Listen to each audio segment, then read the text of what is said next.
All right, y'all. Yeah, I totally forgot today was Friday.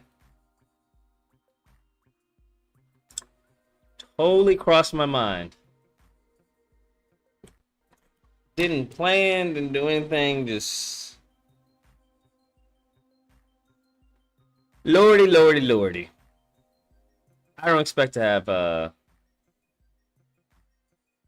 crazy calls anyway. Gosh, dog it, man. So we're gonna start. I've decided to begin the vet program. So we're in production of the vet program because I know that the game is gonna take some time. I have another meeting tomorrow. Because he put in the animation, but it seems to be I'm gonna have to cut it, which is understandable because I figured I was gonna have to cut the anim anyway. So we're having a call tomorrow to see how that works. Still have to fix some of the run cycles, so that still needs to be worked on. Yeah, bruh. So, yeah, a lot of work ahead. So I do not mind if this happens to run short. Lordy. Laura Loomer said nothing wrong. Well, it depends on what you're referring to. I don't know what you're referring to. About a console in decades. That's for burn gamers. Okay. Happy Friday the 13th, everyone. Oh, shit. Today is Friday the 13th. Man, Goodness gracious. Luckily, wifey isn't superstitious.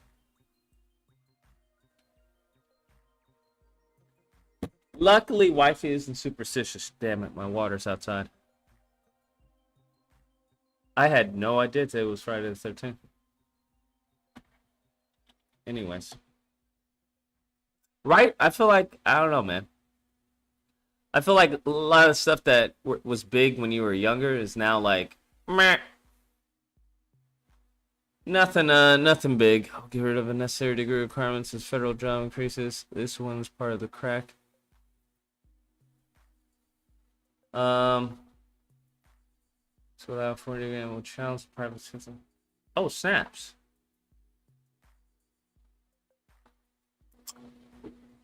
Dude,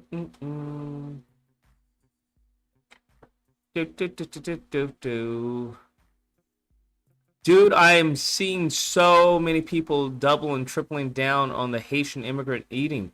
Oh, I gotta do a video on that. That's what it was. Because y'all see that, well, I think I told you guys this. I told you that these people are so crazy that when you're in a cult, that they would actually start killing animals just to prove that Trump is right. I told you all this, right? I was like, they're that insane. And sure enough,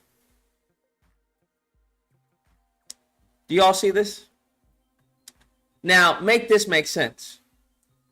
They're apparently cut up a mutilated cat. Have you all seen this?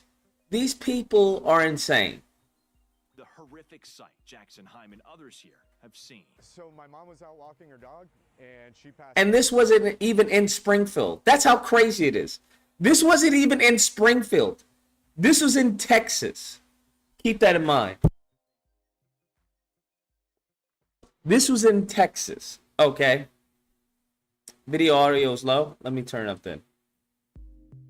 Can you? I was just like, no way. There's no way they're that crazy. There's no way they're that insane. Yep.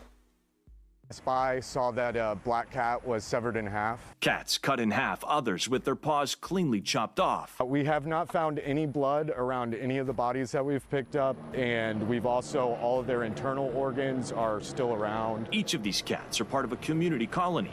The first found dead 2 weeks ago. The second cat, this calico named Stella, found mutilated this past Sunday.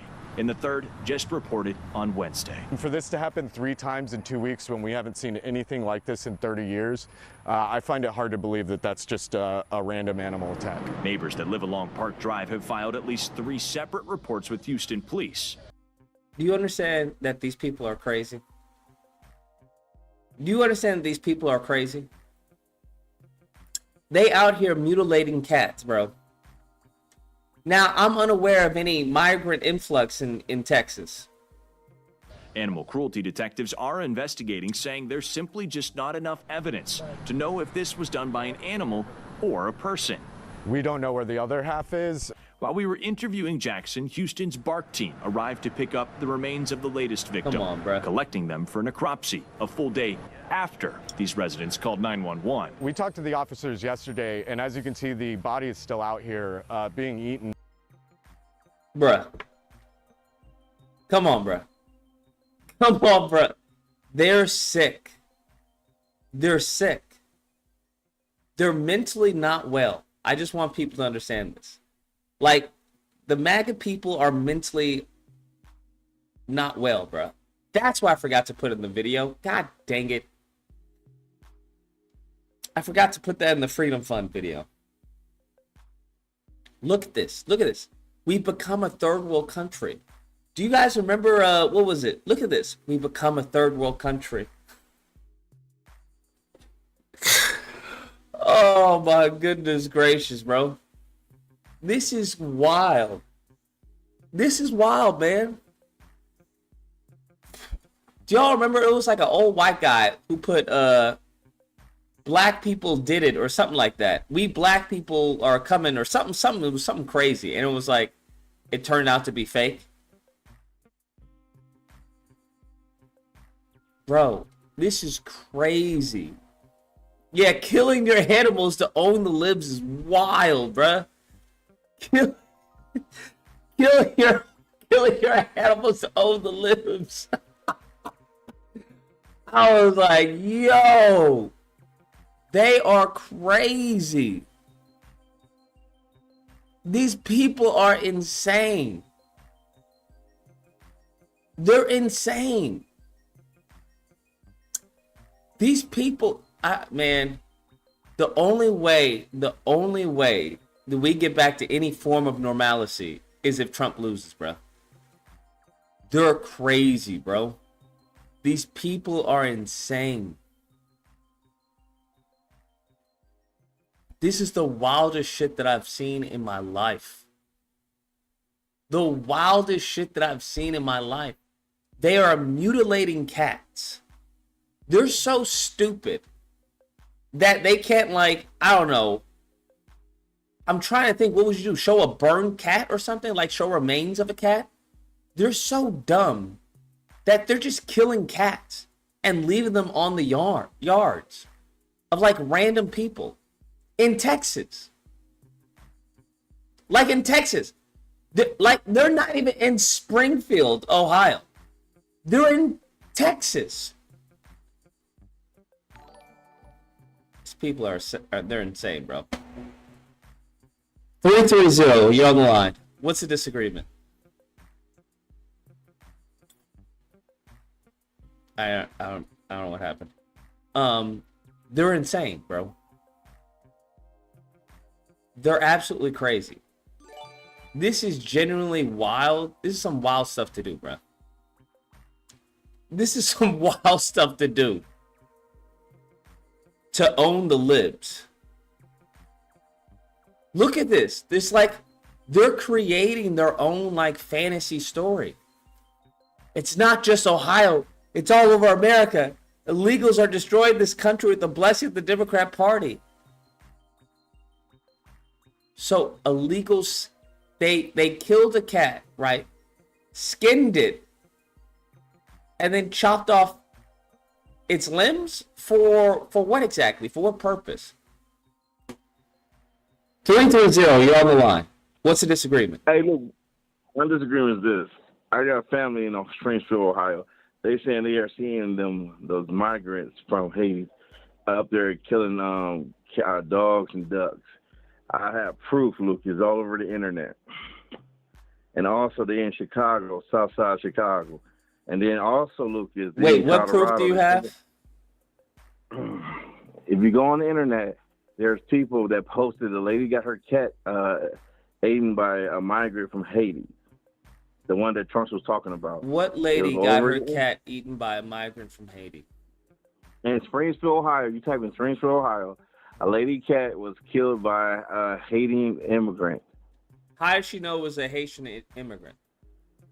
Because the lady said that she was speaking a different language. She didn't know what she was saying, and she said it was a Haitian immigrant. Also in Colorado. Wait, hold on.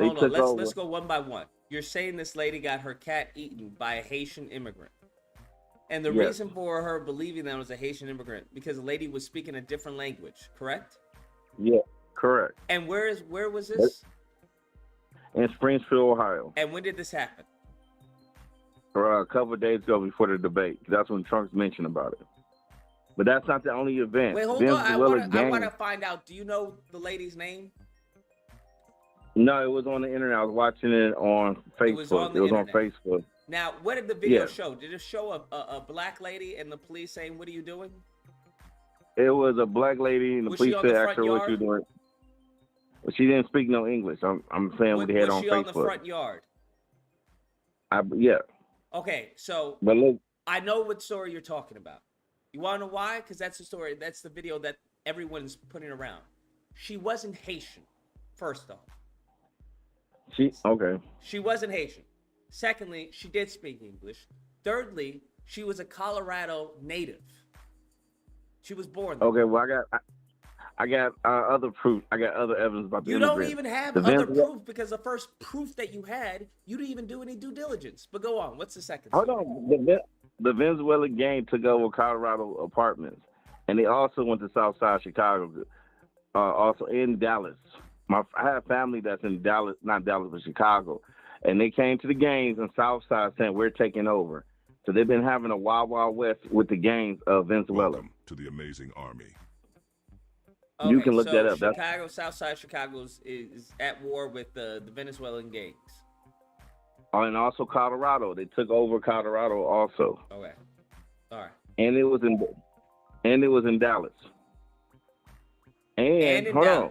So they were in Colorado and Dallas and Chicago. They spread out through the whole. Yeah, they spread out through the whole U.S. And also, it was a border agent came out and blew the whistle on how they just let anybody in the country. They're not doing what they was doing protocols when Trump was in office. They're letting everybody in now. He was on Fresh and Fit. He exposed the whole thing. Did you watch that video? Did I watch a video from Fresh and Fit? Yeah, they had a border officer, and he basically exposed how they was letting everybody in, and they're flying them out to our different states. They're giving them a credit card with cash on there. Question. Do you ever consider that maybe that these people are being untruthful? Why would he risk his good paying job as a border agent, go on the internet and say, "Hey, we're letting all these immigrants in here"? I'm just asking you a question. Has that ever crossed your mind? Like with the story of the Haitian immigrant, did that ever cross your mind? I don't know. That doesn't sound very likely. Let me look into this. Well, you know what, Lucas? We all can believe what we want to believe, but when they're ready to take over different towns and everything, then we'll be saying, "Well, I don't know. These guys like they ready to take over." You letting other people in. We don't know where they from, what the ideology is. We don't know. But you're up here defending. I'm saying they should shut the border down. They shouldn't keep letting anybody in here. And I mean, black people's here first. They should take care of us. You always talk about on your show about reparations. Where's the reparation when they letting all these immigrants in here? And also, did you see that video in New York where the immigrant beat up the cop? The cop didn't do nothing to him, and he was out of jail the next day with no charges. Because the president beat up what state? New York. It was in New York. It was beat up an officer in New York. Welcome to the amazing Yes, they came off the bus that the Democrat Party brought. He came off the bus. What do you mean he was in New York. Off the bus at the Democrat Party. The Democrats aren't the ones busing immigrants. Those are Republicans. How is it the Republicans and when Harrison and Biden just letting everybody in? Who's in charge right now? Is it the Democrats or the Republicans? You're saying that they came off a bus. So what I'm thinking is that you believe that Democrats are busing in illegal immigrants, right? The only busing in that happened was from a Republican. I think it was, what was it, Abbott, who bussed in a bunch of illegals into New York City, if I'm not mistaken.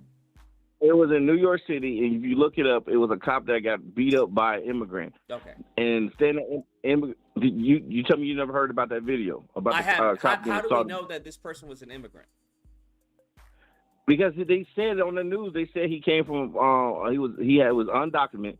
He had no type of ID, and he even said out his own mouth that he came from another country. And then you had immigrants that came from another country telling the other immigrants how they come here and finesse America. Okay. All they gotta do is come here. Hold on. What?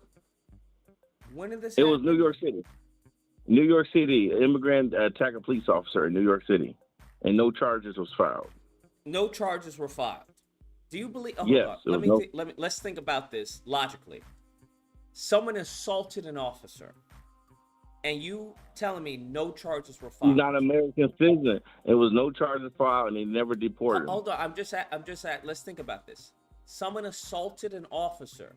We have it on camera, and no charges were filed. You're telling me that the officer didn't press charges against the person? They did not press charges because the government got immunity through the government. It's a whole, like I said, it's a big cabal. Hold on, no illegal alien or immigrant has immunity to assault an officer. Look, you can look up the story for yourself. It's on CNN. I'm going to look it up. I'm just trying to help you see if we can lead you down the path of, like, let's think this through logically. What is the logical possibility of this happening? Lucas, it happened. I mean, I was shocked when I seen it because even though my guess is that it didn't happen, just like the lady eating a cat didn't happen, who was a Haitian immigrant. Okay, so you telling me Fox News, CNN, MBS, VC going to go on TV talk about this when it's not true? When more than one news organization talks about it. I'm gonna look it up. Illegal, well, I guess CNN would probably say undocumented immigrant attacked a police officer in New York. Attacks NYPD. Yeah. Okay. And you will see this happened this week. It happened some months ago. It was not this week. It was a couple months ago. It was over the internet. It was everywhere. Everybody was like, the story came out today, or came out this week. Not this week. It was. I mean, it might be another one. So what is happening this? I don't understand. So what's happening this week? If this happened a few months ago. I'm telling you, they didn't do nothing to the immigrant because when the immigrant came out of the course because they dropped the charges, he was giving everybody the middle finger and laughing about it. And he went back to the hotel. Okay. I think I remember the immigrant who was giving the middle finger. Yeah, after he beat up the cop. It was him. It was 3 immigrants beating up on 1 cop. Okay. Migrant. Now let me see, because I remember seeing that video of the migrant. Let's actually go on Fox News. Let's go on Fox News and see what you're talking about. That was a while ago, because this was February 1st that this happened. Legal immigrant flips middle finger after being charged with attacking NYPD in Times Square. Was arrested for taking part in a mob attack on 2 NYPD officers, flipping the bird, blah, blah, blah. Made offensible. So he was charged. And then later on, the charges was dropped because he got out the same day. He beat up the cop. What did he say was around 12 or 1 o'clock, and about 3 o'clock, he got out, and then that's when he flicked the cameras off because he was laughing about it. Now, did he post bail? Jonah Boyd? Yes, he posted bail. Have you looked into the story? Hold on. Have you looked into the story? Because I feel like I'm doing my research for you. No, I looked into the story because you bypassed stuff when it got so facts. You're saying charges were dropped. Guess who posts his bail, Lucas? Us, the taxpayers, boo-boo. We pay for his posted bail. Guess who paid for his car? Hold on. How did the taxpayers post bail for him? Because he's here on a free ride. The hotel that's not how that works. Okay. Famously flipped the bird. Reporters outside precinct after he was released without bail. Okay. A migrant, blah, blah, blah. Our investigation has revealed that Marcelo is seen not Joanne Vina is the individual described in the complaint wearing the black and white jacket with pink shoes committing the assault. Do you want to know why that they dropped the charges? Lucas, you hit a cop and see they dropped the charges. Hold on. Do you know why that they dropped the charges? Why they got Lucas? I already told you. Because he wasn't the one that did the assault. Lucas. So I got the video. You got the video. You see him on video hitting the guy. This is what the police said. Our investigation has revealed that Marcelino Este, not Juan Boda, is the individual described in the complaint, wearing the black and white jacket with pink shoes, committing this assault. A statement from DA Alvin Bragg's office said. And guess what? The DA answered to who? The President of the United States. Guess what? Charges are going to be dropped. And they give them also they give the immigrants a credit card. Wait, hold on. What does the President of the United States? What are you talking about? So you're telling me that Biden told the DA to drop the charges and to come up with and to say it wasn't him in the video? Lucas, the immigrants been doing a whole bunch of crimes and none of them get charged with anything. Hold on. We've gone through two of your stories and both have been fraudulent. Hold on, Lucas. If he do any crime in the U.S. by law, according to the U.S. law, we're talking about assaulting an officer. You said that he assaulted an officer and they just dropped the charges, and then the taxpayers paid for him to drop the charges. No, I'm saying the taxpayers paying for the bail, and then we was paying for them being at the hotel. For the bail. Who you think paying for the hotel? The hotel all those immigrants were staying at in New York. Who do you think paid for that? Bro, well, hold on. We went through this story. This story is not true how you described it. Okay, Lucas, you're telling me that he was let go because he wasn't the one that did the assault. Well, according to them, but when you watch the video, he was at the according event. To the DA? Lucas, it's a rabbit tree. Sometimes you got to follow. I'm just saying, though, it's crazy. And then are you going to deny that the migrants was living in a hotel in New York? Are you going to deny that? No, I understand the migrants are living in a hotel in New York. Okay, and who do you think paying for the hotel in New York, Lucas? The taxpayers. Okay, Lucas. And Lucas, who do you think paying for them to be on the bus? They can't. No, matter of fact, who do you think paying for the plane for them to get on first class, not coach, from the plane to the bus to the hotel? Who do you think paying for all that? I don't know. I can't just co-sign everything you're saying because you've been proven to be inaccurate. So I doubt that they're being flown in first class. But let's say that they are, for sake of argument. The taxpayers. Okay. So what's your point? I don't understand.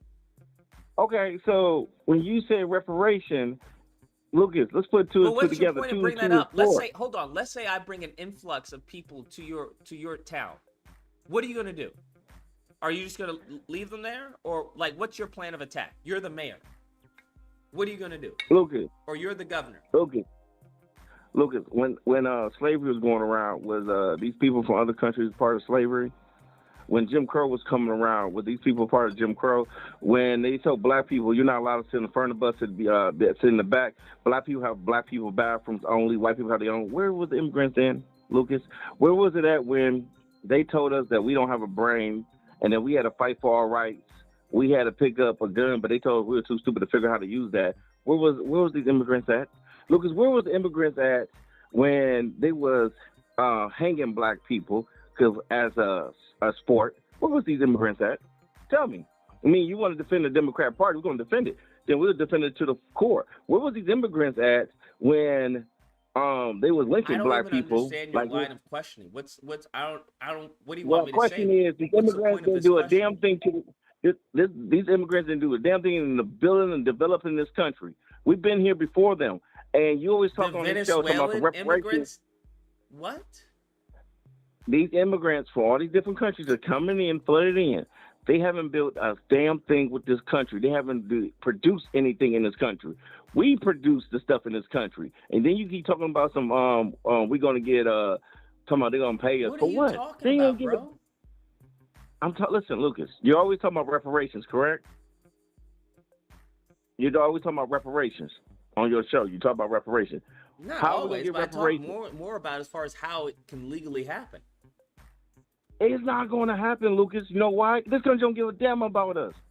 Can you see it through your skull? They rather care about some immigrant who can't hardly speak English and give them a nice hotel. Because when black people got free, I don't remember them taking us to a Ritz-Carlton hotel. They took us back we went from the cotton field to the cornfield. Here's the thing, right? They're not going to stay there for the rest of their lives.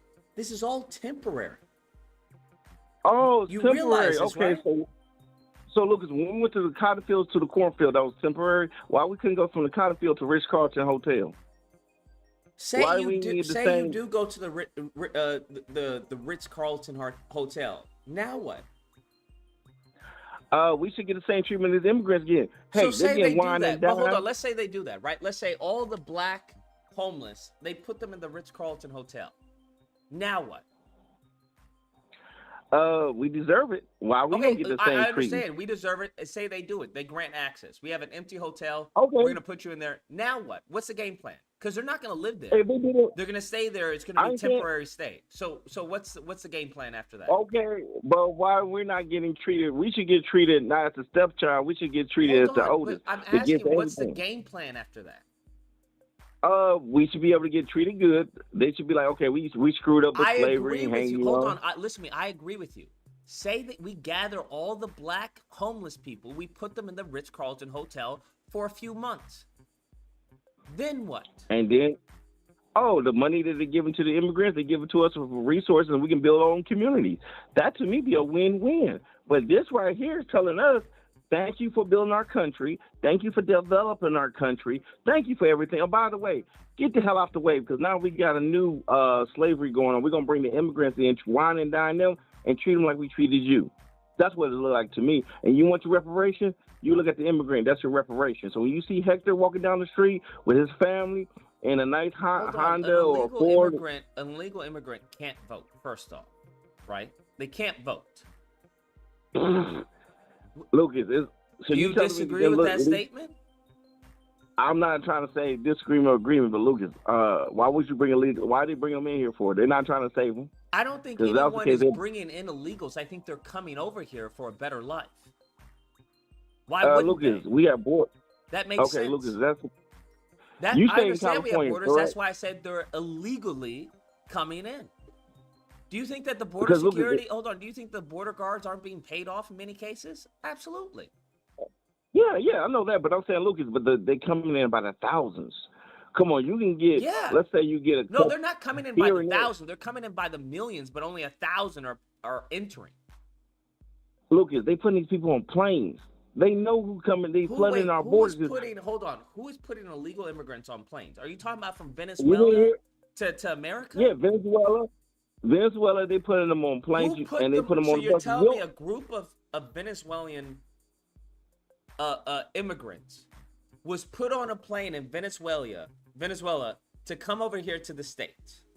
No, I'm saying once they get across the border in Texas, they put them on planes, and then on planes they put them on buses. You didn't tell me you didn't see on the news hold on. Okay, so the Venezuelan immigrants who are in Texas are put on planes to go where? They put them on different sanctioned states. Once they get there, you can fact check this. It's all over the internet where they had them on buses. Once they get to the bus, they bring them to a hotel. They had a migrant crisis in New York. It was all over the news. It was worldwide. Yeah, that's because they were placed on buses to go there by a Republican. I think, if I'm not mistaken, I can't remember which Republican did it, but I believe it was Abbott, if I'm not mistaken. I could be wrong. But yeah, that's what happened.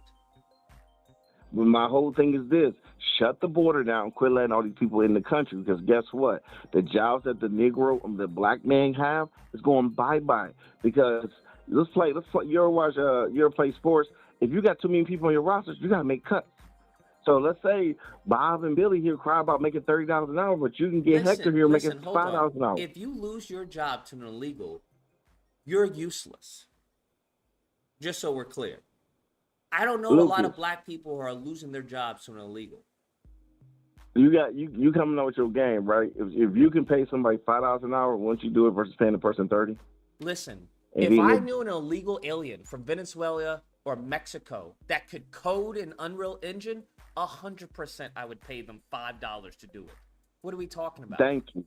Thank you, not Lucas. thank you, because that's not a representation of the people who are coming over here. Do you think the doctors and lawyers and engineers are coming over here illegally? Is that what you think? Is flooding the country? Lucas, they're not bringing their best. Hell, they emptied the prisons in So if they're Venezuela not and bringing flooded their all. best, then no, I'm not going to be able to find an illegal who can program in an Unreal Engine or can code. That's not what I'm going to find. I'm going to find maybe some cheap manual labor. That and they're not bringing their best over here. I mean, at the end of the day, Lucas, you gotta ask yourself, what countries stand when you open borders? Russia don't have open borders. Heck, No one has the other open countries. borders. We have open borders, Lucas. How do we have open borders? Lucas, I would do a GoFundMe and pay you to go out to Texas so you can see them coming in the border and have you count like Pac-Man. You got 1, 2, 3. Come on, bro. You got a bunch of these people coming in. And then the borders, are you going to watch that? Are you going to do conflating people entering illegally with open borders? Lucas, are you going to do a reaction video to Fresh and Fit when the border agent snitched and told the whole what's going on at the border crisis? I'll listen to the border agent, but I don't know who this border agent is and as far as his credibility. He's okay, Lucas. If someone comes out and tells, first off, hey, let's think about this logically, right? You're a border agent. Instead of going, I don't know, to Rand Paul, to Ted Cruz, to Marjorie Taylor Greene, to James O'Keefe, to a litany of right-wing advocates who would froth at the mouth for a border agent to tell them that, hey, the border is open, I got some dirt. He goes on Fresh and Fit? Does that sound right to you? He said he went to certain people in Congress and they didn't do nothing. Hold on. Told him not to say hold nothing. on, I'm asking, does that sound right to you? You're telling me he didn't go to Matt Gaetz? He didn't go to Marjorie Taylor Greene? He didn't go to Lauren Boebert? So, Lucas, if a border agent call you, try to email you, say, hey, I got info, I need to tell the whole world, you want to take him up on your show? And it's like, all right. I'm trying to walk you down this logical fallacy, which it seems to be. Of all the people to go to, the last group of people that a border agent would go to, a credible one, when it comes to the security of our country, would be Fresh and motherfucking Fit. You realize that, right? That right off the bat is a little sus, is a little strange that a whistleblower for the border would go on Fresh and Fit instead of to a litany during an election season. He's not going to go to a Republican, to Fox News, who would love to have that story? That's what you're telling me? Lucas. Okay, hold on. You got to watch the video yourself and do a reaction. That's what I'm just saying. If you do a reaction and watch the video, you'll see exactly what I'm talking about. We understand that's it's a bit peculiar, right? Okay. Here. I'll give you another crazy one. When Edward Snowden was snitching on the government by spying on us, you don't think he went to them and said, hey, listen, man, they snitching on us. It's wrong. Heck no. He went on the internet and told everybody, listen, y'all have been watched. They're watching y'all through your PlayStation. And a border security agent. I know. I'm saying when you want to tell the truth, you want to tell the whole world. Yes, you're gonna get judged for it, but everybody got their own way of spilling the beans. He figured, hey, I'll be a martyr. I'll just go ahead and tell what's going on, and you take it however you want to take it. Okay. I mean, it's up to you, Lucas. I'm just saying, it's up to you and everybody on here.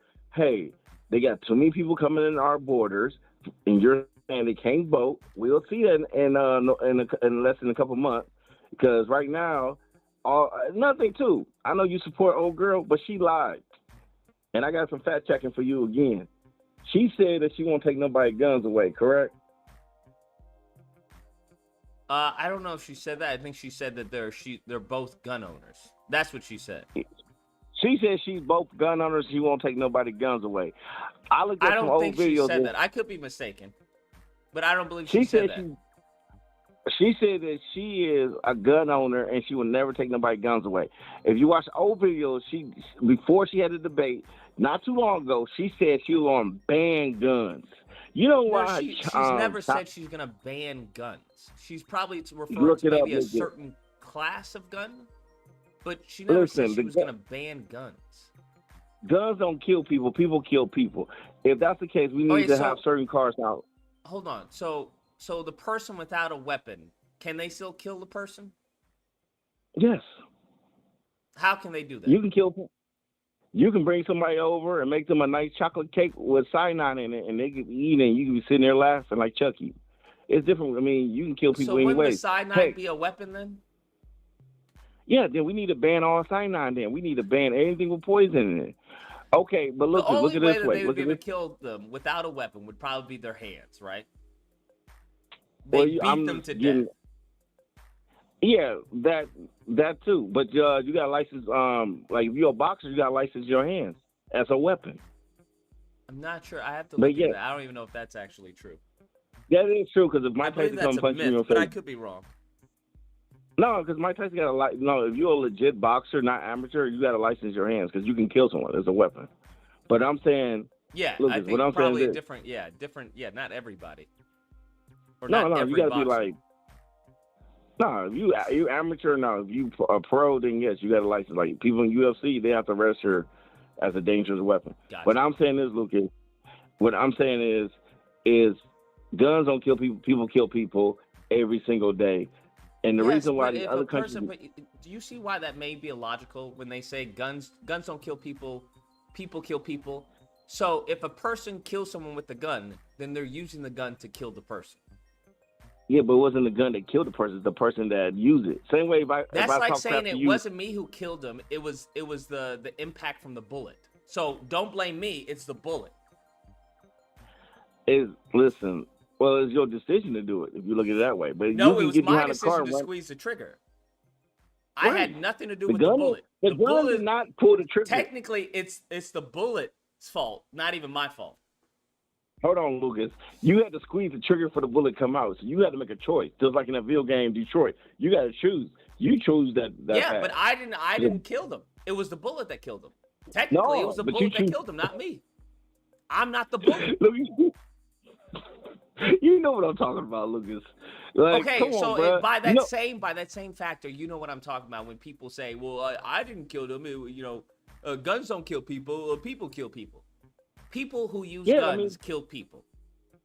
Look, the reason why we got guns because if our government go rogue, we can stand up against our government, and then another nation like do you understand back in with that's Japan. A very antiquated, outdated notion. No one in their right mind believes that you can go up against the government. Well, that's what is in the Constitution. I'm just reading the white man rule book. There's a lot of stuff that's in the Constitution. Listen, that's in the rule book. I ain't write it. The white man did. But anywho, reason why we got guns is because Japan, like back in World War II, couldn't invade America. They based off of the Constitution.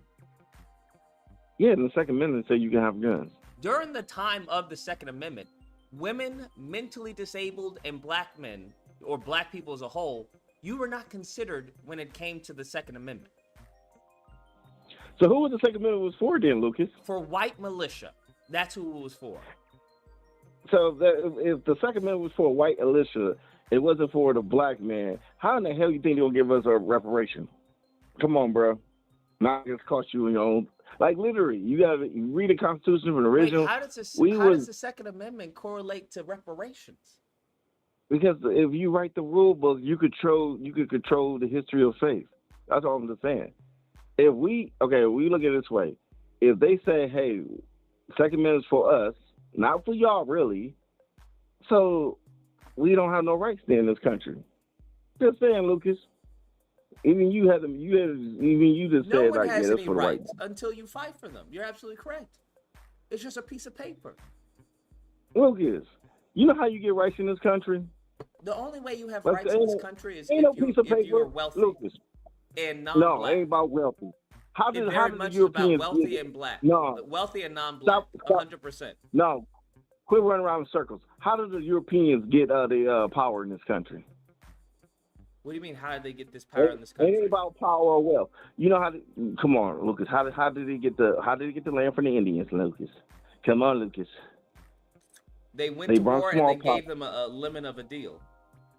No, they didn't. They gave them smallpox. What the hell are you talking about? They genocided the Indians because they couldn't beat the Indians. How can I fight you, Lucas, and you know to go back? Gotcha. Yeah, they gave the Indians... With the blankets and stuff?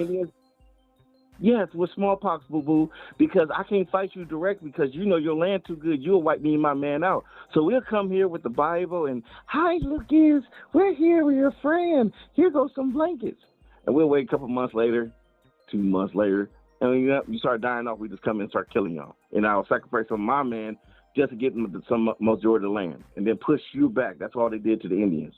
The buildings probably got dead, buried on Indians' bodies and stuff. Look, this country didn't do about wealth. They came from England because they didn't want to listen to their king. They bring the best and brightest. They bring the worst of the worst. They genocide the Indians. Then they say we need some free labor because we ain't about to go work outside. So they traded with Atlanta slave route, and they traded them cigars for human beings. The human beings were black people, and they took the black people and they said, "Go work in my cotton field and make me money." That's when the United States talking about we're $35 trillion in debt.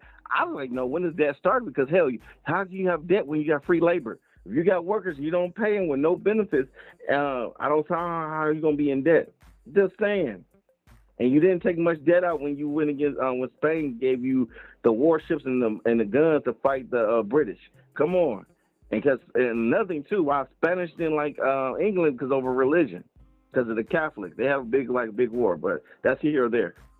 And yeah, look, it ain't about money, boo-boo. It's about how can I take your land without causing me a lot of casualties. Okay. Genocide. What do you think, bro? You don't agree with that? I don't know. You don't agree with that? How is this germane to anything? Because today, Lucas, what they trying to do is replace us. That's what I'm trying to tell you. These immigrants is our replacements. They're going to get us out by genociding or kicking us out. But we're going to leave this country. We're not going to be. That's what I'm trying to tell you. You need to start thinking about moving. They got our replacements. You see Hector and all these immigrants? They're not coming here for the holiday inn. This ain't no. Lucas, if I'm about to. Okay, here, I'm going to give you this logic. If you're the quarterback for the Rams and we know you suck and you costing me too much money and I could bring Bobby here or Hector in for $5 an hour, I'm kicking you out. You're going to get traded or released. We about to get traded or released or replaced. Or they're going to ship us out to Ukraine, go fight that useless war against Russia. Oh, Lucas, another thing, too. Did you hear what Russia said? When, since you want to, you want to support this lady that's in office, she's not a leader. Because the smart thing is, Lucas, I got a problem with you. I come to you and try to work things out. What did Russia say? Oh, Putin said if he found out that the West is giving long-range missiles to Ukraine, he said on national TV, that means we're at war and all bets is off. So, Lucas, you ready to go fight? Because you ready to fight? You ready to defend for this lady? Because you know damn well none of the Republicans or Democrats going to the battlefield.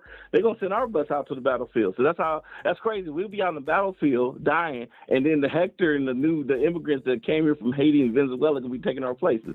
Then we'll call it the Amazing Venezuela Show. Hi, my name is Venezuela Show. Amazing Lucas is out in Ukraine fighting. So while he's gone, I'll be taking over. You think I'm bullcrap for Lucas? Don't. Yes. And you know what Trump said? I'll go talk to Russia. And everybody say, he's a bootlicker. The man wants peace. Would you rather have peace than war? Because there's no winners in war. People need to look at World War II and World War I and the Civil War, see how people was looking afterwards. There's no winners. And then World War II ended with a nuke. So y'all want to go that way, we all lose. I mean, you want to play Fallout, you're going to live it. Come on. Lucas, I'm just saying, how you going to support this lady and she's want to go to war? Ultra-crepidarian. Lucas. I don't think anyone wants to go to war, my guy. So what are you talking about? Did she not say she would not go talk to Putin? I don't know what she said as far as regarding Putin. She said she wouldn't talk to him when they asked her. And Trump said he'll go talk to him. He'll go talk to the leader in China. He'll go talk to North Korea and have a peace. I don't know if it was about talking to him. I think it was about as far as being susceptible to flatter. I think that's the point she was making. But she want to go to war, Lucas. You got to go talk to these crazy people. You not call them. You go there directly with 15,000 Green Berets. Like, look, let's sit down and talk. If it goes south, if I don't make it out, y'all know what y'all got to do. That's what a leader's job is. The leader is basically the first person off the board sometimes. Why would she go to Russia with 40 Green Berets? 15, just leave them outside the door. All they got to do is, like, listen, all you got to call Putin is, like, let's talk. Let's work this Ukraine thing out in peace terms. I'm going to bring 15,000 Green Berets. If I don't come out, they know what they got to do. That's it. They did the same thing with Kings and Kings meet up. If I meet you on the battlefield, we meet in the middle. If you stab me and I die, my man know to attack you. That's all I'm saying. They ain't doing none of that. But then y'all want to support her for what? She have no policy. She was charged at the border. She got all these immigrants coming in here. You defended her to the core, like, bro, we got immigrants in Springfield doing goofy stuff. We got them in Chicago. Everything that you believe to be true is actually not. So Lucas, when I call your show one day and I say, "Hey Lucas, you got them in Cali," I want you to have the same attitude. Same attitude. When they say we're taking over this show, what in Cali? I wonder how you. Well, in California, when they ready to take over California, the little small towns, that's where they hitting up first. Because it's just like Red Dawn. We go to small towns, start building up our army, and then we start taking over big cities. You don't think these immigrants ain't gonna vote? These immigrants ain't gonna listen. We've had immigrants over here in California. What are you talking about? Oh, Lucas, they're taking over Colorado. You tell me you didn't hear about them taking over that apartment in Colorado? Yes, I heard about that. Yes. How long before they start taking over all the states then? How long, Lucas? And the only reason they ain't doing nothing because it's in the black community. The white folks don't care about it. That's why I kept saying, what reparations you're talking about? Because we get taken out first. It's cool because that's reduced the population of black folks. Come on, Lucas. We ain't getting no reparation, Lucas. And then you didn't say nothing about that cop shooting that dude sleep at McDonald's drive-thru. You think we'll get reparations when they don't think of us as American citizens? Come on, Lucas. I'll listen to your show, but you gotta start looking at reality. Reality is you got replaced. I got replaced. Big Dog got replaced. Everybody on the chat got replaced. Y'all can live in fairyland, but you know about the Matrix? You can take the blue pill or the red pill. What pill are you taking? I'm taking the real pill. I'm standing my butt over here where it's safe at. I might come get you, to get you out of there when stuff about to get rough.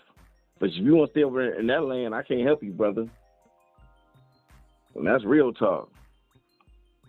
Gotcha. So you stay amazing, Lucas. You can defend her all you want. I might come back and vote for who, but if it get crazy, Lucas, I come get you, man. But you better not be talking crazy when I come pick you up in Cali or California, wherever the hell you at. Gotcha. Allegedly. Anyway, let me get ready for breakfast, man. I'm gonna get my breakfast. I'm up here talking to you. All right, man. Lucas. Take care. All right. Absolutely. You too. Later. Interesting stuff, man. Really interesting stuff.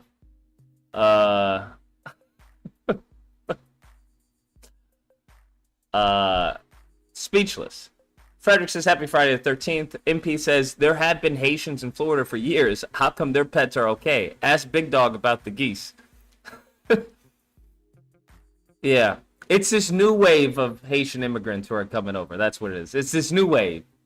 The old Haitian immigrants, they were fine. It's this new group, bad batch. Frederick says, never underestimate the power of stupid people in large groups. George Carlin. Classic. David says, Haiti is 94.9% Christian. The rest are Muslim pagans. Only 2.7% believe in voodoo. They are creating a mask to dehumanize melanated people. A mask? They don't need a mask. They've been saying that for a while now. Rennie says, it's been a while. I'm no longer a follower of Redacted. Good times. David says, these people vote. That is correct. As I've said, it's very frightening. MP says, didn't he brag about his wife catching and cooking livestock? He says trunks and gets his proof from Facebook. I pray he really doesn't have kids. Illegals will definitely be voting by the next election. How will they be voting by the next election? I'm all ears. I'm all ears when it comes to illegals voting. I'm very curious. By what means is an illegal going to vote the next election? You mean next election, so the election after this election. That I don't disagree with. Be right back. Go into the movies to find out if I'm a racist real quick. Got you. Okay.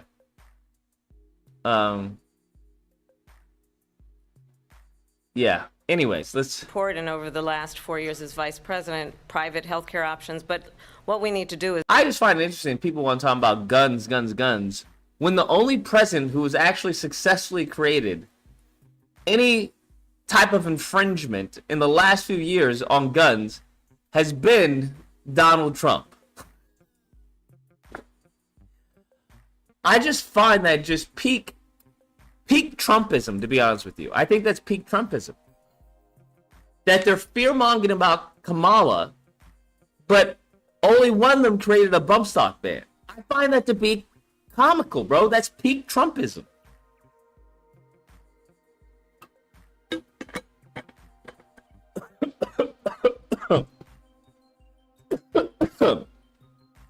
I just think it's hilarious.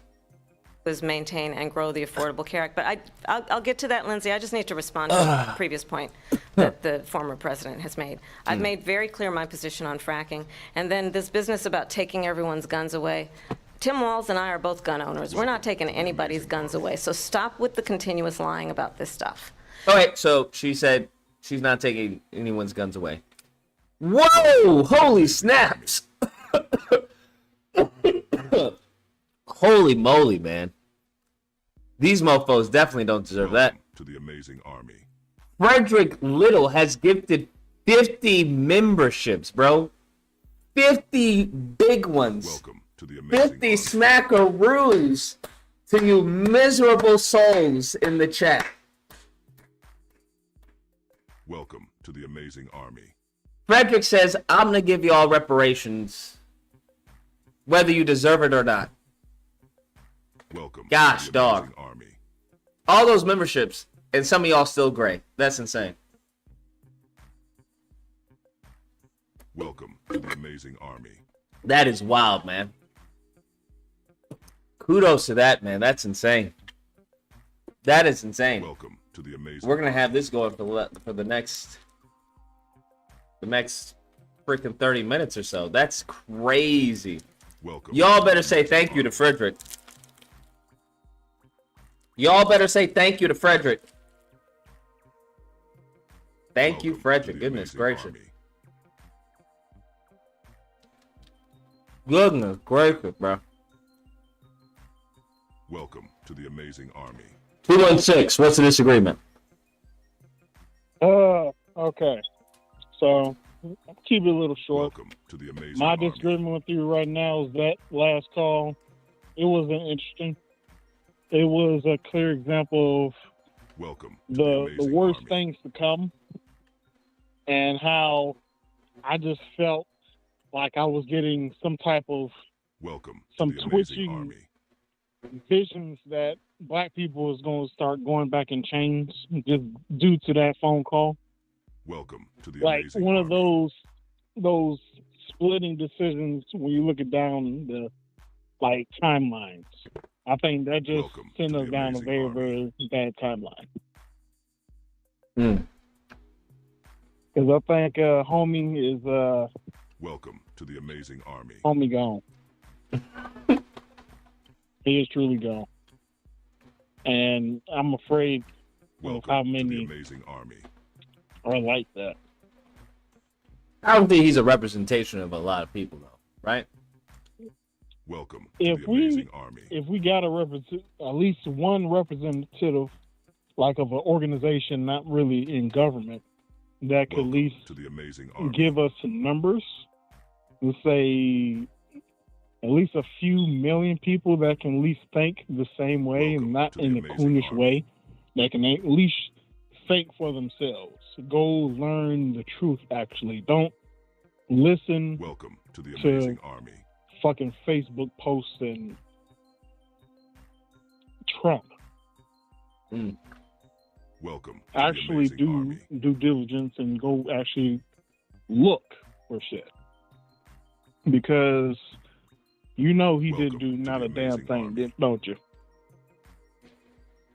He ain't do no due diligence. Welcome And to the one thing I amazing always army. say is I hate a motherfucking liar. And I always can just fucking hear the lies just coming out of their fucking mouths. Welcome. And to as the soon as I amazing even army. catch on to one lie, it's just like I'm done listening to you. Welcome to the amazing army. Of course, that probably came on through old careers. Welcome to the amazing army. But it's just for our people. I don't know. Maybe I'm looking for the hope. Ooh, goddamn! What is that noise? Welcome to What the noise? amazing army. Yeah. Okay, yeah, it's better now. Like shit, it's like static. Like, terrible. Welcome to the amazing army. I don't know. Huh? What do you mean you don't Welcome know? to the amazing army. I don't know. Sometimes I want to fill out hope. Sometimes just Welcome like to the amazing army. just giving up. Just say, hey, me and Big Dog over here, we're just waiting for scorched earth. Welcome to the amazing army. I don't know. Have you given up? To the You mean amazing on army. like everything? Not on everything, just black people. Just black people, got you. Welcome Because to the the amazing main army. thing is you have to feel honorable in your people in some type of way. That's how Welcome to the amazing literally army. Africans felt back in the day in ancient times. Their family did great. You felt honorable. You're proud of Welcome to your the family. amazing army. We're supposed to be one big ass family, but it's just like there's too much goofiness going on. Welcome to the amazing army. There's too much goofiness going on. And all the goofballs are like the cousin that you really don't Welcome want to come to to the the amazing cookout, army. but he just invites himself. Got you. Welcome to the amazing army. But I don't know. Keep on trying to spread the hope, I guess. We'll do. Welcome We'll to the do. amazing Keep army. your head up. There you go. I'm still stocking up on ammo. Fair enough. Fair enough. Better to be Welcome safe than to sorry. the amazing army. Yeah. All right, Lucas. All right, later. Lordy, man. Welcome to the amazing army. Mofos is giving up. 480. What's the disagreement? Welcome to the amazing army. Yeah, I wanted to know, like, do you honestly think that Kamala is a better choice than Welcome Trump? to the amazing army. Yes. So you think that Welcome Why would you to the disagree with amazing that? army. her? Because, well, okay, first I want to put my biases out there. Welcome I'm to the an amazing independent, army. but I could never see myself voting for a Democrat. It's not just Kamala; it's bigger than just her. So despite any Welcome policy to or the amazing anything army. they stand for, it's just Democrat in general is what you're saying. Yeah, I'm a black man. So don't you Like, think that everything pigeonholes you like severely? Not like I get the argument that you're making. Because the Like, only you option is can, Republican for you then, as a black man.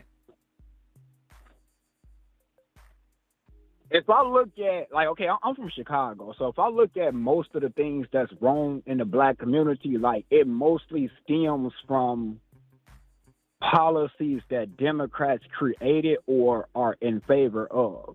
Like school choice being one of them, just on like a smaller level. What about school Like choice? a lot of kids in the, okay, so a lot of kids in the hood will be able to go to school across town. I'm from Chicago. Like most of the people that I know, the gang banks that dropped out of school, they just simply dropped out of school because they went to school with their ops. So they had no choice but to drop out of school or either get killed. So- Whereas if they had the so- freedom so- and so ability the to be able to go kids- to... So the reason why kids are dropping out is because they're going to school with their ops.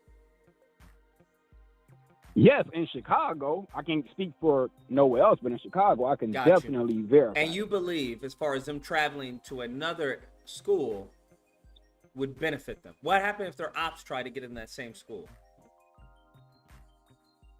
You're not going to the north side of Chicago with guns and everything like that. Like, I'm not saying, like, okay, because that's a good and fair question. Is the issue So I'm not as far saying as the that it's guns, or is the impossible. issue the ops? It's all of it.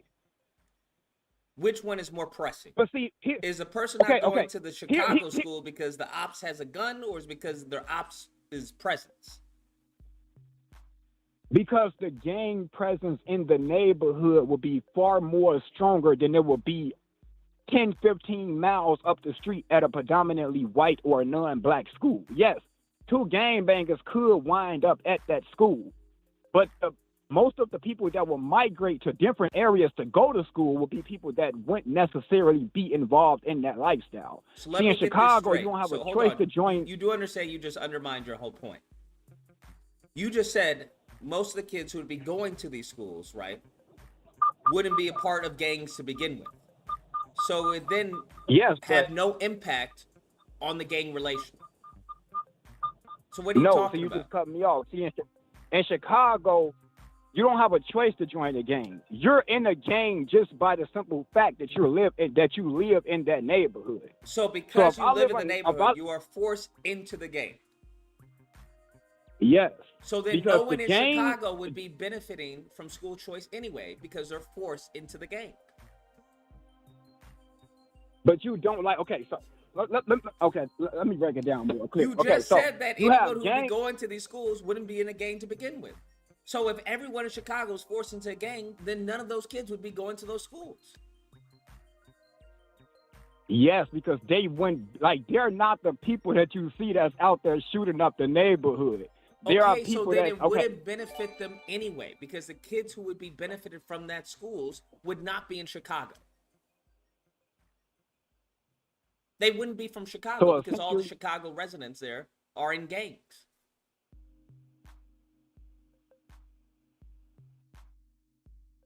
I don't really see how you can conclude that argument. So But let's think about this logically. You said, right, people in Chicago, the kids in Chicago, they're not going to schools because of the ops. I asked, is it guns or the presence of the ops? You said all the above. Bet. Then you go on to say a statement saying that everyone in Chicago is not given a choice. That if you're born in Chicago, you're forced into a gang. Then you talked about as far as going outside of Chicago to the school choice areas, right? The white areas. Then you said that everyone who's going to be going to those schools aren't going to be coming from the gang, aren't going to be coming from gangs. So the only logical conclusion is that no one from Chicago who is forced into gangs would be going or benefiting from said school choice option.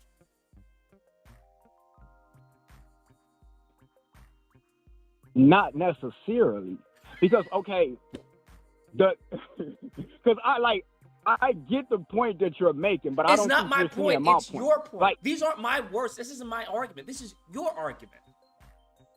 okay, if I live in a neighborhood, right, and the other kids from another neighborhood that my neighborhood doesn't like is beating me up because I live in this neighborhood, that then makes me go hang out with the people in my neighborhood more because, of course, I would want revenge, etc. Now, I'm not a bad person. I just live in a neighborhood where I'm getting caught up in gang violence. If you can remove me from the neighborhood, I'm not a bad person. I'm not But a you're gang not member. removing them from the neighborhood. But you will be sending them to a more safer and appropriate You're not school. removing them from the neighborhood. So the problems that are occurring in the neighborhood aren't going to change. So what you're doing is adding an extra burden of them because you're going to have to pay for some type of travel, right, to go to this area. Now you're going to have to deal with the racism there because you're an outlier when it comes to the demographics. You're going to be seen as a DEI or an affirmative action. So do you think that they're going to be treated better with the white kids in a community that they're foreign to? I mean, I never heard. I don't know about where you from, but I don't racism is not a major thing in Chicago. Like, you're not experiencing N-words. I mean, people may say things behind your back, but it's like Chicago is not I a hear place you. So where you you like. It's believe not that Texas. the black kids from Chicago are going to be treated better around the affluent white kids in the affluent neighborhood. That's what you believe. Yes, I believe that. Well, hold on. You said, do I think they would be treated better? You saying about a school system? By the kids at the school and the teachers Oh, yes. and the staff. Okay. Yes, hell yeah. Yes. Okay. Is there any reason by any chance that you've come to that conclusion? Because of the fact that, speaking just for Chicago, most people in Chicago, we're not, like, okay, Chicago is a segregated city as far as self-segregation. Like, you would go to Chicago and you would see blacks living amongst blacks, whites with whites, etc. But we don't have racial problems in Chicago. Like, I lived in Chicago for over 30 years, born and raised. Like, it's not a state that will remind you of the South or something like that. So for Cook County, Chicago, yes, I can say that. Now, if you're talking about Will County, Ford County, Lee County, I can't speak for all of them areas. But in Chicago, yes. Gotcha. All right. And upon them coming back to the neighborhood, how do you think that's going to impact as far as their education? Educationally, I feel like that would be a good thing because they will be able to then go get an education outside of the bummy schools in their community. So now, most of the kids that I know that live in, once they go back to the same neighborhood, granted that somehow because they most of the magically kids have the money to get to these neighborhoods day after day after day. Most of the kids that I know that would take advantage of the opportunity to go to school in another area, they don't go to school. They live in the hood. It's a vicissitude that they live there, but they don't hang outside. Like, they're not running around the neighborhood hanging out with this person, that person. But as for how the rules are today, they have no choice but to go to the local school. So they have to go to school, but when they come home, they don't necessarily hang out with. Say you take the school away. What are these kids going to do once they get home? They're just going to stay at home all day? Yeah, the ones, like some of the ones that I know, like if you're trying to get me to speak to like what every person would do in every situation, like I can't speak to that. I'm not speaking to every, we're speaking general, right? General statements. So you said if they took the school away, what would the kids do when they get home? They're in the neighborhood, right? The bad neighborhood. They go to another neighborhood. They come back from school and they stay at home. Yes, they would just stay in their house. Why would you go outside if you live in a gang-infested neighborhood? Like, unless you if you have parents at home, or if you have somebody that, set firm rules and you have a disciplinary action in your house, then yes, you're not going to go outside. Gotcha. Most of the people that the kids that I see outside that's doing the crime and committing the crime, they have parents that don't really care about what they do. Wouldn't a better option be to fix those schools in the neighborhood so it's not a burden to the parents? That would be a much bigger problem that would be realistically bigger than a Democrat or Republican. So what is the problem with the Chicago schools? Yes. The only problem is that the ops are present, and that's why the kids aren't going to the school? No, because if you're talking about what will fix the schools, that's a complex problem.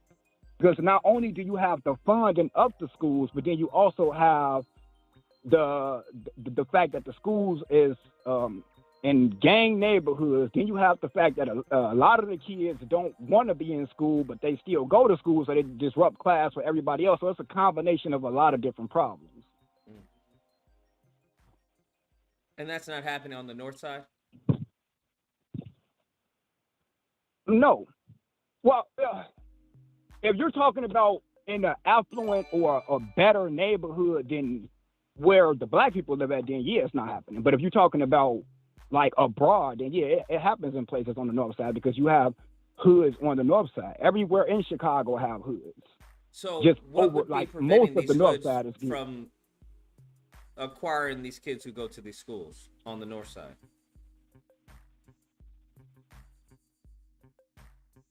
Expound on that question. There's hoods on the north side. So do these gangs not go around these schools? No, like most gangs will be having enemies within the facility of where their neighborhood would be. They wouldn't be caring about some kids coming from like 10, 15 miles away. Gotcha. unless those kids was bringing those problems to the neighborhood, which that would then be a whole other can of worms. Gotcha. But aside from school choice, it's the guns, it's everything. Like everything that Democrats stand for is what I feel like make Chicago look as bad as it does. Yeah, I haven't heard anything that's anything different, or it's the fault of Democrats. It's the policies that they stand for. So what I don't policy like. specifically do you disagree with? The school choice, their views on guns, their views on immigrants. So What like, about okay, the views in on Chicago guns? we have.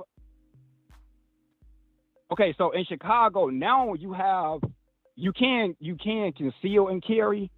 I think it's like a class you have to pay for, go through like a certain amount of hours that you have to train and shoot and everything, but you have to get a license for that. You have to have a Ford card to even go get a gun. The Ford card can take about 4 to 5 weeks to come in the mail. If you happen to be a resident that moved from outside of Illinois to Illinois, I think you have to wait 10 years to even qualify for the card. So Illinois have some of the stringent gun laws in the country, and we are a Democrat state. So it's a concealed carry. You in order for you to conceal carry, there's a lot of loopholes you have to go, a lot of hoops you have to jump through. It's hoops to conceal carry, and it's hoops to even get the gun. You have to have a Ford card, which is basically a gun card. It's like it looks like an ID, but it's just a for a gun card for the state of Illinois. You have to apply for that. You have to wait for that to come in the mail. That would take weeks to come in the mail. So let's say you have a woman that has like getting a license. I don't understand. Because the process to get your gun license will be longer than the process to get your license. You would get your license that day. You would have to wait possibly 4 or 5 weeks. It depends on how busy the state police is before you was able to get your gun license. There's no way in Illinois, as per how the law is now, there's no way in here So you're what's the walking problem into with a that? I gun understand store. it takes a couple of weeks for you to get your gun license. Okay, and? Okay, but if you needed a gun immediately, then No how one does that help goes you to in get a that gun situation? to get a gun immediately. No one does that. Okay, so if something occurs in your life where you have somebody after you, or you have an abusive boyfriend or ex or whatever like that, you wouldn't just want to go get a gun for the fact that you felt your life was in danger? If broccoli tasted like, chicken, everybody would be slim. The chances of that happening are next to nil. The majority of gun owners, whether it's in Chicago, unless I'm unaware of the stats, aren't going because they're getting a gun because of an abusive boyfriend. That's not what's happening. I can't speak to necessarily the decision factors that go into why a person will want a gun, bringing up random scenarios to justify your belief.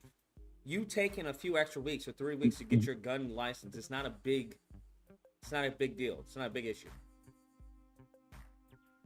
It's not a big deal depending on the situation as to why you would need a gun. On 90% of situations, it's not a big issue. You said what you said, I said what I said. We can argue about it all night. But if you, I have family members that live in Arizona. It's not about you can go in arguing Arizona. anything. Yeah, I know that. But you can go in Arizona tomorrow and go through a background check and leave out with a gun that same day. Now, this may not be, this is not a big deal to some people. I get it. This is frivolous as hell to most people. I think this is frivolous. I think they're taking a little extra time for you to get a gun. No big deal. It's not an infringement on your right. You still get a gun. So what's next? Illegal immigrants. What about illegal immigrants?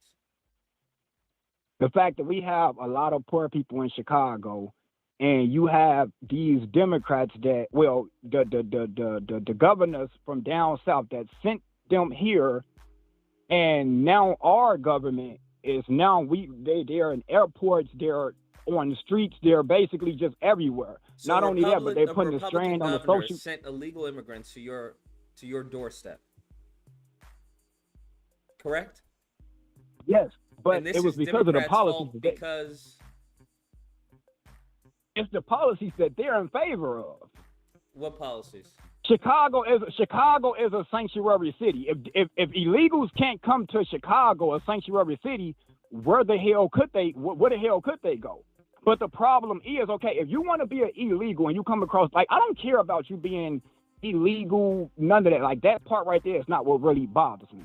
What bothers me is when you have thousands upon thousands of them coming really to any city. It strains the resources in that city when you have poor people. It would be one thing if, like, I know illegal immigrants who came here, was able to move in with a family member got them a job, whatever. Those, we don't have a problem with those because they're essentially coming here with a established game plan already. But when you have people that's coming here that need to sleep in airports by the thousands, that needs food stamps and all of that, and then what about the poor people that's already here? Like, you know, we had people sleeping on the streets in Chicago before they came.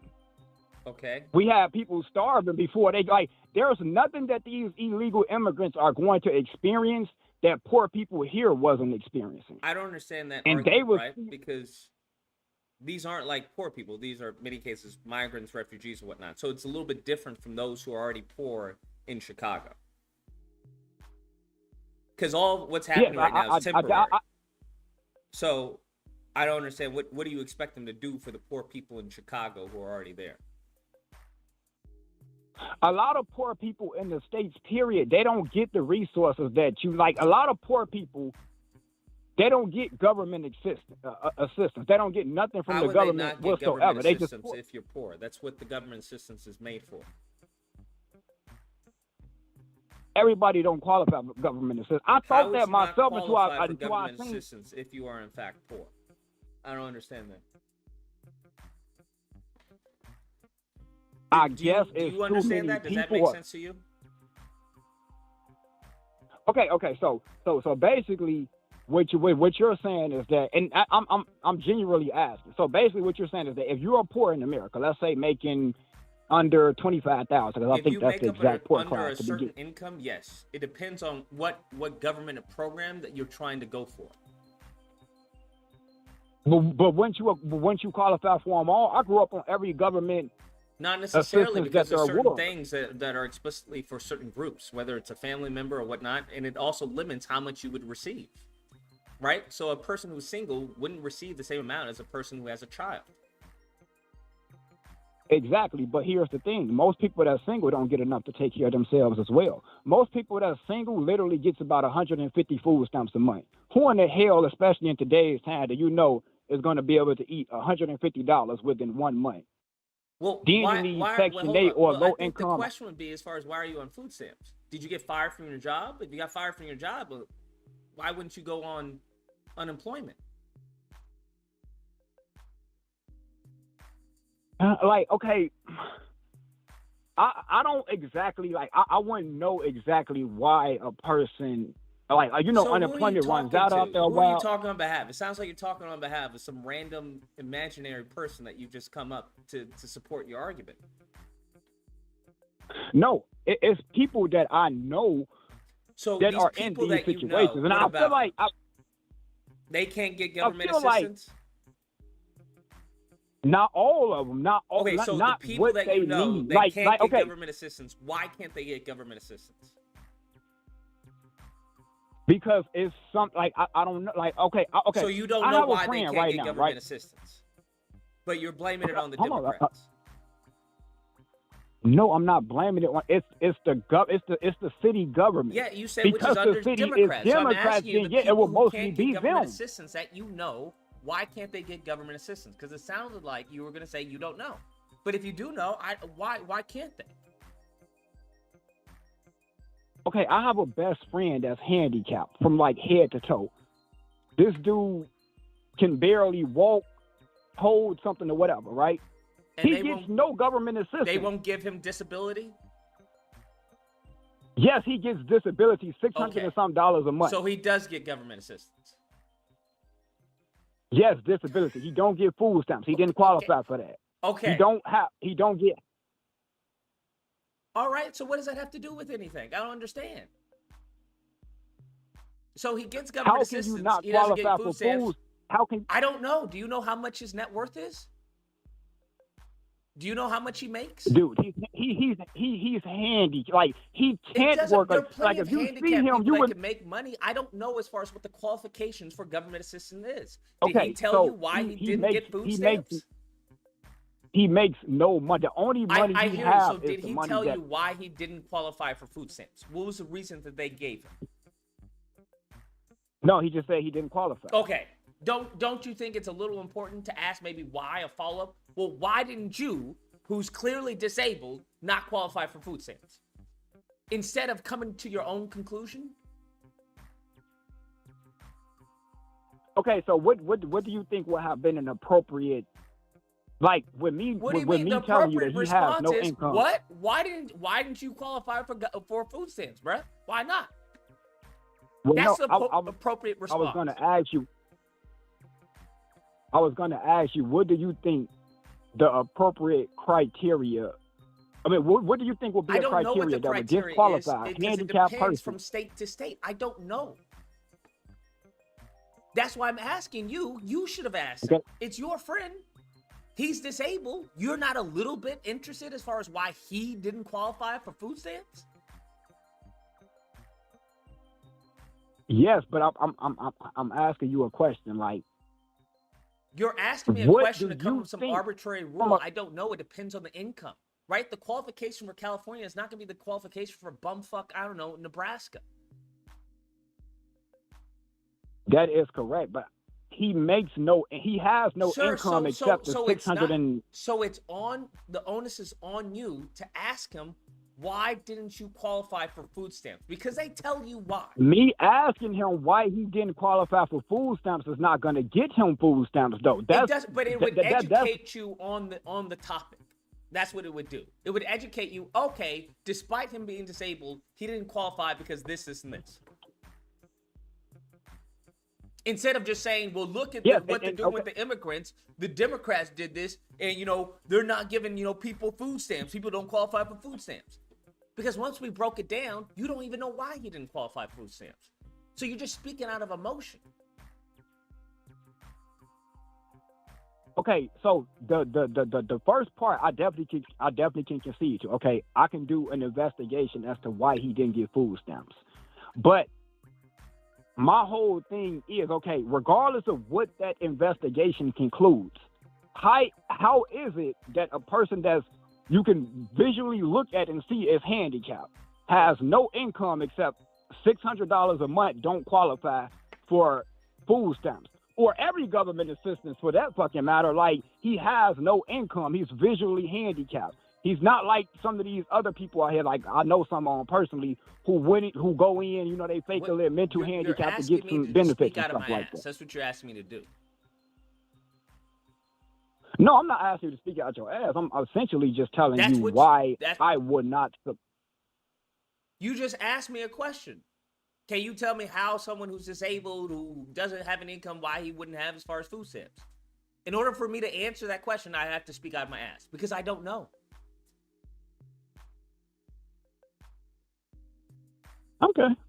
I mean, that's fair enough.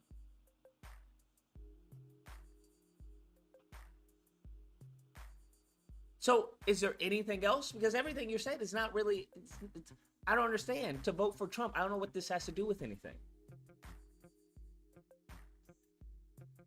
You do understand Trump wants more migrants over here, right? He wants more immigrants.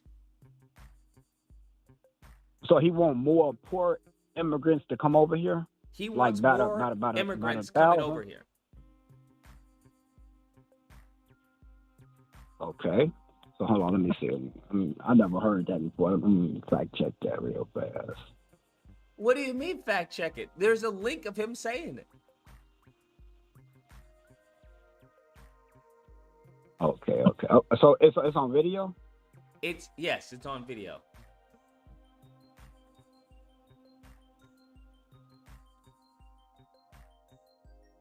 Okay, I'm trying to pull it up. I mean, if he said it, okay, cool. I worst case scenario, I won't vote at all. Like, it really don't bother me. Like, I'm not a Trump stan, first of all. Like, I'm not like one of these people that look at him like whatever. Like, if I don't feel like that people, if I don't feel like neither candidate is going to solve the problems that I'm particularly looking to be solved, then I just won't vote at all. What problem is it costing you? What problem are you facing?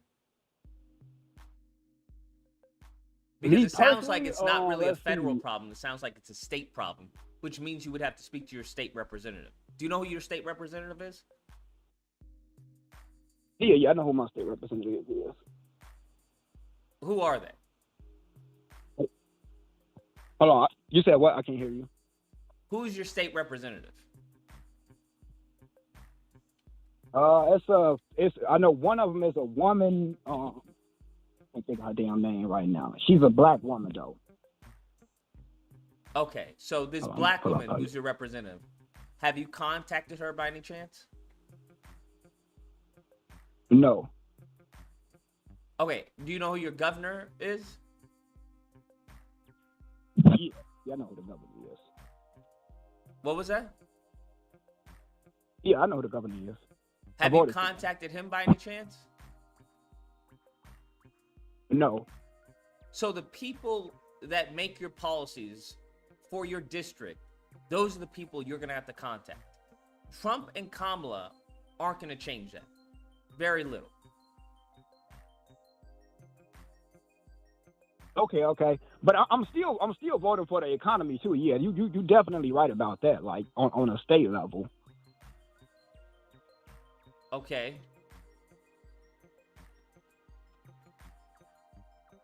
So as far as the economy go, if I was voting for Trump, I will be taking the economy into consideration as well, considering the fact that his economy before the pandemic was pretty good. Based off of what?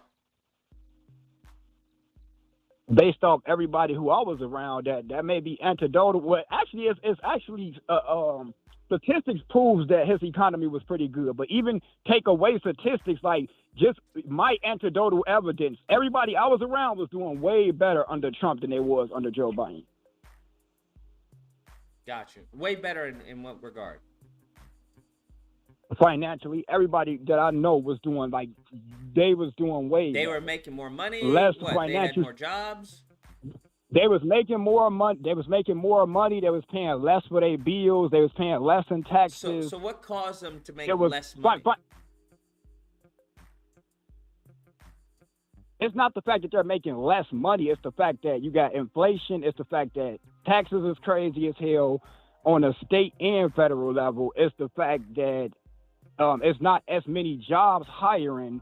Like, it's a lot of different factors that make up how the economy can be good or bad as to how easy or hard it can be for you to find a job. So what and issues here are the do you people I know that I'm attribute to talking Democrats?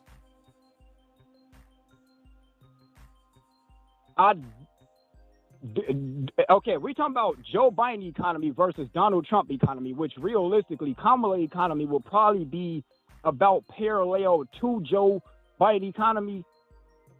I'm going to have to go for Trump. So what are some policies that you believe destroyed Trump's economy? The pandemic. The pandemic. Like, dude, the whole world was shut during down. Trump. Right. The whole world was shut down, so everybody's economy was infected. So it's not me saying No, I'm asking what policies via Biden destroyed the economy that was booming under Trump? I don't okay, dude, inflation is crazy right now. On top of inflation being crazy, we lost jobs. Half the people I know is college educated. And half of them can't even find a job in their field. So it's like, could it be due to here's competition? the thing, right? Here's the thing, right? I cannot speak to how everybody in their life, in their situation, whatever, got to where it was. All I know is this, okay? I'm playing the same game y'all play. When it's a president in office that y'all don't like, y'all blame him for everything. If you get an STD, it's his fault. If your dog dies, it's his fault. So I'm really just going along with that same theme. Okay, so if Trump is in office and the economy is doing good, everybody around me is doing financially good. and then somebody else gets in office, and then now they not doing as good. I'm doing the same thing that Democrats and Republicans do. I'm just going to blame whoever the hell is in office. Now, you can say that's ignorant, and it may be, but everybody does it, so I'm just falling in line like everybody else. Gotcha. All right. Fair enough. Is there any other reason, or was that's pretty much it? That pretty much concludes most of it, outside of also me being a truck driver, so that's another reason why Trump, like, truckers did way better under. What does trucking have to do with voting for Trump? Because truck drivers did way better. Freight was better. Brokers was paying more. It was more freight. So what caused them to pay it was less? way better, dude. The economy. The economy caused them to pay less. Is that what they told you? When the economy is down, freight don't move as much, and the urgency for freight goes down, which means that the rate that the brokers are willing to pay goes down. So they said because the economy is down, that's why they're not paying you the same rate? The trucking industry is one industry that we feel how the economy is going before probably anybody else, because we move the country. So if freight is moving, and it's moving around a lot because the economy is good. Take politics off the table. I don't care who is in office, who you're voting for, whatever. If the economy is good and freight is moving around, then there's going to be a lot of money for that freight to move around. If the economy is dead and freight is not as much freight moving, and the urgency for it to move is not there, then the rates goes down. That don't have nothing to do with who you like as president, what party you like. That's just a reflection of the economy. Trucking is an industry where it only does as good as the economy. When the economy is doing good, any truck driver you know, they pretty much doing good too. If the economy is doing bad, most truck drivers you know, particularly that owns their own truck, they pretty much doing bad too. Gotcha. Not saying they're not making no money, but is they there probably any went from possible making manipulation that could be occurring by these said brokers and whatnot? I definitely wouldn't doubt that. In fact, I actually heard some things like that's going on. But that still doesn't change the fact that the economy is just down right now. So, but you don't know there's that like because what you're basing it off of is off of the trucking. But given that there is possible corruption, which is what you've heard, wouldn't that be a reflection of the corruption as opposed to the economy? But the corruption would not be industry-wide that would end up affecting the whole entire rate of an industry to go down. Like that level of corruption, like no. Like maybe one or two brokers maybe kind of holding out on the driver, you know, kind of giving freight away for a lower price. Because what you have to understand is that some drivers, especially right now because the rates are naturally so low. So some drivers are willing to go for an even lower rate just to get the freight, to move it.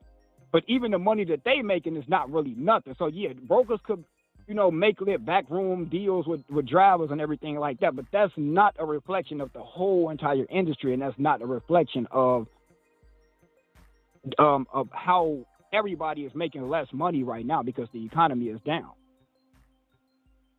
Don't take my word for it. The economy to go down. You know, any truck drivers ask them. Well, I'm hearing truck drivers in the chat, and they're saying that you don't know what you're talking about, and the trucking is booming. No, that trucking is not booming right now. Let me see what this in the chat.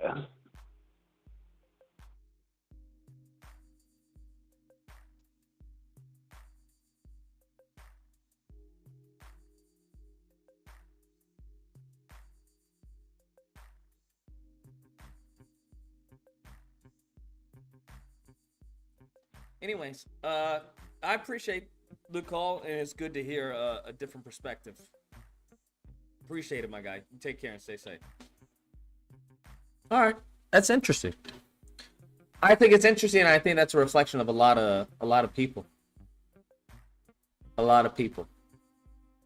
Hey, Carlos thinking the president of the United States can speed dial corporations to affect the economy is crazy.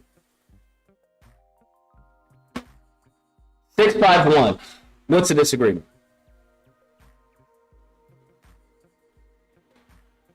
$651. No disagreement. No disagreement. I just think that dude's just ignorant and trying to come up with an excuse to vote for Trump.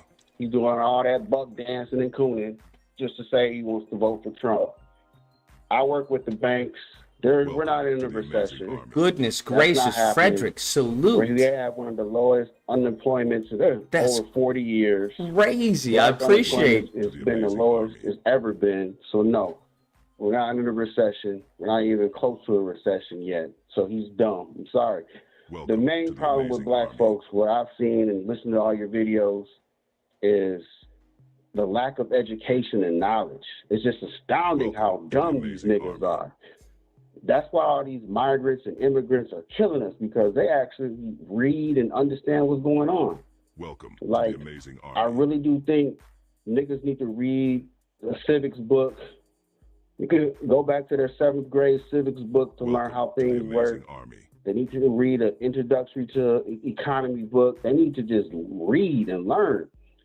Stop listening to these buck dancing niggas on YouTube like the Tariqs, the Philip Scott. Stop doing that. Them dumbass Negroes don't know shit anyway. Welcome to the Amazing Army. I mean, just listening to the last caller made my head hurt. Like, God damn, nigga, read. Welcome to the Amazing Army. Nigga, come on. So that, I mean, it's just, black folks, we gotta do better.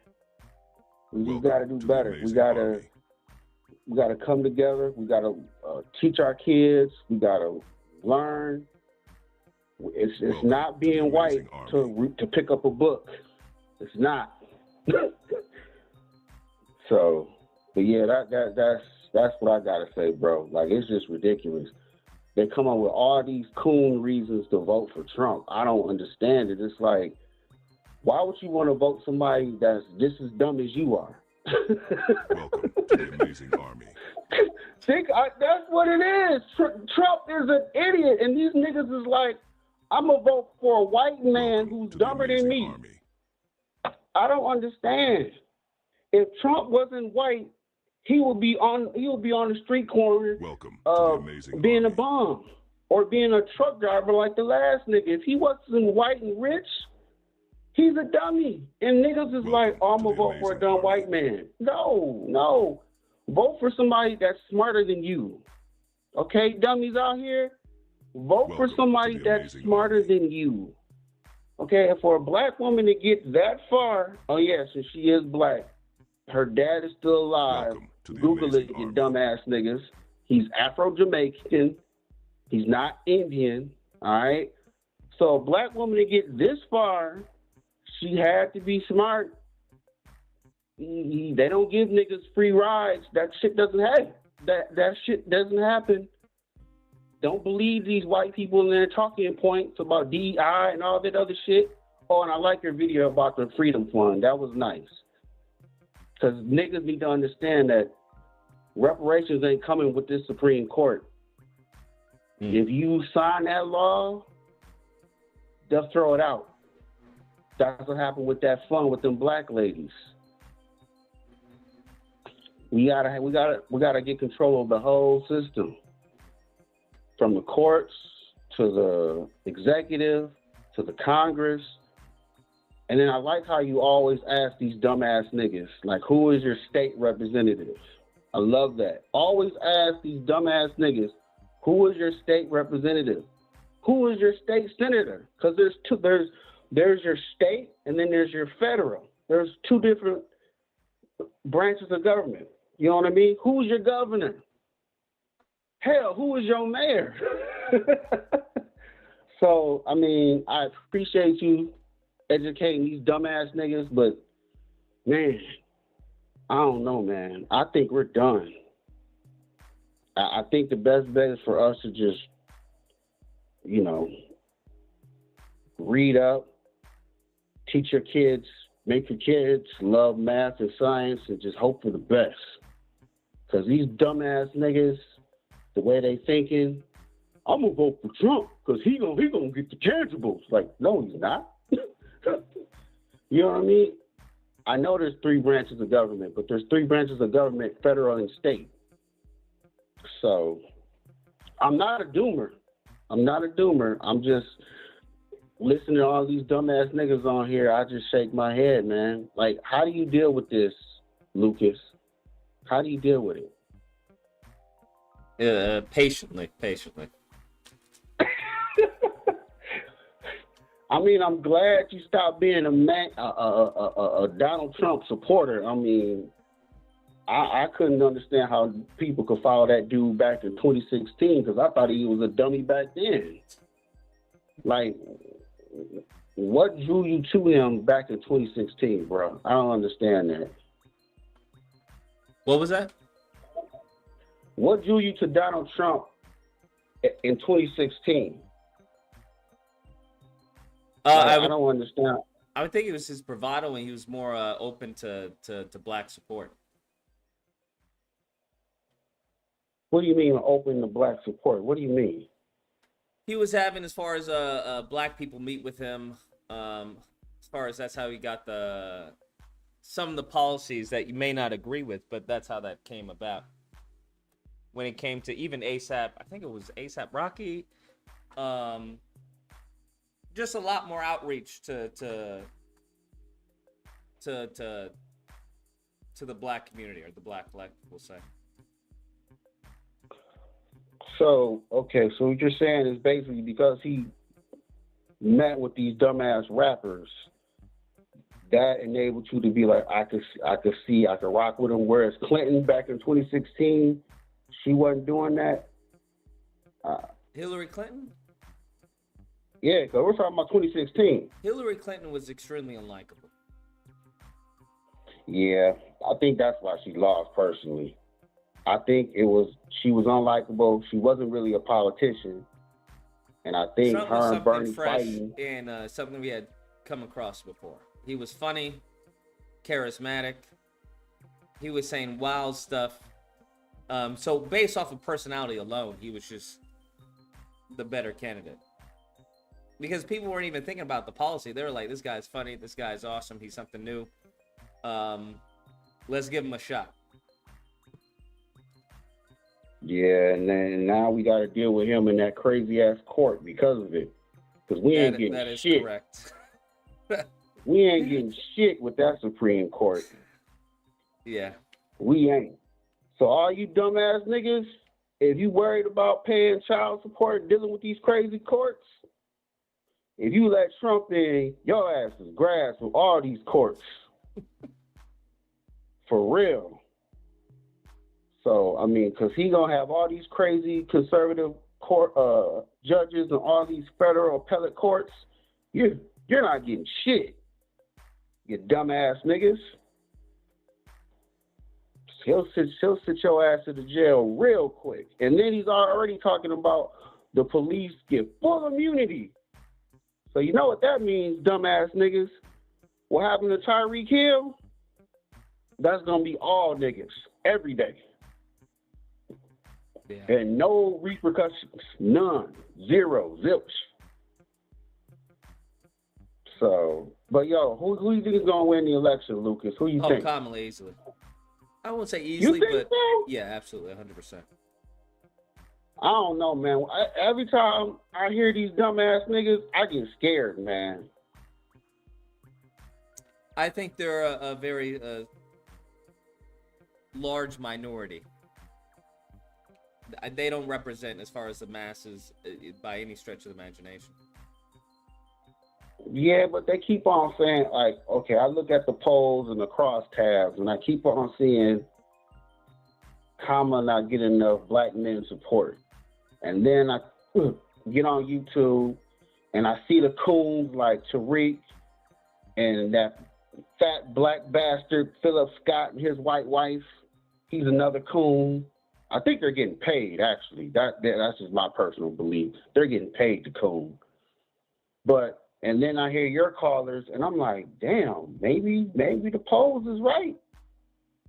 And I'm like, it's too close. Yeah, it's gonna be close, but I think she definitely has the W. All right.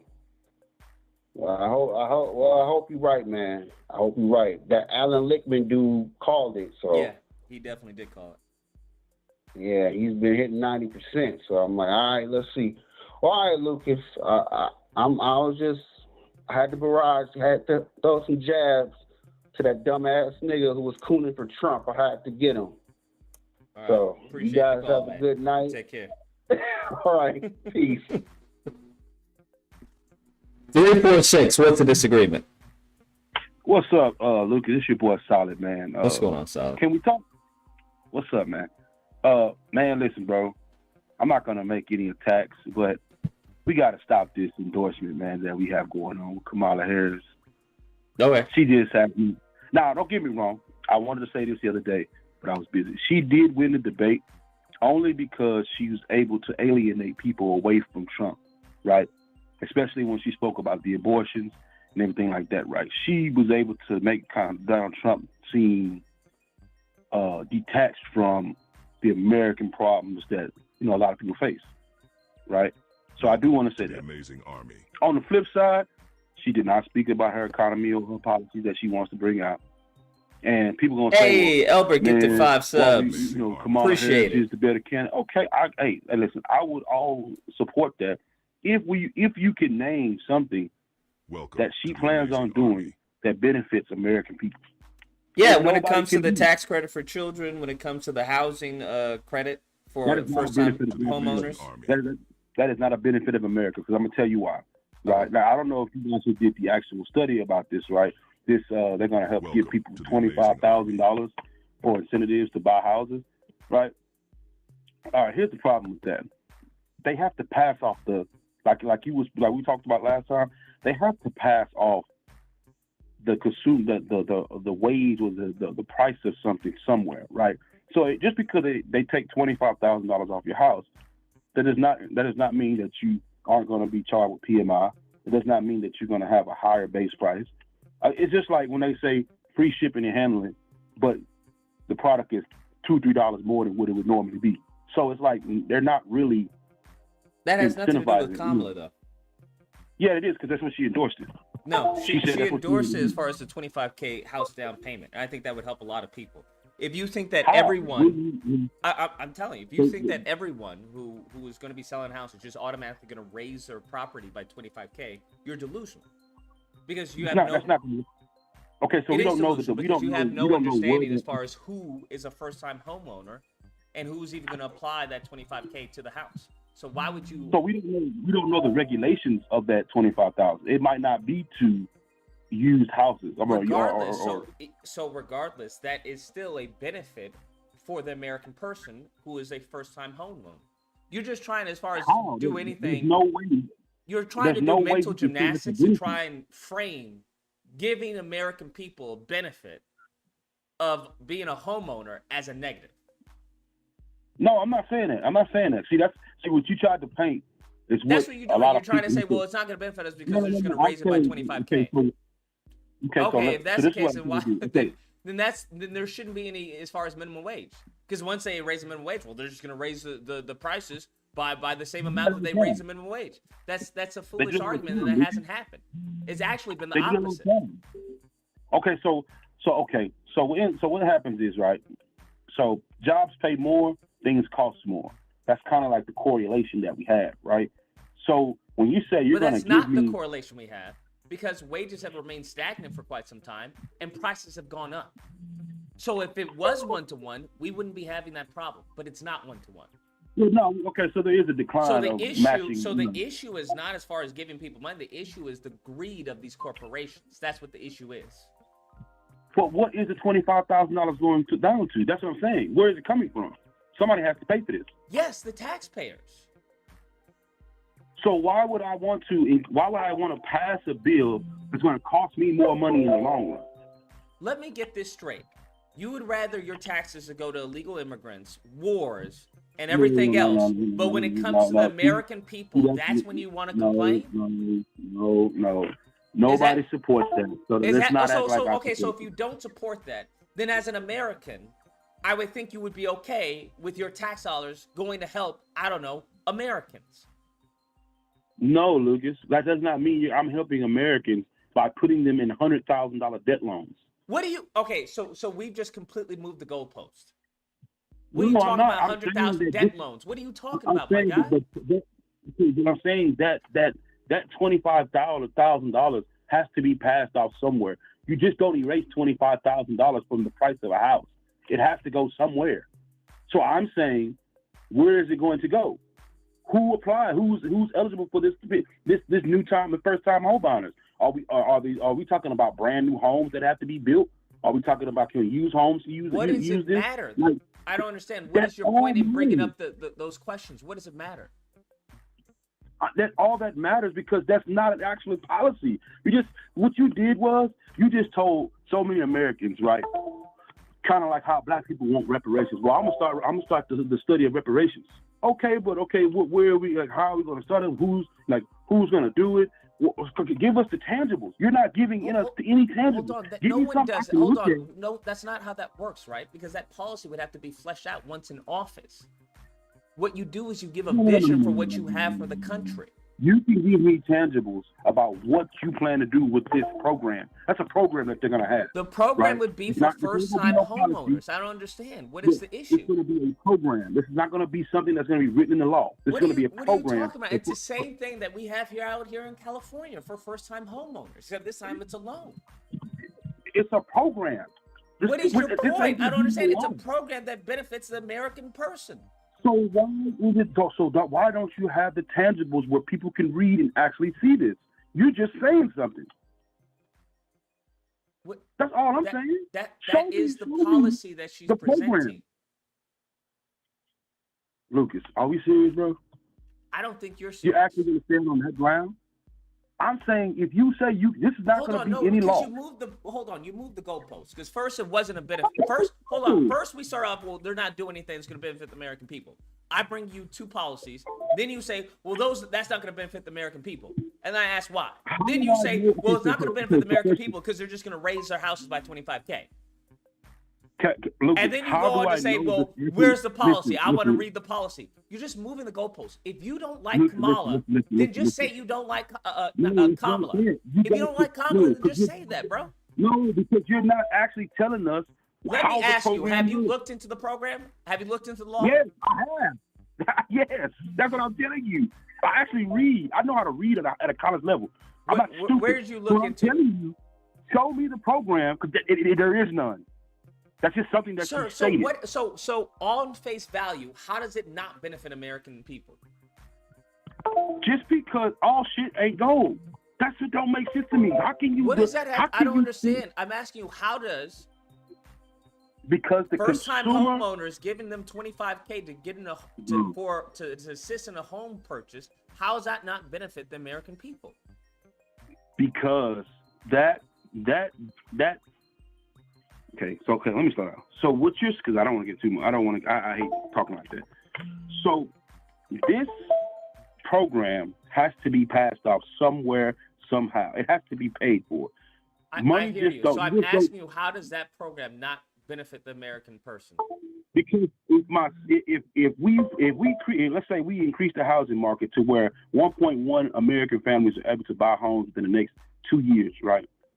Who's going to pay for this? Sir, how does it not benefit the American people? We pay for everything that goes on. So I'm asking you, hold on, given that our money goes everywhere, how does our money, how does this not benefit the American people by helping other Americans to get a home? Because you still have to have the credit, right? To be able to get this house. Obviously, you have to have the credit. You just don't like Kamala. We're done with this conversation. We're done. What's something else? Is there any other disagreement? Because you're being honestly irrational and illogical with your hatred of Kamala Harris. That's what you're being. Because now we're moving the goalpost. So now you still have to have credit. This is foolishness. This is drivel. Okay, so let me ask you a question. I appreciate the call, man. I can't deal with this right now. Appreciate it though. I can't deal with that, bro. You're moving it all over the place. Well, now you have to deal with the credit. Well, what type of homes? There's gonna be homes in the hood. Well, I don't want to get a home in the hood. Well, where's the money coming from? It's the same illogical, nonsensical fucking dribble that I hear from fucking racists when it comes to reparations. It's the same shit that I hear from racists when it comes to reparations. Well, who's going to get the money? Where the money going to come from? Well, it's just going to be for black people? What about white people? Everyone going to get it? Well, how are they going to tell who's a slave and who's not a slave? What happened if they were a slave? They try to pop up with a whole 500 different questions, right? It's a form of gish scalping. You just put out a whole bunch of different things and hopefully something sticks. You're not serious with your concern. You're not. Because if we're talking about giving money to Israel constantly, we're talking about foreign aid constantly, we're talking about wars, Ukraine, everywhere, right? If we're using tax dollars to fund that, but when it comes to American people, now all of a sudden you want to cry, oh, do I have a problem with this? They ain't going to help us. They're going to hurt us. They have programmed you. These companies have programmed you to fuck yourselves.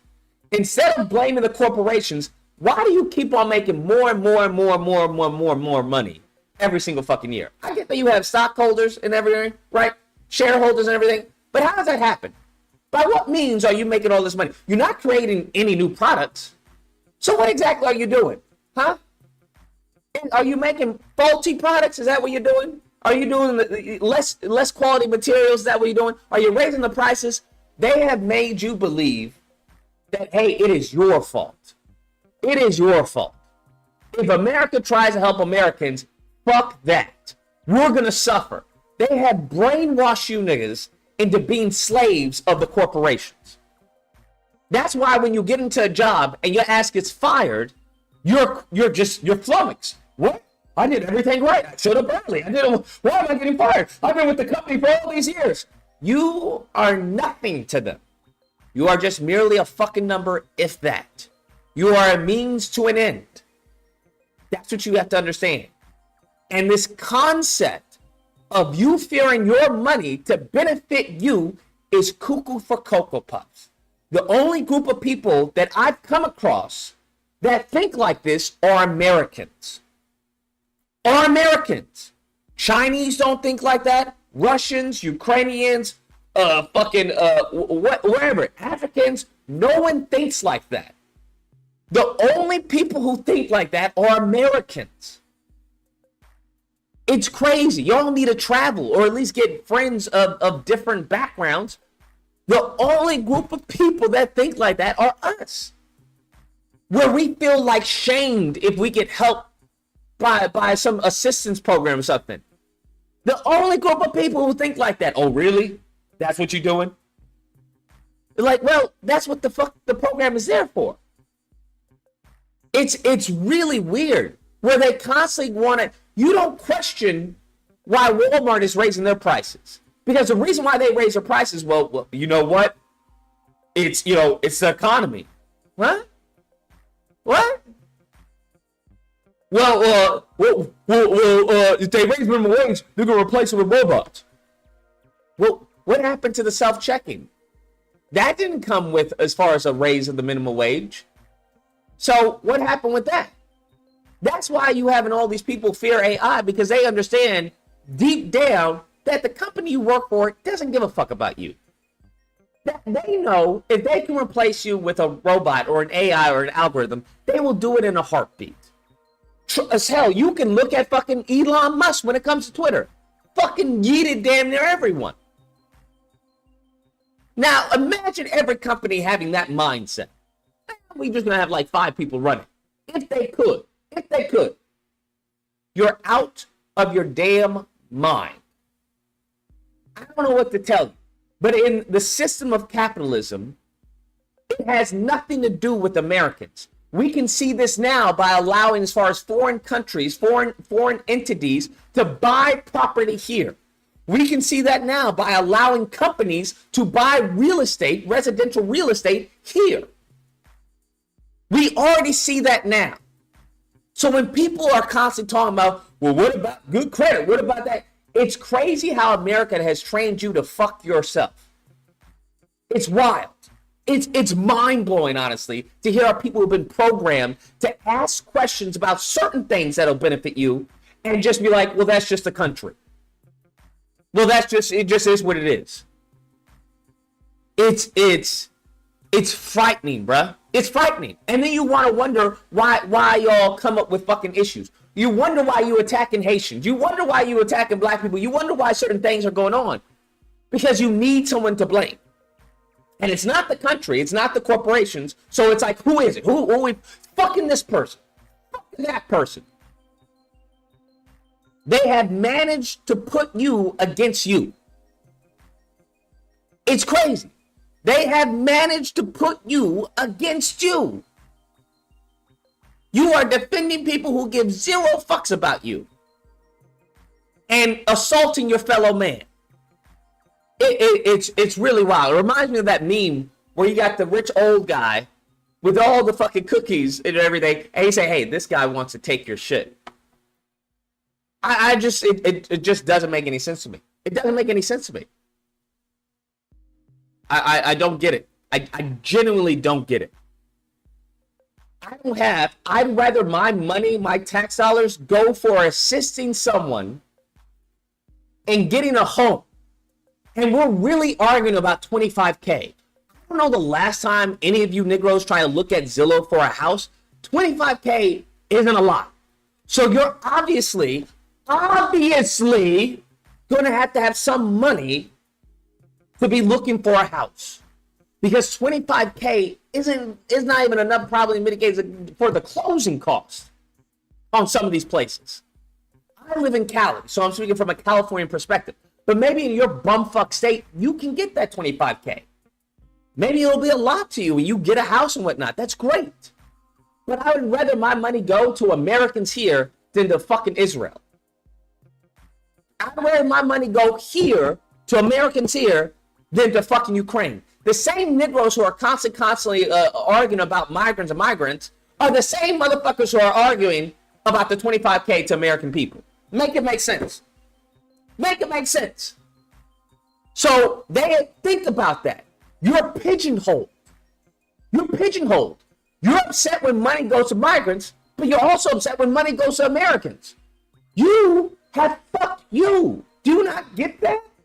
They have programmed you to fuck yourself. Do you not get that? And then you want to talk about, well, you got to have credit and everything. No shit, Sherlock. And there are ways to bypass the credit if you have cash. So what are we talking about? Why are we talking about a group of people that aren't even going to be eligible for this $25K? Right? I just don't understand. You're trying to come up with arguments to fuck yourself. You're trying to talk yourself out of the pussy.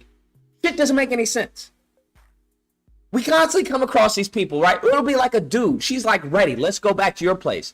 Well, I don't know if we can go back to my place. My place is kind of far. Well, how far is it? It's on mine. I don't mind a drive. No. Well, don't you have to get up early in the morning? I mean, I do, but I can, take an Uber from your place. Well, I mean, the Uber is going to be pretty expensive from my place if you have to get up early in the morning. You're talking yourself out of the pussy. Stop doing that. Just stop it. Stop doing it. Y'all sound crazy. And if you don't like Kamala Harris, then just lead with, I don't like Kamala Harris. Want to know what it reminds me of? It reminds me of the people who are like fucking Trump derangement syndrome. Those people. It reminds me of Trump derangement syndrome, where people would just come up with random reasons why they don't like Trump. Well, I don't like his hair. What the fuck does his hair got to do with anything? What about this? Well, yeah, I don't like that policy, but that policy would benefit you. No, I don't believe he'll do it. What do you mean you don't believe he'll do it? They're just coming out with random excuses. I'm just like, you sound delusional, bruh. You sound inane. Just say you don't like the bitch. Just say that. I respect that 100%. I don't like how the bitch laughs. Bet, got you. Now, is it illogical still? Yeah, but at least it's a reason. I can understand if you just don't like her. I just don't like her. Because a lot of people voted for him because he was charismatic. They know fuck all about him. But they're like, yo, this nigga makes me laugh. He's funny. I'll vote for him. I understand that. I'm not going to knock you for that. I get it. I 100% get it. 380. What's the disagreement? What's up, Lucas? I don't know if it's really a disagreement, but I was wondering with Candace Owens, I don't know if you've been paying attention to her lately, but I was wondering, like, do you think that she has had sort of like I know she makes money in right-wing politics, but do you think that she has had like a awakening moment because she's worked for so many people who, had Jewish ethnicity, and she saw... No, I don't. Everything you're about to say, no. This is just another grift for her. You don't think so? No. I feel like she's losing money somewhat in this new direction. Yeah, she doesn't have to because she's probably going to steal from fucking her man, George Farmer. Until that goes kaput, and then she's going to go right back to her parents. You don't think that maybe she feels... Maybe she feels like I know that, like, when I first got into politics, like, I'm still young, but like when I first got into politics, I kind of, got caught into, watching PragerU. It targets young people. I was in college, and one of the things that kind of started... Candace isn't naive. Like, as in, you saying that she's smart, she knows what she's doing? She knows exactly what she's doing, and she probably has a group of Asians or whites behind her who are guiding her. As she did with everyone she's worked for. She's never stood out on her own. So you think she's been fed the lines that she uses? I know for a fact she's been fed. I've been in the same room as she was fed the lines. I feel like the right wings, they don't, like, at least not the mainstream ones, they don't really, speak on issues of Israel unless it's always positive. Of course not, because the right is very pro-Israel. And then if you go, like, the ones who are, further right, the fringes, like Nick Fuentes and all of them. I don't disagree. I don't know what her plan is. I don't know what her plan of attack is, but it's going to end in smoke. That's where it's going to end. I mean, it kind of is ending in smoke. I mean, I heard she just got demonetized from YouTube. That doesn't mean anything to her. But you don't think so? No. I feel like she was making hella bread off of YouTube. She probably was, but it doesn't mean anything to her. So what is the angle? What is the purpose of that? Even, I don't know. Because you can't just. I think she's lost her mind. I feel like it might have something to do with the fact that she feels like, dang, like y'all. I'm not saying that Candace is any kind of like, oh, she should be accepted. I haven't agreed with Candace on mostly any of her takes, but I am saying that I do think that to some extent she saw like that, dang, like I can't speak, because at first it was like mild stuff. It was little stuff. It wasn't how crazy it's gotten, but it was like mild stuff. And then Ben started snubbing her just even off of mild criticism. I feel like that just antagonized her because, like, dang, no, like, I when agree, it comes to black people, y'all don't have a problem. Or she's not doing this of rhyme or reason. She's doing this out of spite. That's what she's doing. Oh, I agree. She can't control her emotions. So that's what I'm saying. This is the Hindenburg. It's going to blow up. She's a grifter. Yeah. Because there's not enough people. No, for sure. There's not enough people that she's trying to acquire for her to garner mainstream or widestream attention. You attacking the Jews and saying, and she's not even attacking the Jews. She's trying to say, the Frank first or whatever. So she's even a coward in that regard. So it's just like, okay, you're being labeled as an anti-Semite, and you're not even going all the way, right? You're trying to. Her last bit I saw on like Twitter about 9/11 and how it's Jewish people and the dancing Israelis, pointless. Moment in time you talk about dancing Israelis, something that's widely been debunked. They arrested the people. They did an interview and investigated with them. And then they weren't dancing. So when you start mentioning stuff like that, it lets me know what she's trying to do with trying to take over the Groypers, right? By Nick Fuentes. Yep. That's what she's trying to do. She's trying to be the new leader because that's what she's always done. What Candace has always done is taking talking points of other people and use her platform to promote it. So because she's a bigger voice than whoever she's stealing from, people are going to see that it comes from her. And she's done that her entire career, quote unquote career. But she's done that whether it's TPUSA, whether it's PragerU, whether it's Daily Wire. And now she's doing that now, except now she's taking her talking points from Nick Fuentes and trying to say, well, I don't know anything about Nick Fuentes. I don't have any issue with him, yada, yada, yada, yada. That's all she's doing. That's right.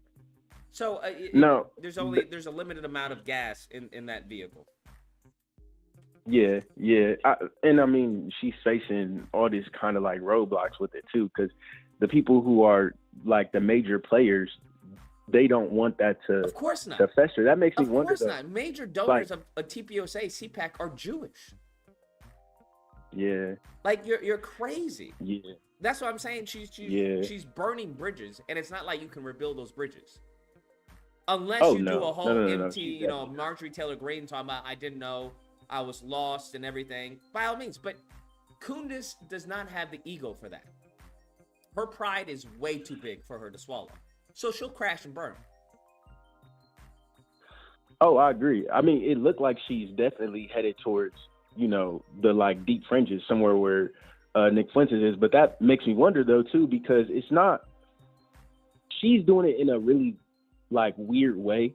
But even when you look at like, yeah, there's big conservative media like Ben Shapiro, Charlie Kirk and all of them.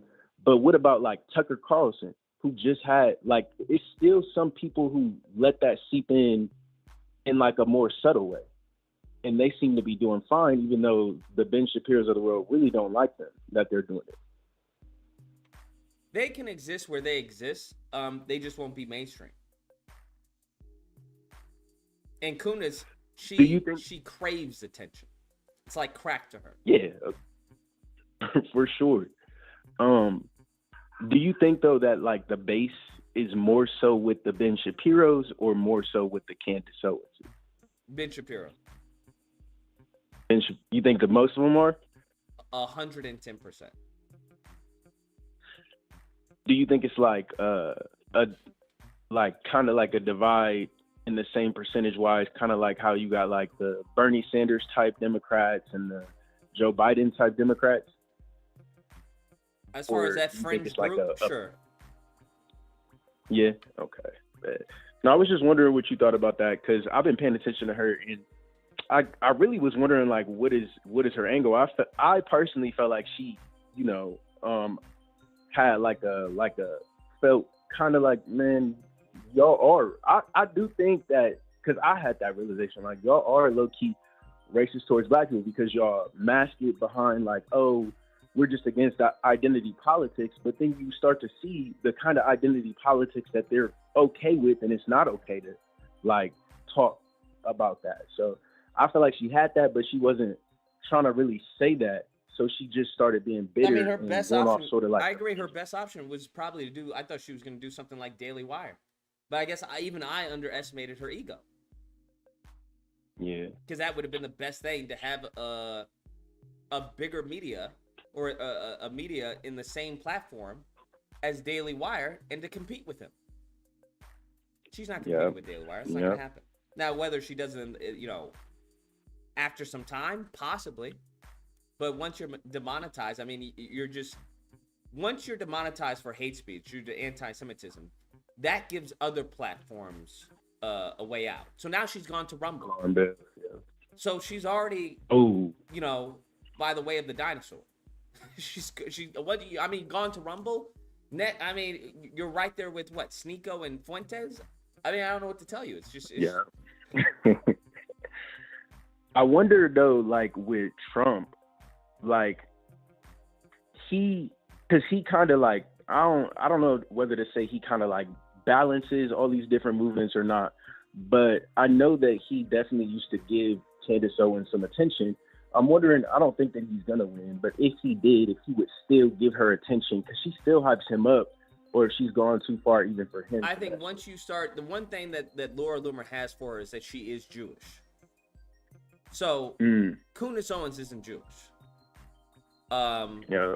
I don't know how you embrace someone who is known as an anti-Semite while in office or anywhere near her, anywhere near him. Excuse me. So I don't see that happening. Because his donors, Trump's donors, are Jewish. Like his mega donor, I forgot the woman that he was talking about. That had an award better than the Medal of Honor. That woman was Jewish. She was a mega donor, Jewish woman. So the last thing you would want to do is offend people like that with the presence of, Candace Owens. Right. What do you think, like, with, everything that's going on as far as the war, and now we have all of this going on at home, like, what do you think Kamala and, like, the Democrats' angle is? Because it seems like they're trying to, like, split down the middle of the war, but still pretty much pro-Israel. Do you feel like they have, like, a sincere kind of, like, feeling towards the Palestinian people, or do you think that they kind of use that to keep the progressive base in? You can't go off a sincere feeling towards anything. You have to go off of politics, which is pretty much just strategy. It's ruthless pragmatism. So you can't offend Israel, but you can't offend, those who see this as a genocide. So you got to play both sides of the fences, which is what she's doing. She's saying, hey, they have the right to defend themselves, but they also don't have the right to slaughter innocent people, to genocide. It's smart. Now, to the people who are like, oh, well, she's for genocide, those people are a fringe minority, I would argue. A very fringe minority. Yeah. What's your take, like, on the war that's going over there? I mean, I know it's so long and dragged out, but, like, realistically, do you see any kind of scenario where, I know everybody keeps saying that, like, a two-state solution, and I'm not as educated on the whole thing. It seems kind of messed up, people, dropping bombs. I do understand the whole attack and stuff happened, but do you think there's any kind of realistic two-state solution that would ever happen? I have no idea. Completely ignorant on that. Yeah. I don't know. But yeah, I was just kind of curious with Candace, because I know, like, you used to kind of, like, be more so on the right. Is that right? I say I'm still on the right. I just think the right has morphed into something that's unrecognizable by many conservatives. Yeah, I mean, I know that it's become like a cliche, but they they act weird. I mean, the conspiracies and stuff, I can't even wrap my mind about it. I saw on Twitter after the debate, like, it was, like, popular for them to say that she had, like, an earpiece in her ear. Yeah. It's like everything's a conspiracy theory. And I just don't understand. I don't think we saw it to that level with other Republican presidents. Definitely didn't see with Romney. Didn't see with Bush. Even, I mean, maybe after 9/11 and whatnot. But it's just what he's allowed people to do is allow dumb people to feel smart. He's given them a safe place to where they can voice their opinions without being shamed, right? Because many people were afraid to say something that was stupid. Now that's not the case. That's what was weird to me, because, like, in the day, like, I imagine just looking at, I was young, but, like, looking at how they were, like, Mitt Romney, George Bush, I might not have agreed with their policy and stuff, but they seemed like smart, respectable people. And I always thought that, okay, well, since they elect these kind of people, Republicans are probably rich people who just, want to protect their financial interests, don't want to deal with, the problems of the world. But it seems like, I'm wondering if they were all always kind of dumb, like the way that they act now, and just hid it well, or maybe the representatives didn't want it to be shown that they were like that. Because there was still Obama is from another country, he's a Muslim and stuff like that. Those things were still going on at the time. Yeah, it's just smart people taking advantage of dumb people. Smart people taking advantage of dumb people. Heard. All right, bet. Well, I just wanted to hear your take on that one. All right. Well, I appreciate the call, man. All right, bro. We had a whopper, bro. Who was that that dropped that bomb? I heard the freaking the music. Tank Demolisher says, just got mail from Neighborhood Watch. I'm in Chicago. Not a single black person listed on it from volunteers to officers. It's over, people. Larry says, Trump is a glorified car salesman. If he grew up in the corner from me and completely full of crap, I wouldn't mind him if he was just a comedian. Fair enough. Tank says, ops ain't stopping Hispanics from going to school, clown. I don't know the situation in Chicago. That's why I was like, I can't give you any pushback. I mean, that sounds pretty fucking crazy that you're not going to school due to the ops going to the same school as you. Like, that, I don't know, that seems pretty insane. But I was like, hey, I don't know the politics of Chicago. I don't know what the gang relations are. So I was like, all right, fine. If that's what's going on, so be it. Frederick says, off topic, but I still wonder if Sony is already working on the PS6. Yes, they're working on the PS6. Best believe it. They're already in production of the PS6. Best believe it. Tank says, what? Okay, so has the caller been to any school in Oak Park? Stop the lies, bro. You Chicago callers are going to have to call in. I don't know anything about Chicago. I don't do videos on Chicago. I don't talk on Chicago. I don't know. Apparently, Chicago isn't racist. There's not really a big racism factor in Chicago. I don't know. Tank says, I recall the Hispanic gangs fixing and cleaning their hood while blacks were burning shit. More lies. Oh, shit. I don't know. Frederick says, Trump has a very devoted following of people. I wonder how good Kamala's actual chances of winning are. I'm a political novice, so I'm not sure. They're very good. Because his people, they don't make up the majority of American people. That's the thing. What you have to worry about are the independents and, those who are going for Jill Stein or I forgot, Cornel West or something. Warden with the $200. $200 make me holla. I don't know where this came from. To American blacks, the legal term for us is freedmen. Is there a case where you could see yourself using freedmen American, though we still are black, of course, but just to differ us from the lost ones and to identify us going towards a goal? Freedmen reparations to freedmen American. I don't have an issue with that at all. Because freedmen are actually the group of people who are descendants from slaves. That's the class of people that would be getting reparations. That's what they tried to establish. I hope everyone understands this. This is why the fucking Black Caucus need to burn in fucking hell. And I still need to do my video on Gavin Newsom of his bullshit of praising the Black Caucus, talking about, I didn't speak directly to anyone. What a fucking piece of shit. God, I can't wait for that man to die. Fuck, I lost my thought due to my hatred of fucking Gavin Newsom. If Gavin Newsom dies and I don't get a call or a knock on the door from the police, I'm gonna be offended. That's how much I despise that man. I will be offended. I'll of course have an alibi. Nah, it wasn't me. I was at home on the stream playing fucking, Spider-Man or some shit. But I'll get offended if I at least don't get a knock like, hey, what's going on, man? We just want to talk to you. Gavin Newsom was killed last night. Oh, totally understandable. How can I help you, officer? All jokes aside. What was the? Oh, yeah, that's what they were trying to establish in California, the Freedmen's Bureau. What was it? I think it was called the Freedmen's Bureau, but essentially for reparations. That's what they were trying to establish. That got turned down by the Black Caucus, piece of shit. And here's the thing: I'm not gonna put it on fucking Gavin Newsom. I'm gonna put it on the Black Caucus because I don't give a fuck what that saltine piece of shit said to the Black Caucus. I don't give a fuck if he was talking about, I'm going to veto it, I don't like this, it needs to be a study. Fuck him. It's still your duty as the Black Caucus. It's not the White Caucus, it's the Black Caucus to push that bill to the fucking floor. Y'all pieces of shit and y'all need to burn in hell, and I can't wait for y'all to be voted out.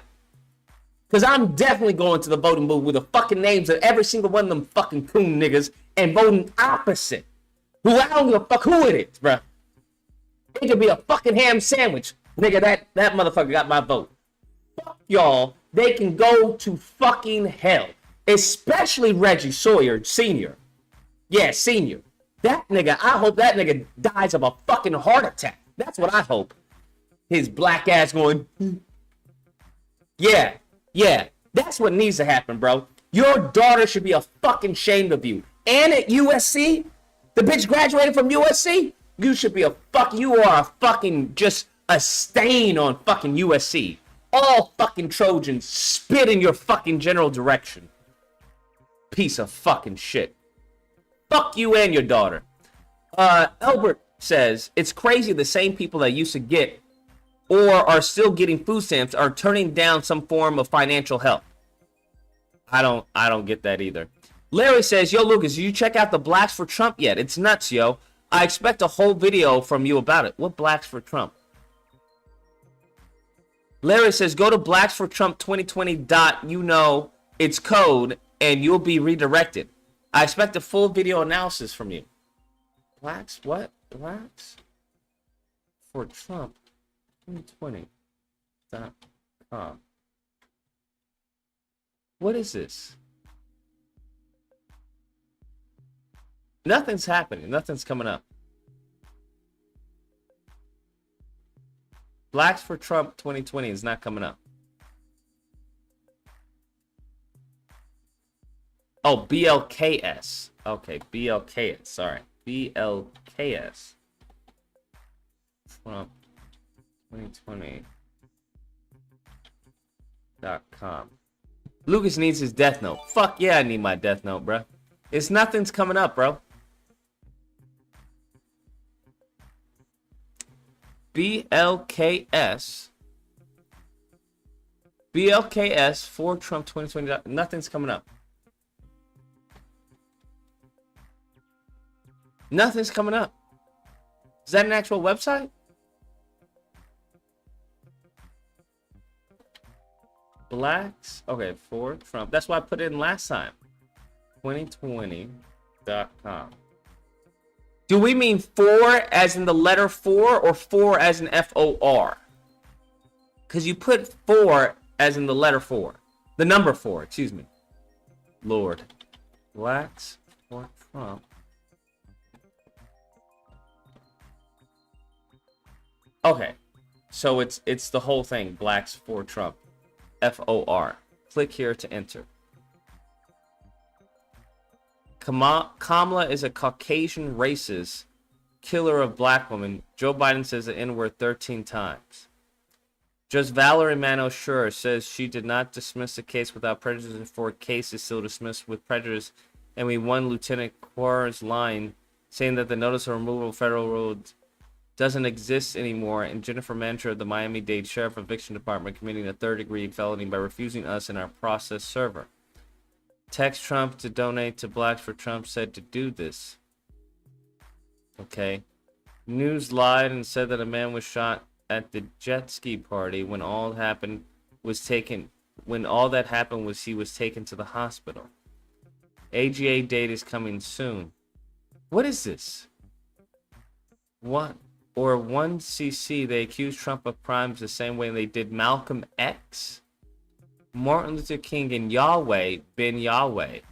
If you can pardon Snoop Dogg's friends, then you can pardon Yahweh ben Yahweh. Gather the Yahwehs, win for Trump, click the arrow below to watch. Jason Bembry article and Judge Everett motion to rescue. Maurice Simonet testifies for Jason. What? A warrant? What the fuck am I looking at? Kanye and Blacks for Trump has Trump's black approval at 36%. New Michael, the Black Man show, the Blacks for Trump show. Well, that I will click. The Blacks for Trump show. Whoa. Holy shit. Everybody, my name. Okay, that's really fucking loud. There's no audio cue. Oh, here it is. This is Michael, the Black Man. We're gonna get ready to do our show tonight because we've been. I'm trying to tell you in person. This is personal. So, yes, sir. I was all into it. And y'all got me into the scriptures. I ended up memorizing the whole Bible. Yes, sir. Memorizing the whole Bible. Okay. Some of you brothers was in here, raise your hand. Y'all know where you was at. And I stood up and quoted the scripture in the temple for 2 days. That's right. In the beginning, all through the scripture. Amazing. Went all the way up to Jeremiah. Yes, sir. And y'all see, yeah, see, I tricked you niggas. Y'all done read the whole Bible in 1 day and didn't know that was going to happen. It was 2 days, though. It took 2 days. Yes, sir. So on that second day, I was like, oh, my goodness. Because, I realized, you know, that they were cannibals. I saw them. What is this? Even singing a song. It's written all over your face. It's gonna be rough. Hey, the Arcadians. Oh boy, we're coming for you, Arcadian bastard. We gonna. I'm trying to tell you. He asked me to look up some stuff and go to the what do they call it when you go Washington D.C. Okay. Shit. We can't go back? Okay. All right. Okay. These are all fake black people that are really East Indian Cherokees. Oh, they're all fake black people who are really East Indian Cherokee. These are the deceiving fake black people who are really Indians. Sambo slave beaters who want socialism to live off our tax dollars for free while they pay no taxes. They are drunk with blood of the saints. Okay. Watch new Michael the Black Man show here. Racists write on Republicans hate blacks. Blacks for Trump at the Grammys and Super Bowl. Blacks for Trump say there will be no civil war. White European Republicans and independents are not the devil. Okay. President Trump is going to stop them from kidnapping our black women and eating their organs. All right. Let's The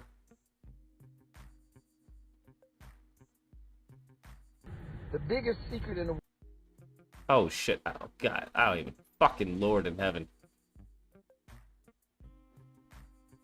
All right. Okay. Gotcha. Very interesting. Lord, oh Lord, bro.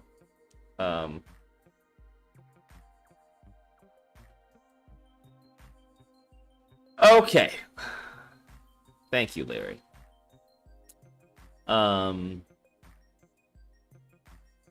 Larry says, bro, chapter 2 or 13 CCC. Chapter 5C, I mean 8278D. Thanks for checking this out. I knew you'd appreciate the insanity of it all. It's something, all right, bro. It's definitely something. Goodness gracious. Warden, much respect, bro. Much respect. That's crazy. Warden doesn't super anything, bro. He doesn't super anything, bro. That may be the first time ever. Actually, I won't say ever. But that's wild, man. Caught me off guard. Chess Discord video suggestions. This isn't video review. This is disagreement day. Man, I need to hit up what's his name. Where's my fucking model at? Aren't you done with it by now? You should be done by now. Make Discord great again. Here we go. Join the Discord. If y'all haven't already, join the Discord. We gotta switch up the guards, man. We're gonna switch up the guards. We want the guards to be all Latinos. No, we want all men. All men for the mods.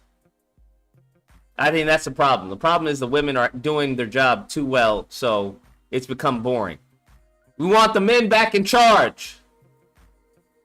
The men back in charge, okay? The men back in charge. You women are fucking boring. Y'all actually keeping the shit peaceful and silent. Fucking boring, ladies. What's wrong with y'all? Goodness gracious. We haven't had a good drama in the Discord for how long?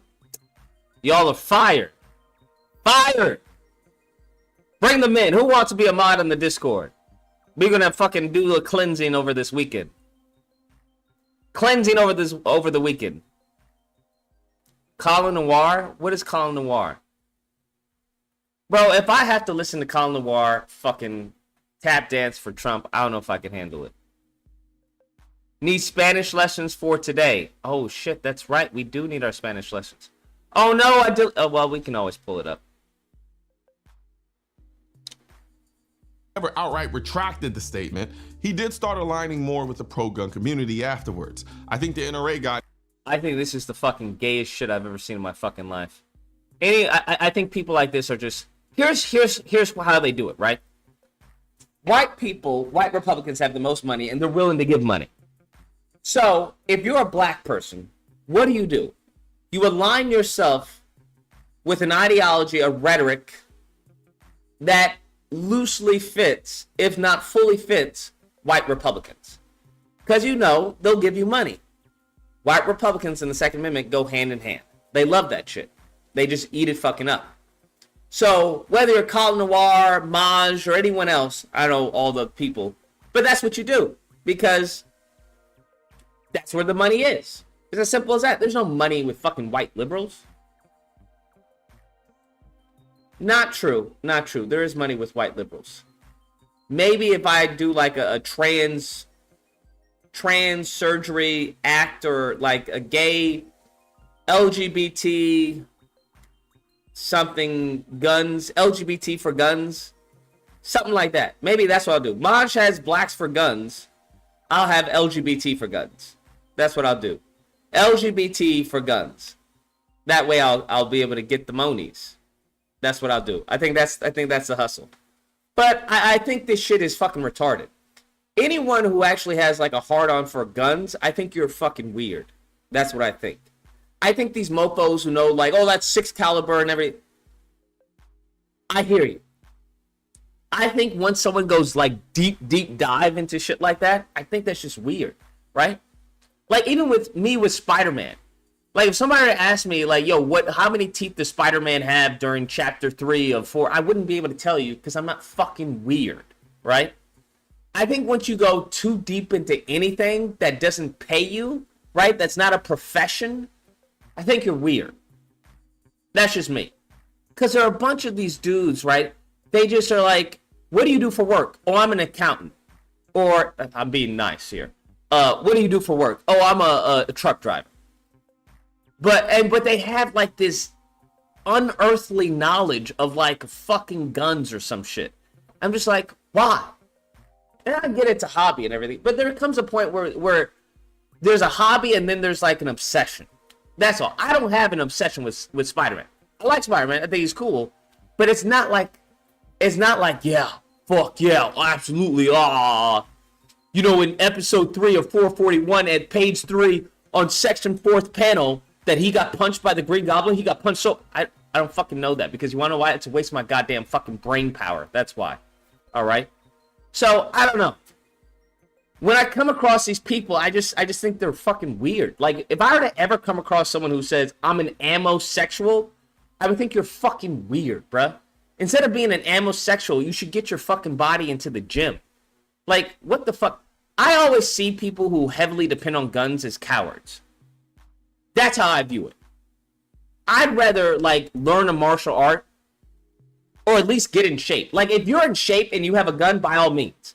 I think that is the perfect fucking marriage.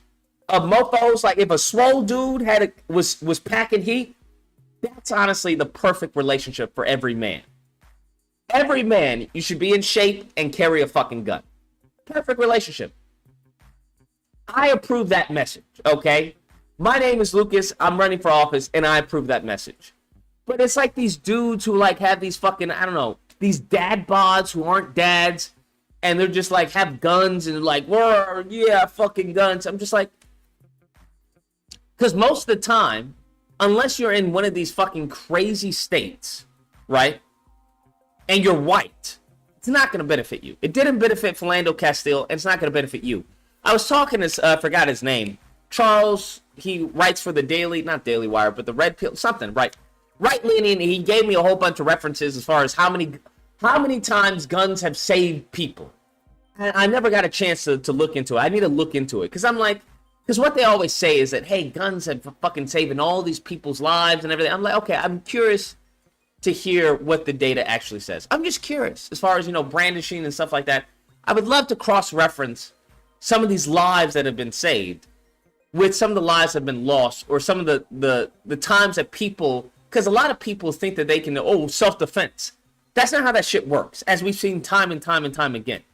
You may think that you're legally in the right, but then you come to find out that that's not what the prosecutor is saying. You go to court and you come to find out, this is not how online works. That the online is not a representation of a real fucking court, of a real fucking trial. That I've been misled to believe I have a Second Amendment right, to defend myself and everything. It doesn't work like that when it comes to court. Especially if the prosecutor has a hard-on for you, or the judge has a hard-on for you, and they're like, they're gonna get you with something. So I don't know, man. I'm all for the Second Amendment, 100%, 100%. But I think there are a lot of people who use it as a handicap, right? You use it as a handicap, and when people use it as a handicap, they're more likely to inappropriately utilize the Second Amendment and then try to, fall back on, it was self-defense, it was self-defense. It's the same thing with officers and qualified immunity. That when they do some shit, it's like, I was in fear for my life. I was in fear for my life. Okay, I have fear of my life. That's what happened. It's like, nah, I don't believe you. I don't believe you. But at the end of the day, I think people who are like, the Second Amendment was for, a militia. I think those people are stupid. We have restrictions on all of the amendments. I think when people cry about the Second Amendment or restrictions or anything like that, I think that's a fallacy to tradition. Just because traditionally it has gone this way doesn't mean that that's the best way. It's just in a tradition. You're doing it because you're just doing it. You haven't really thought about why you're doing it. You're just doing it, because they did it. And I think there's a lot of harm that's caused with that mindset. It leaves us just stagnated as a people. Because we have never made any advances, whether in technology, in fucking agriculture, whatever, with that mindset of, this is how we do it. It's like, I hear you, but there seems to be a better option. There seems to be a better way. Unless you believe that is the best way. I think it just becomes, it just becomes a hassle of like debating, how do we go about this? That's my take on it, but I'm curious what he says. In his ear and said, this isn't a good look. Like when it comes to like school shootings, they're so hard on, like hard pressed, like we're just gonna have security. Yeah, but is that really the best option?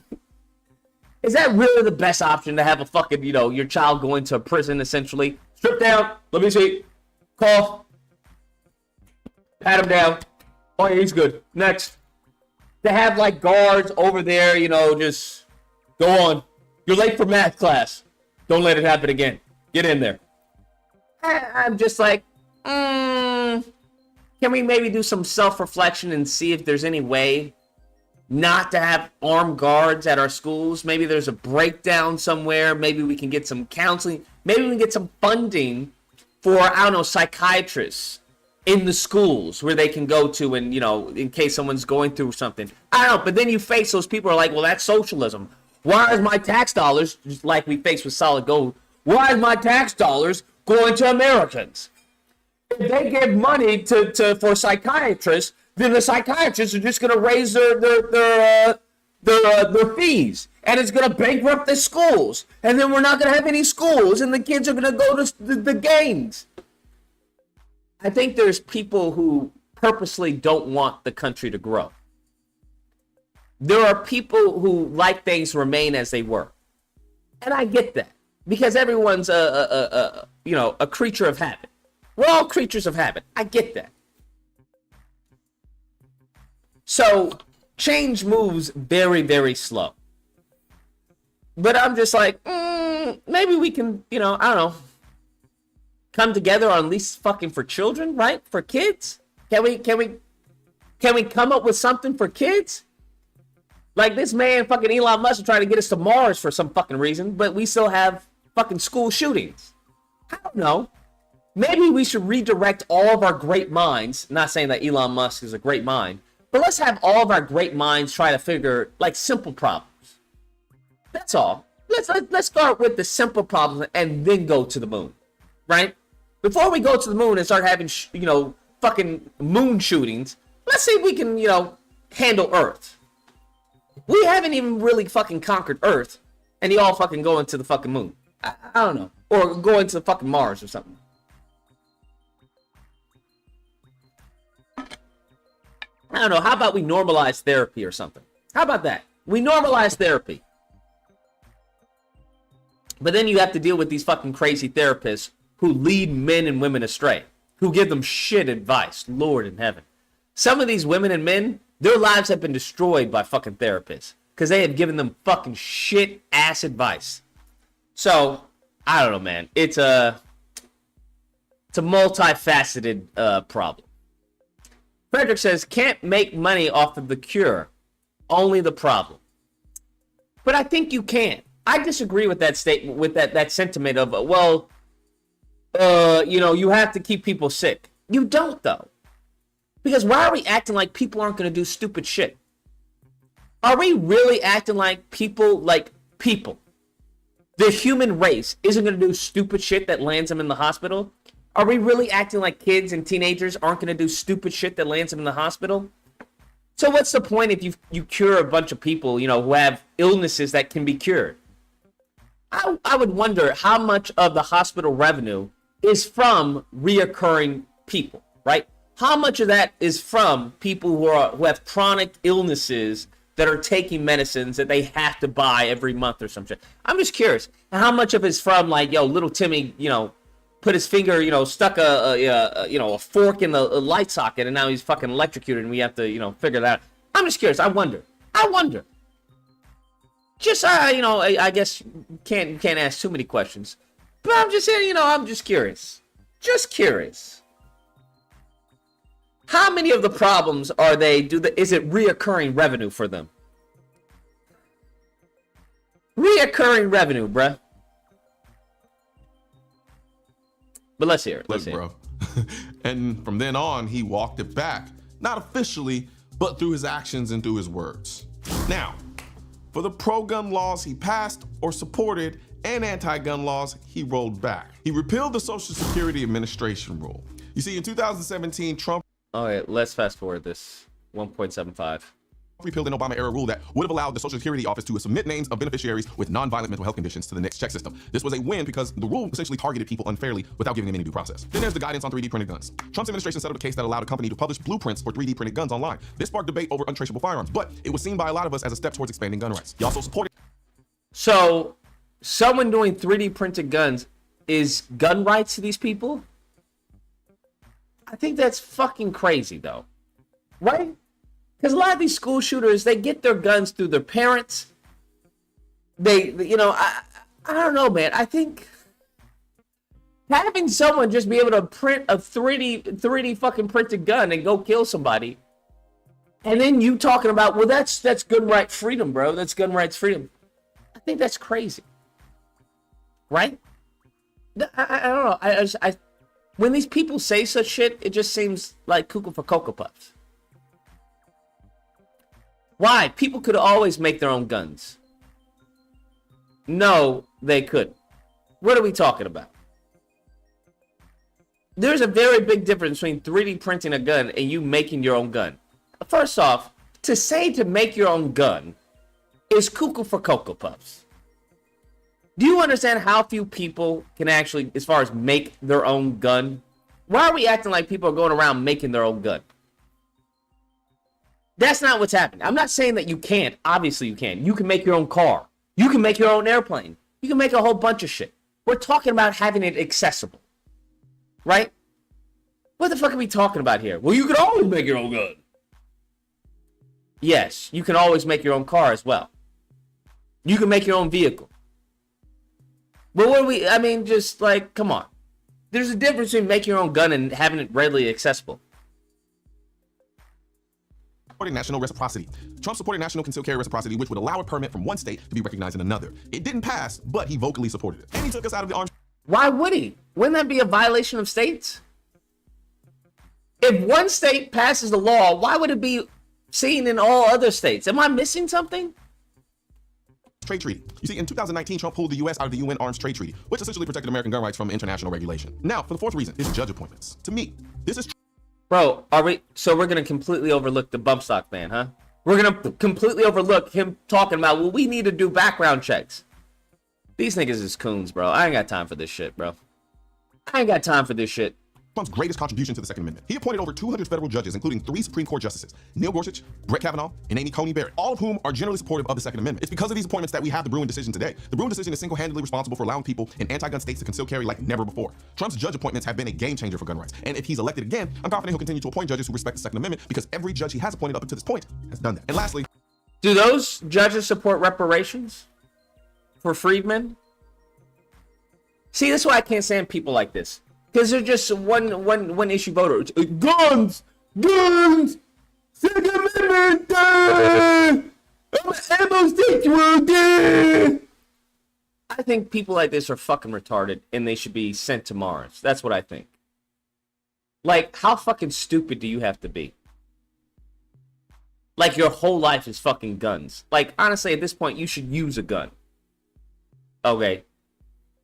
If you get my drift. He's advocated for AR-15s after an assassination attempt on his life. What is that? Like, I can't deal with this coonery. He advocated for AR-15s even after assassination attempt on his life. What is he gonna do? Ban AR-15s because someone tried to shoot me with one? What? Like, I don't understand.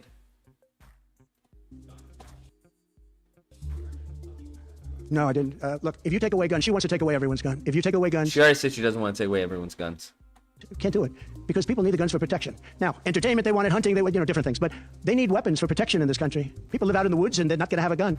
If you look at People live out in the woods and they're not going to have a gun. How about we make a law? If you live out in the woods, you get to have guns. Where's the bump sock? Where's he talking about bump socks? I can't deal. Bump socks. The bump sock ban. Let's hear this. Donald Trump was and will again be a pro-gun president if he becomes the president again. The bump stock ban. Anytime the topic of Trump being pro-gun comes up, someone inevitably mentions the bump stock ban, and rightfully so. I mean, he's the one who banned them, or at least directed the ATF to do so. When Trump did that, even I was like, what the hell are you doing? Why would you do that? But let's put things into perspective. The bump stock ban discussion arose after the tragic mass shooting in Vegas. Emotions. Oh my God. This is what I'm talking about. He's about to fucking tap dance over the bump stock ban. Let's put things in perspective. Anytime someone says, let's put things in perspective, they're about to fucking tap dance. This is why you can't trust these people. This Negro is a coon. And, I wish for his, his ending on planet Earth. Were sky high and people were desperate for action. The Democrats were ready to pass anything they could push from their gun control agenda sheet. You have to say that there is no reason to make a semi-automatic assault weapon into a fully automatic battlefield weapon. There is no better way to honor the 59 people who were slaughtered than to take action. 59 fucking people. That's crazy. Take action to prevent this from happening yet again. 59 and people. prayers are not enough. Mr. President, in visiting Las Vegas today, I hope you will provide 59 people got slaughtered? God dang, I don't even remember that. In Vegas. God dang. leadership, and at the very least, back a bill that stops the killer accelerators like these bump stocks. And Trump, not being well-versed in the gun debate, probably looked at the... Trump not being well-versed in the gun debate? What are you talking? I can't listen. This nigga's a coon, bro. This nigga's a straight fucking coon. Bump stock is just a piece of plastic. In his mind, it was a harmless compromise, something that could show he was reasonable without giving up a real gun. But here's the thing. Trump didn't understand that there's no compromising with these people. They don't. Trump didn't understand there's no compromise with people. This is full-fledged fucking coonery, bro. This is full-fledged fucking coon. What you have to understand is that Trump didn't understand that there was no compromise with these people. That's what you have to understand. He was willing to compromise on the background checks. What are you talking about? Does he talk about the background checks? What is he talking about? Let's get the... This is basically a video sucking Trump's dick. How is this allowed on YouTube to have Colin Noir suck Trump's dick on YouTube? That's crazy, bro. This is fucking crazy, bro. 404. What's the disagreement? All right, let's go. Don't play fair. They say they want reasonable gun laws, but it's bullshit. They want to ban everything. Trump, being an outsider on the gun conversation, didn't get that at first. He thought, I'll compromise on this piece of plastic and maybe they'll back off. But they don't ever back off. They get what they want and then keep pushing for more gun control. I don't agree with his decision, and I didn't then, but I can see why he made it. Kind of. Some might argue I don't agree with it, but I can see why he made it. that he knew the bump stock ban wouldn't hold up in court, that he was playing some kind of 3D chess, and sure enough, the ban didn't hold up. Now bump stocks are back, and the court overturned the ban. Was Trump playing the long game, or was he just too green to realize he was stepping into a mess? I can't say for sure, but from my perspective, is he trying to say Trump was playing 3D chess? He either underestimated the anti-gun crowd or thought it was a harmless sacrifice. Take the guns, Lord.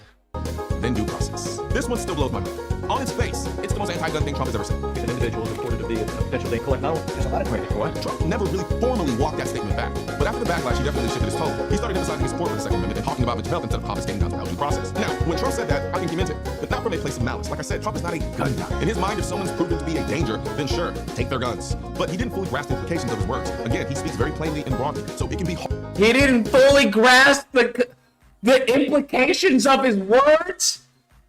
Oh, Colin. Damn. Damn. Is Trump behind you right now fucking you? Damn. A grown man didn't understand the full implications of take the guns and then give him due process? Jesus, Mary and Joseph. Wow. You are a fucking clown, Colin. You are a goddamn coon Colin clown, bruh. Wow. That's crazy. You're making excuses for a grown-ass motherfucking man? Hard to tell exactly what he means sometimes, even though he never outright retracted. It's hard to tell exactly what he means? Holy shit. After the statement, he did start aligning more with the pro-gun community afterwards. I think the NRA got in his ear and said, this isn't a good look, bro. And from then on, he walked it back. Not officially, but through his actions and through his words. Now, Not officially, but through his action and through his words? Shut the fuck up, Colin. You're a goddamn coon. Fucking coon. Goodness gracious. How do you say this? You're a fucking maggot, bro. You are filth, bruh. You are, oh my God, give me a death note. Please give me a fucking death note. These Negroes gotta go, bruh. They gotta go. Send them to fucking Ukraine. Send them to Russia. Send them to fucking Africa. Send them anywhere except the U.S. Get these Negroes out of here. Well, you know, he didn't walk it back officially, but he did with his action through his words. It can be hard to understand him sometimes. This man made a whole video fucking sucking Trump's dick as a gun person. Gun person. This is what I'm talking about. Do you see what I'm talking about? They have no fucking morals, no scruples, no principles. They're fucking like a leaf in the wind. You can't trust a Negro like that. You can't trust a Negro like that. This Negro would do something and then snitch on you and blame and tell the police.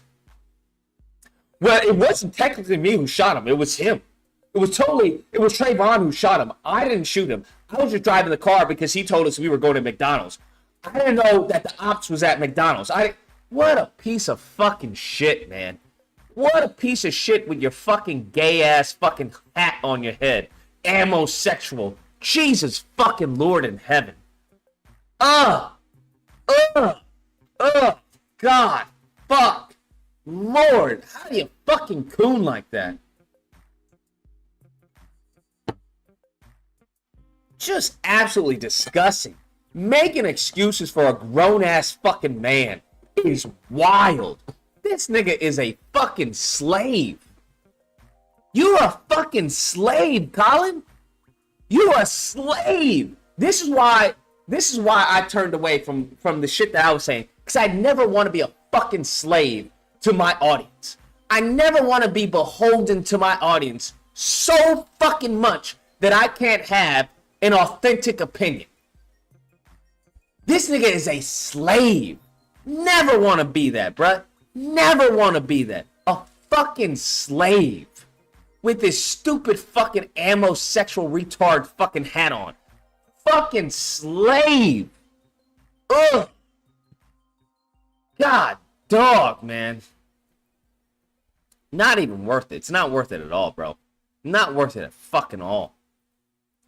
Just fucking pathetic. Well, you know what? He didn't actually mean that. You know, he could have been playing 3D chess because it was going to be, you know, repealed by the Supreme Court anyway. Get the fuck out of here, bro. You're a fucking clown.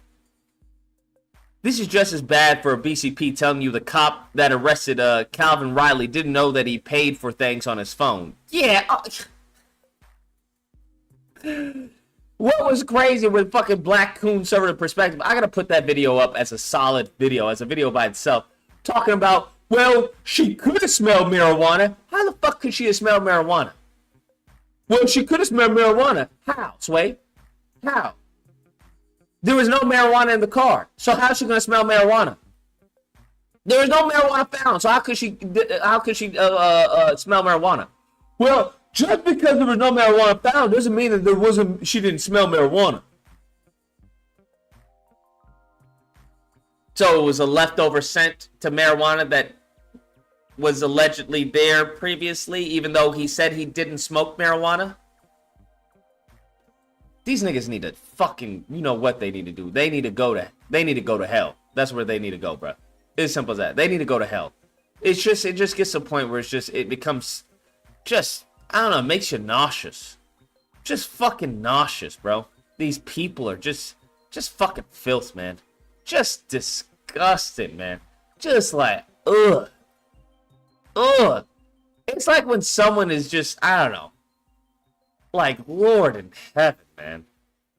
Defending someone beyond, like, your better judgment is wild, man. I don't know, man.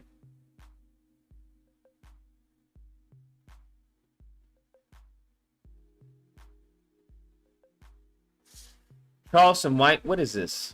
This is supposed to be Disagreement Day. This is going to be the last video. Sorry, 10.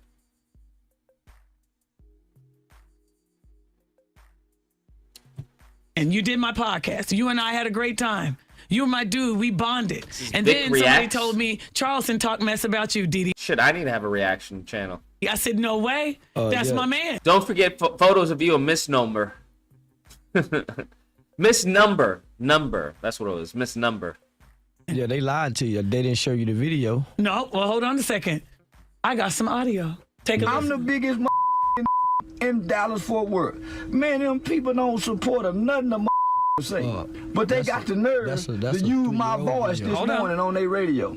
They won't know the Didi. Man, I'm this hungry. funky Didi. She invite me to be on a podcast. Her podcast ain't doing no numbers. The is on the radio. The podcast ain't doing no numbers. I'm doing numbers. The put me on. Oh, you didn't say that? They lying? They lying? Bro, they got you dead to rights, fam. This man just sitting there eating this.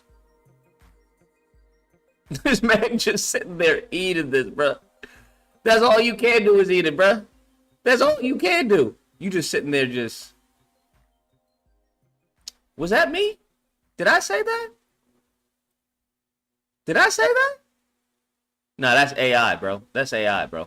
That's AI. I didn't say that shit, bro. I would never say that shit about you. I love you. You cool. You my people. Hold on. Bro, that's crazy. On a podcast, the saw numbers she ain't never seen before. So the bitch saw numbers she ain't never seen before. She fine. That's crazy. What I said was, man, that local radio station. They not for the people. You mother day, y'all ain't nothing but a bunch of out of town drunks. Yo, I'm not gonna lie, that's pretty fucking wild to play that shit to his fucking face, bro. That's pretty fucking wild. Like, that's wild, man. I'm not gonna lie, it's pretty wild. They ain't nothing but a bunch of out-of-town drunks. That, like, I beg your pardon?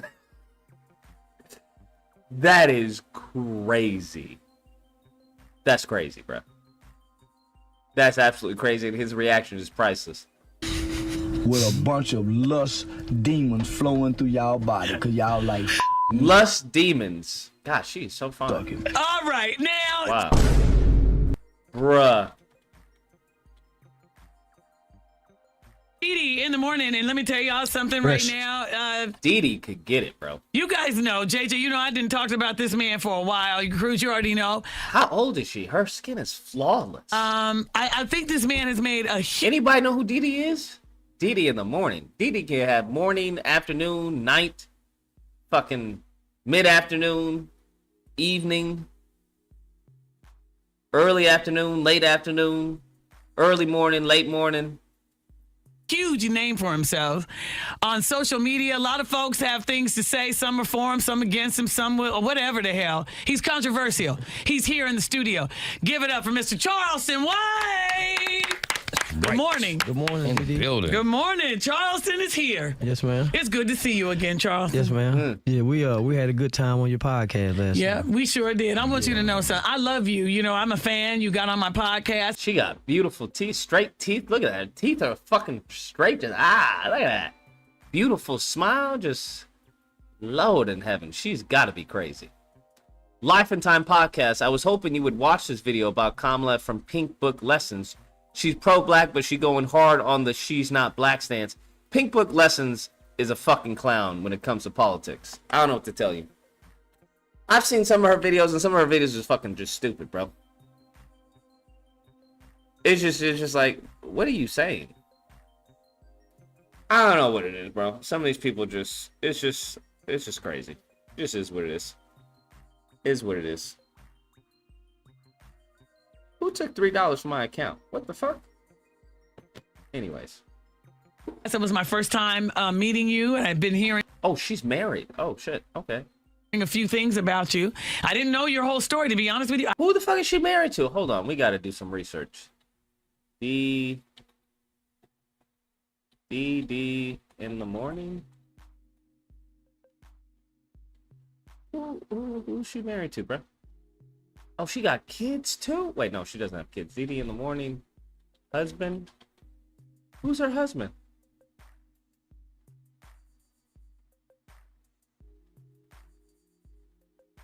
That's her husband? That's not her husband. Date lady. Where's her husband? Is that her husband?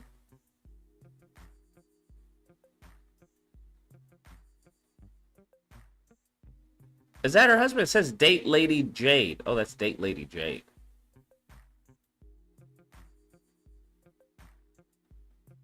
Who's her husband? Or wife, I guess. Is she a lesbian? Dee in the morning. What's her fucking name? Who's Dee in the morning? What's her name? Anyone know her name? She's Dee in the morning. Who is she?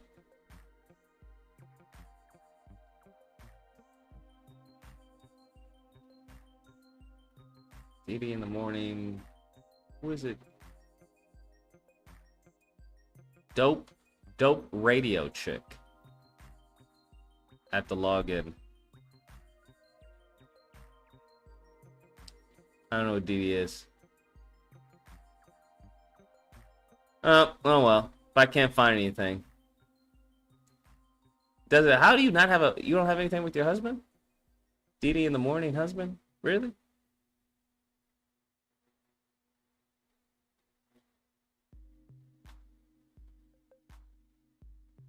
All right, fair enough. Got bored of looking. Let's continue on.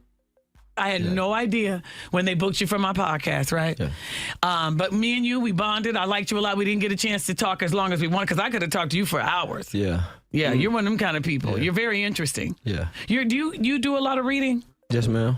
Really, you did a lot? I'm reading the history of a magazine that I picked up from the airport about the CIA. Its whole start to beginning. So that's what I'm reading right now. Where'd you get it? Out of the airport.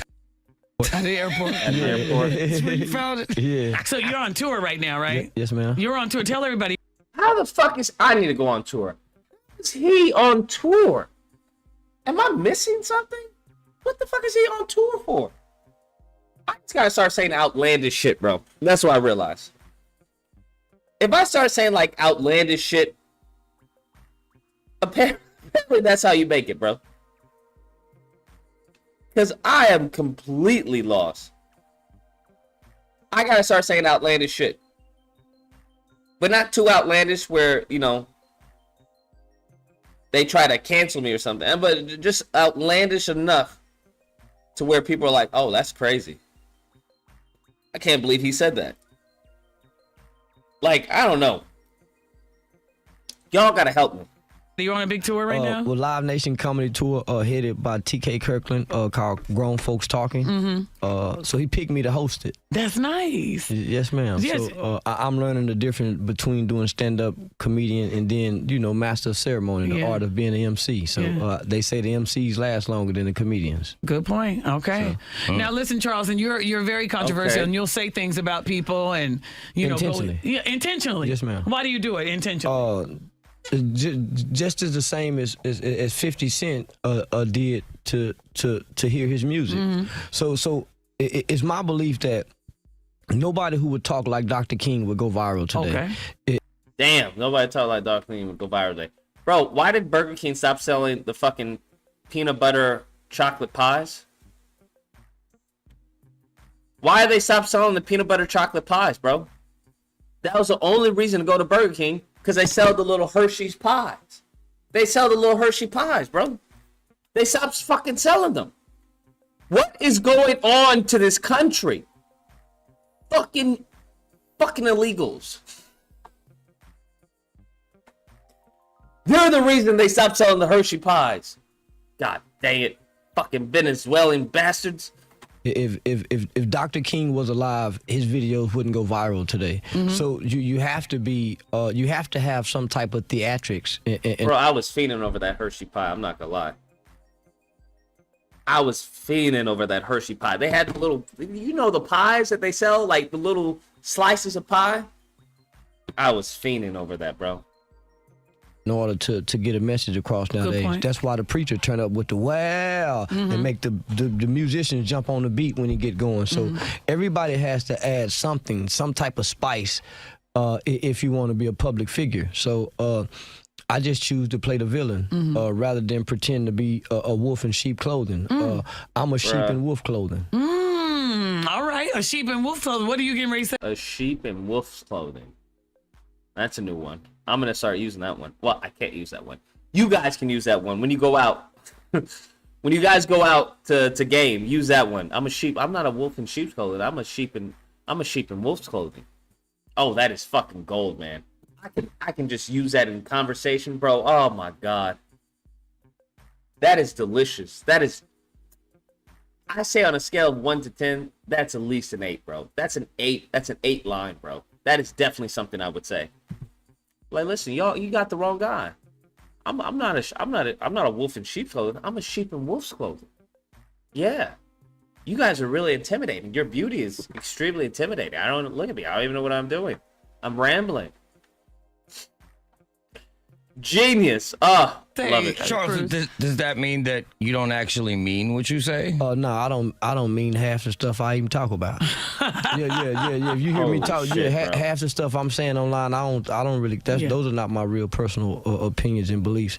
I don't want to bring me online because they're gonna crucify the real Charleston. Really? Why is that? We see every celebrity who has a flaw get crucified. So I show some of my flaws. I don't come to bring my goodness online.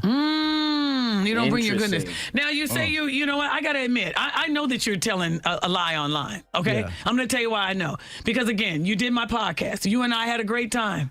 You were my dude. We bonded. And then somebody told me Charleston talked mess about you, Didi. I said, no way. That's my man. Yeah, they lied to you. They didn't show you the video. No. Well, hold on a second.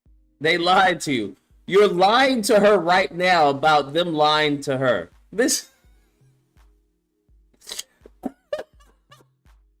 Oh man, it's fucking crazy. I got some audio. Take a listen. I'm the biggest in Dallas Fort Worth. Man, them people don't support nothing say. But they got the nerve to use my voice this morning on their radio. Hold on. They won't know the Dee, this funk ass Dee, she. This funk ass Dee just looks like she smells delicious, bro. Look at that, just skin tone, the lips, she just probably is just amazing. I don't know what she is personally, like personality wise, but like I'll allow her to keep my car, bro. I'll allow her one car key, bro. Simple as that. More than car key, nah, you gotta go. You can keep my car, right? You gotta have a line, bro. You gotta have a line, right? Key, that's the line for her. That's the line for her, because it looked like she looks like she looks like a woman. We'll say that she looks like a woman. That's what we'll say. Every man gotta have a limit, right? Some women, nah, you can't raise your voice. Other women, and you can't. I don't know. You can't spray paint my car. She can spray paint my car. She that fine. She can spray paint my car. You can't. You're not that attractive. You know, right? You gotta have a limit for the crazy you're allowed, because she definitely is crazy. They're all crazy, but you have to have a limit for the crazy, right? That's all I'm saying. I allow her. Now it can't be a crazy hard key.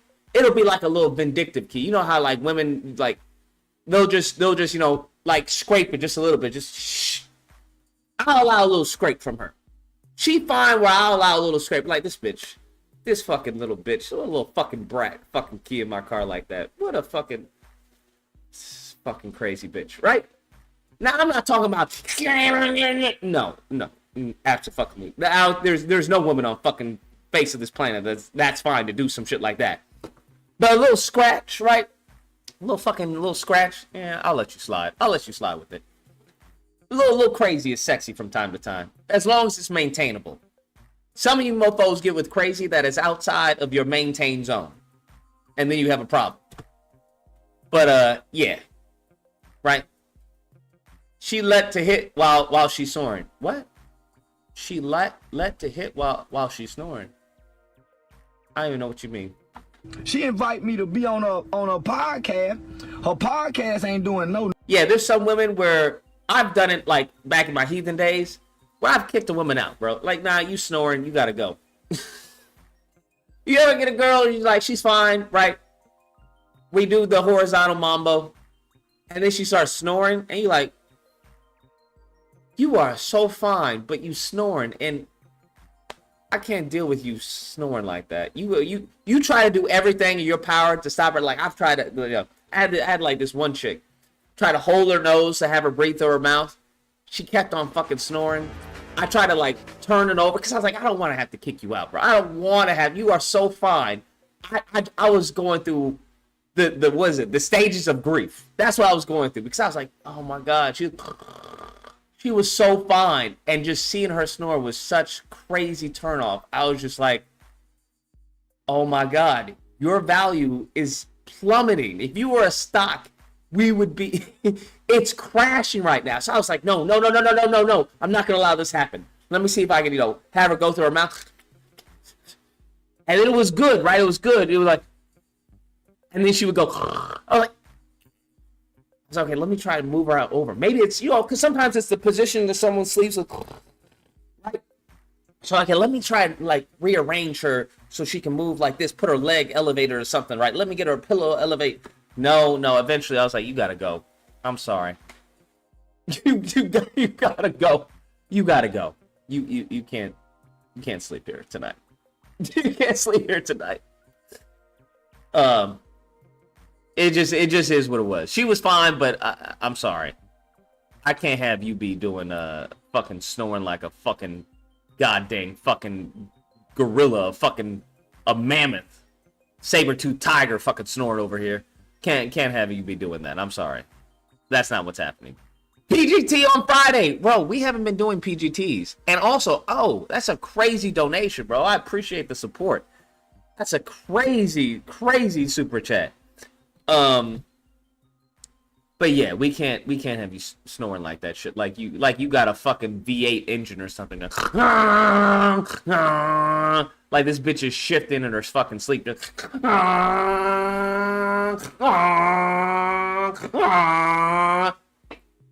bitch. I drive an automatic. You need to get that shit out of my fucking bedroom. That's what you need to do. It is complete automatic zone on this fucking bed. Automatic. We don't do fucking stick shifting, any of that shit.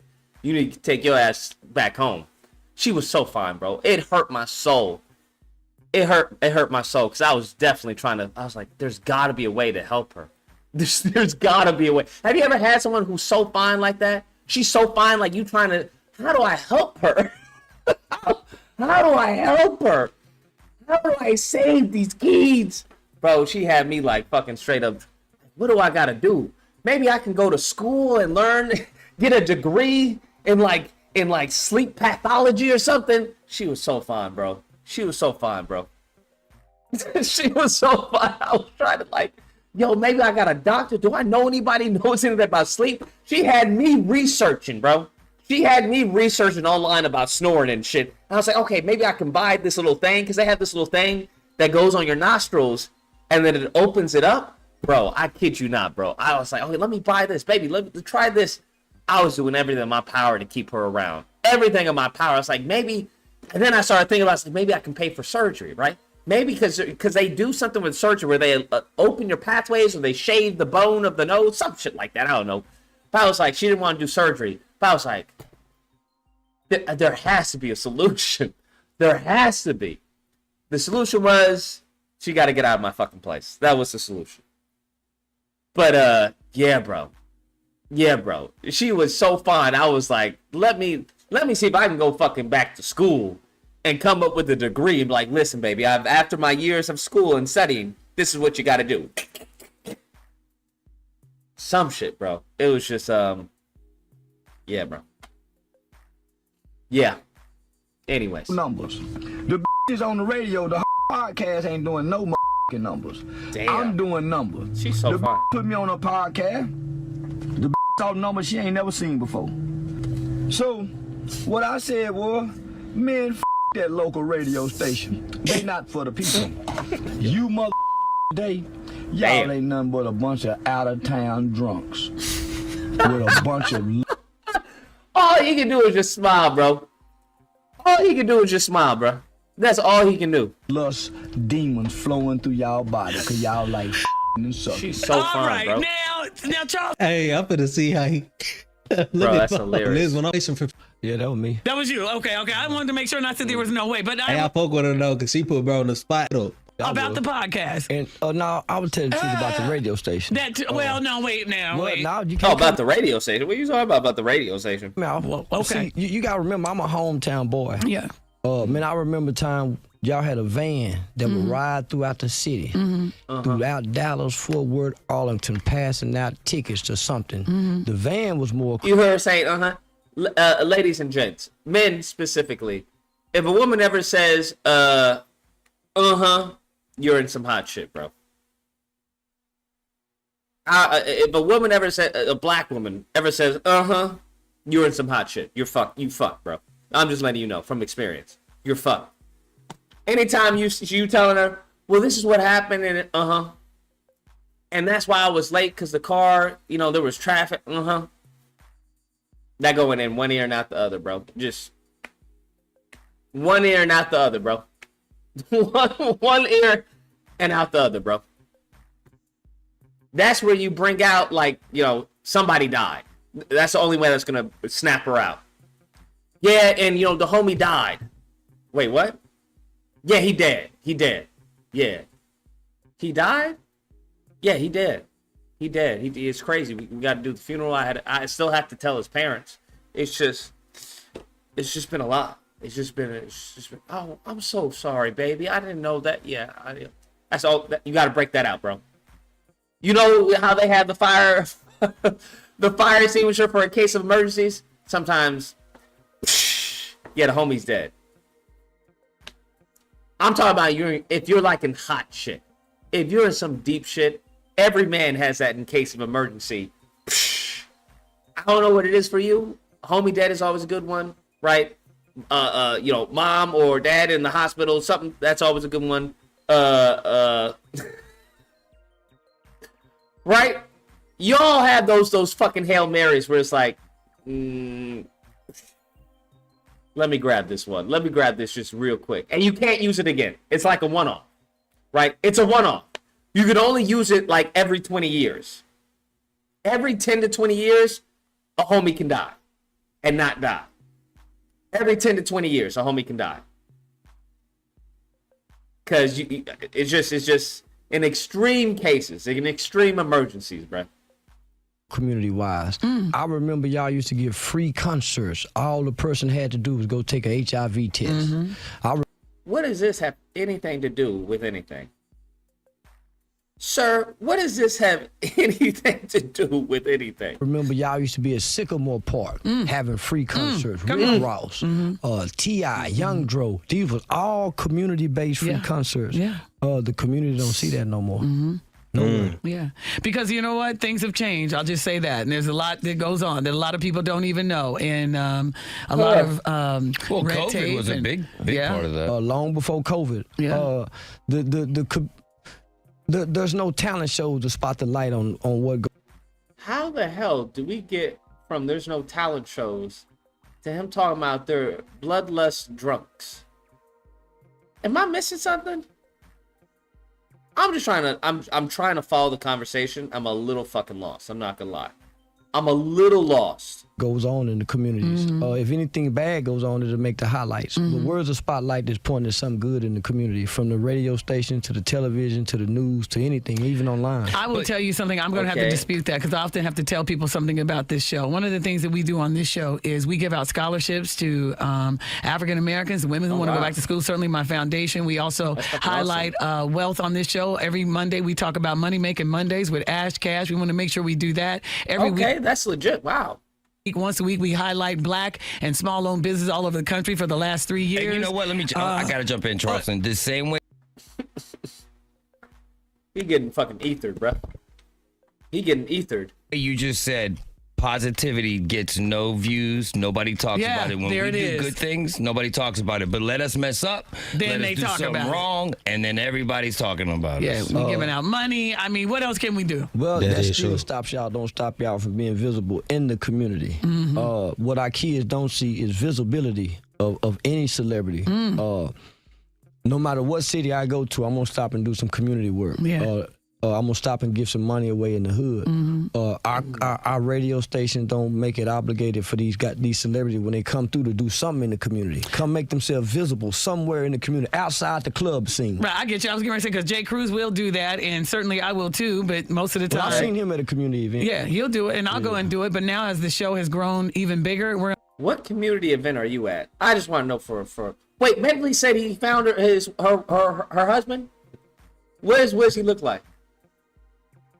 Do they look evenly matched? That's all I want to know. Do they look evenly matched, or is there an imbalance? Run in 80 cities. A lot of people don't realize I'm out of town a lot. I'm out doing that all over the country. So you're from the Dallas-Fort Worth area. Yeah, I grew up in Fort Worth. And you love it. You live and breathe, and you like it's all about the community of Dallas-Fort Worth for you. The youth. The youth. That's been my banner for over 12 years now. On and off social media. Really? Yeah. Okay. And you said that people don't want. He bald? Okay, he's bald. But what else? What else? Like, what else? Is he... MP, do you find him attractive? Is he, like, fat? Like, what's the deal? Give me something. Give me the deets, bruh. MP doesn't... Well, I don't know what MP's style is. MP's bougie, so I don't know. MP's not a good person to go to. Ask MP for, hey, you know a good restaurant around here? She give you some fufu. Actually, you ask MP, yeah, I'm hungry. You know any place to eat around here? Yeah, there's a fufu fidli restaurant right around the corner. Shit costs an arm and a leg. Have to wait on a fucking line to order. I don't know what I was thinking. You're right, GC. I don't know what I was thinking. I don't know what I was thinking. want to see that part of you. Is that right? No, I brought that part to the internet. I spent 7 years introducing that part to the internet. Yeah. And they didn't want to see it? You know, I used to get like 50 views. Really? When I used to do public speaking events. I once went live recording myself on a private phone call with Barack Obama. Wow. I probably got like 60 views. Really? You went live recording yourself with Barack Obama and got 60 views? Okay. Yeah, and then you realize now to talk about other stuff, that right there gets you going. Well, my frustration showed me. But once I saw the movie Dolomite, I think it came out in like 2016. Once I saw Dolomite, it's like a light came on. Because I grew up believing that Dolomite was Dolomite. I didn't know Rudy Ray Moore was playing Dolomite. Yeah. I didn't know Tupac was playing Thug Tupac. I didn't know Ice Cube wasn't a real gangster. And so when I grew up and realized that, I understood to smile now, cry. Wait, Ice Cube's not a real gangster? Are y'all telling me Ice Cube isn't a real gangster? Is that what y'all telling me? Ice Cube's not a real gangster? He was never part of any gang?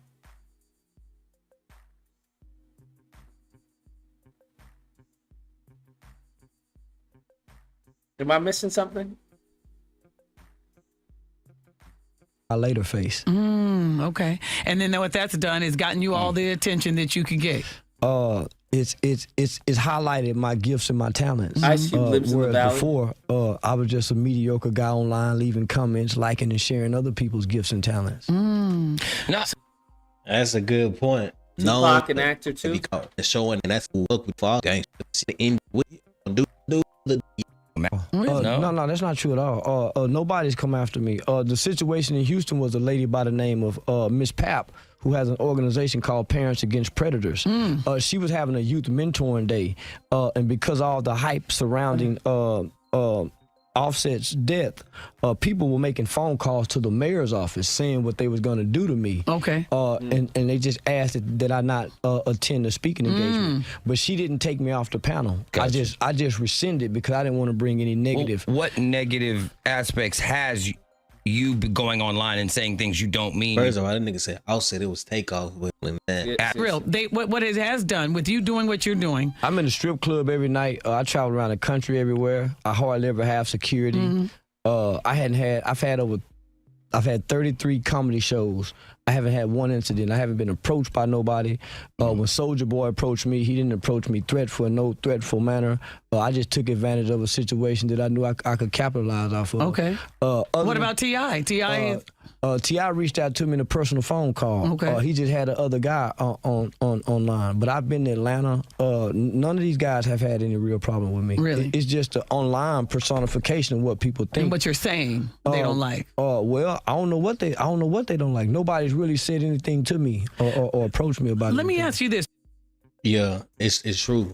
People who say they really Okay, let me see if I can find the video myself. Charleston White. What is this? In studio. Why not give me the main video?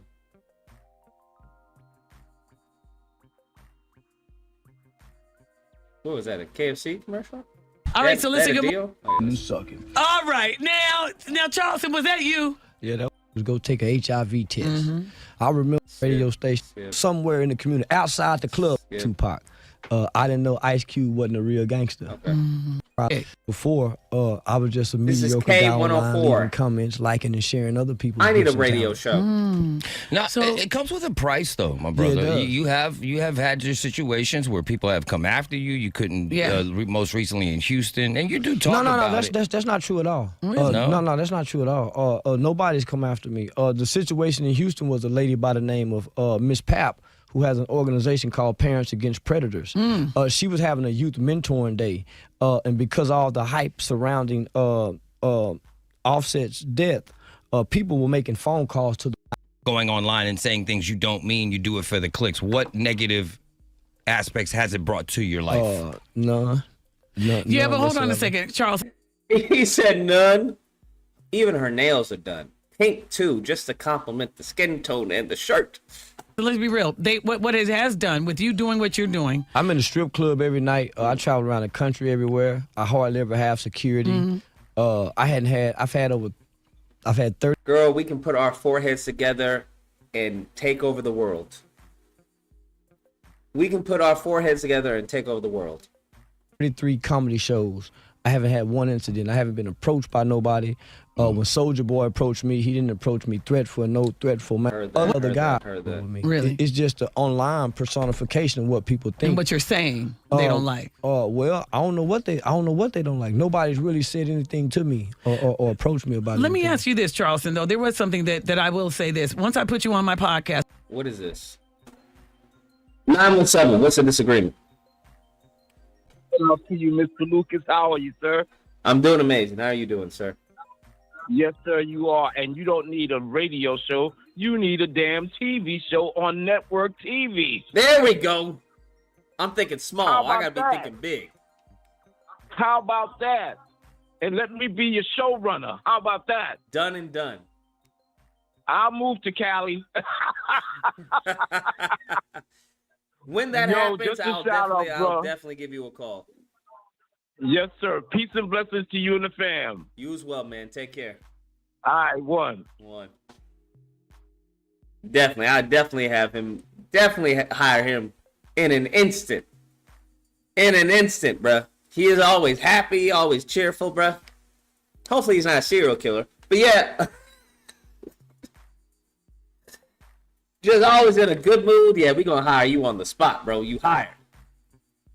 Which that is coming back, by the way. The podcast, it's been over a year. I haven't done a podcast. I've been so busy, but it's coming back. But here's one thing. Once I put you on, days later, people were like, why would you do that? This man talked about raping women and this and that. How do you address those comments? I talked about raping and killing white people, white men. I wanted to promote opposite of what's being promoted to us. I actually served time for killing a white person.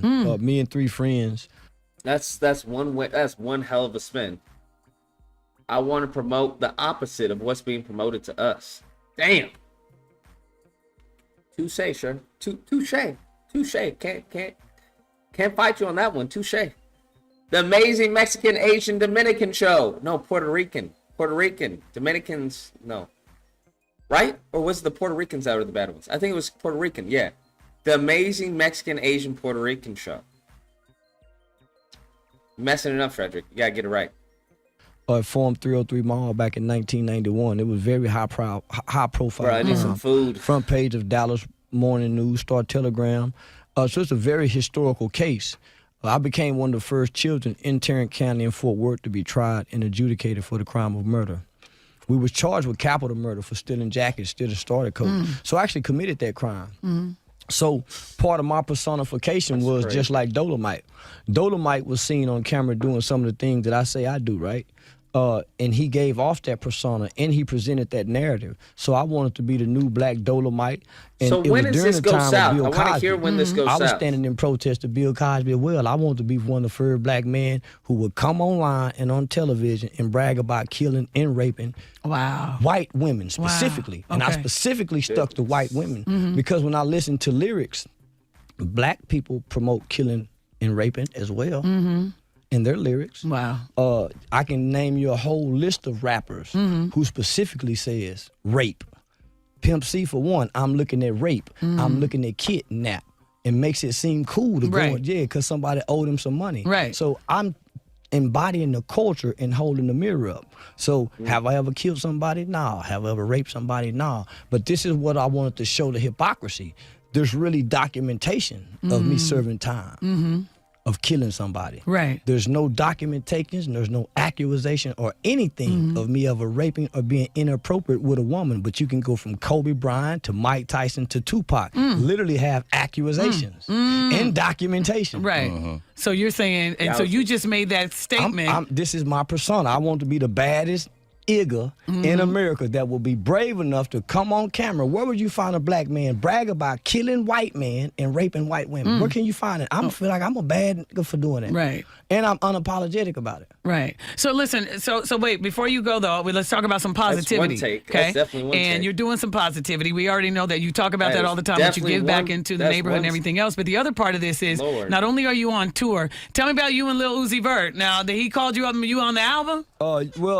Actually, Capitol Records called me up late Thursday. When does this go south? That's what I'm trying to hear. When does this go south? The night before he did that summer jam. Yep. And got permission to do it. The summer smash that I was at in Chicago, right? yeah. And he came, are you on the album? And who paint their nails and act a little, sus or whatever. I'm excited about the money that it brought, and then that the money is gonna bring with the royalty check. So, that's what I'm excited about. I've never, but not necessarily him as an artist being on his music. I ain't never even heard of Uzi Vert song.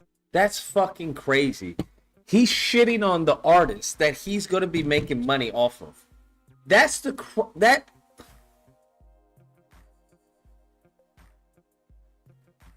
Lord, that's so crazy, bro. That's fucking crazy. Song other than it's I Wanna Rock, maybe. Drinking and smoking with Future. That's the only one. Other than that, I don't know nothing about him. You don't? No, I don't know nothing about it. Okay. I just seen him one time. He had his fingernail polished. So those were my sentiments in the interview that I was expressing during a Say Cheese TV interview. It's in the interview. Little fella for not taking it personal, like the other rappers been taking it personal. What can you salute me? I didn't take it personal. You talked about me. Yeah. Well, you're a woman, you know. Okay, thanks, yeah. thanks, Charles. What does that mean, Thanks. Charles? Yeah. What does that mean? What that mean, Charles? Men shouldn't pay attention to what other men say if they ain't said directly to you. Really? If I ain't say nothing directly to you, you just talking. Yeah. You know. Yeah. That's why in jails and in prison they say. Interesting. If they don't say it directly to you, just let it go. Interesting. Okay. That's an interesting take. Hey, if it's not directly towards me, it will put a name. I guess I don't. That's a tough one, because then that just gives them free reign to just say everything, not in your face. Wouldn't that make that person a coward then? Am I missing something? Name on it. If it don't apply, let it fly. But this does apply, because he's talking about the people at this studio. He called them bloodlust drunks. The only thing that changes is that he didn't say it to the face. So put an address on it. Yeah, so what I got, two men, if we have a problem, I would say to you directly if we really have a problem. Got it. Other than that, I'm just talking. You just talking. So you dismiss when a man just talking. Okay, so before you go, let me ask you a couple questions about certain people, because you seem to have a very, very great and honest opinion.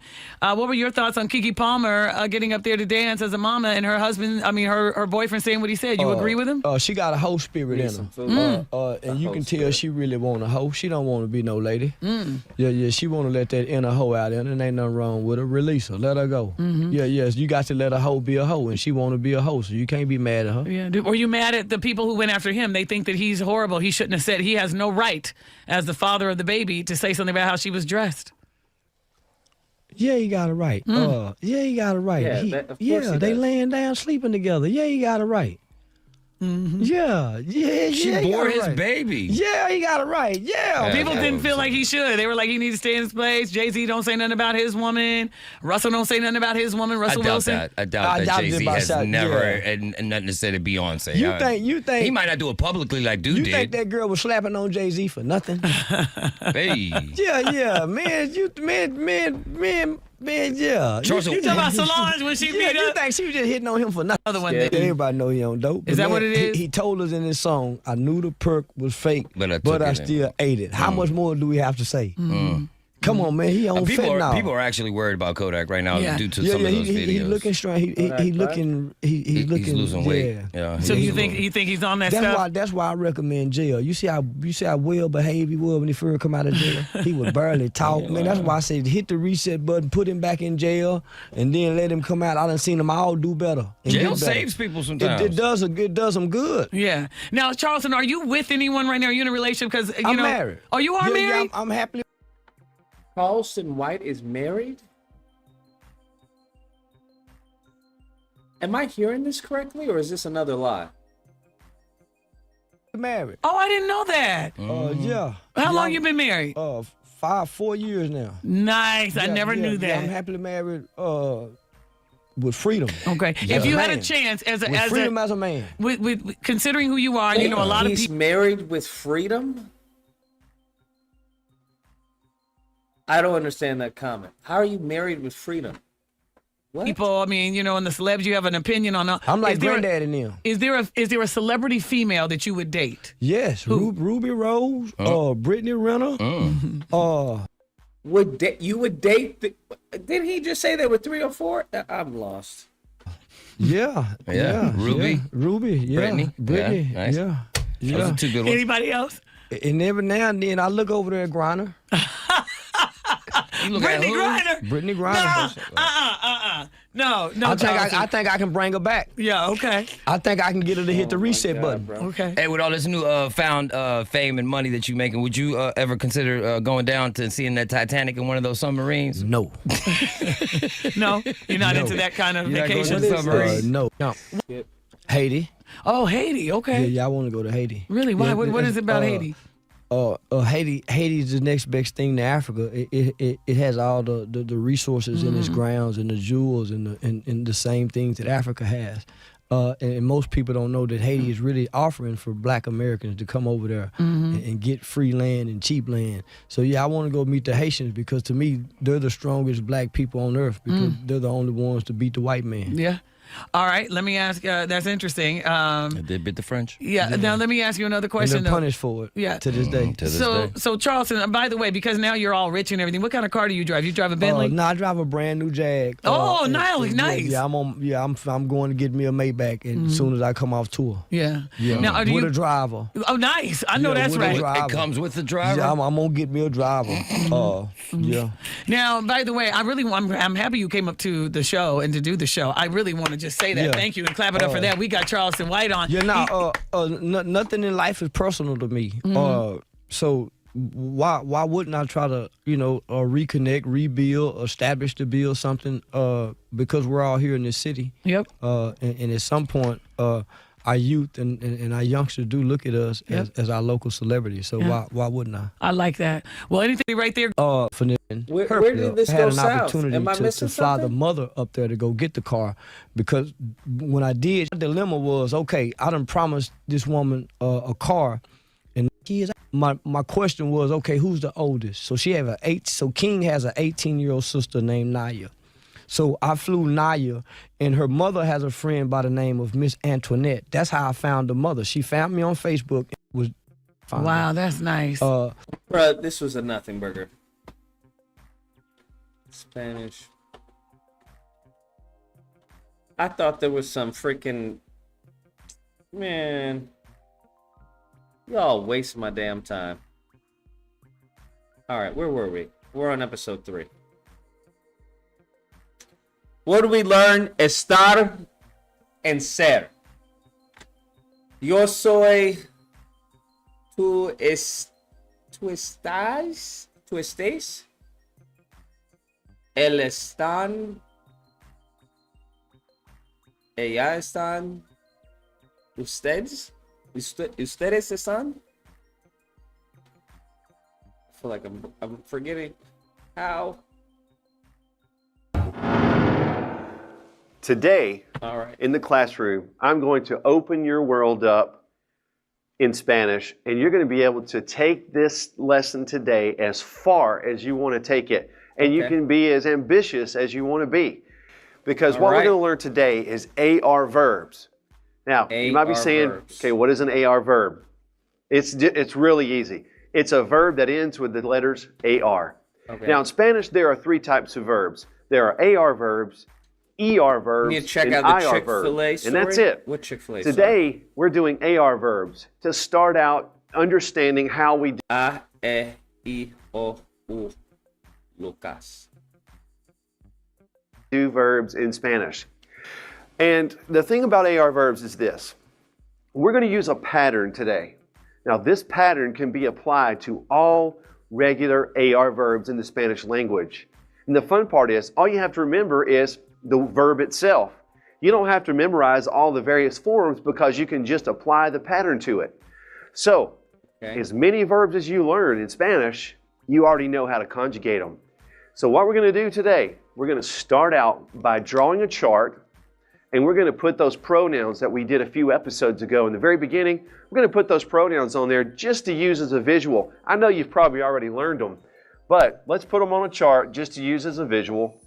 So, remember up here we have yo, and then here we have tú, and then down here we learned ella, usted. Ella, and usted. Those were our singular pronouns. That's now correct. over here we learned our plurals, nosotros, vosotros, and we learned vosotros, and then I and forgot we the learned last one. ellos, ellas, y ustedes, and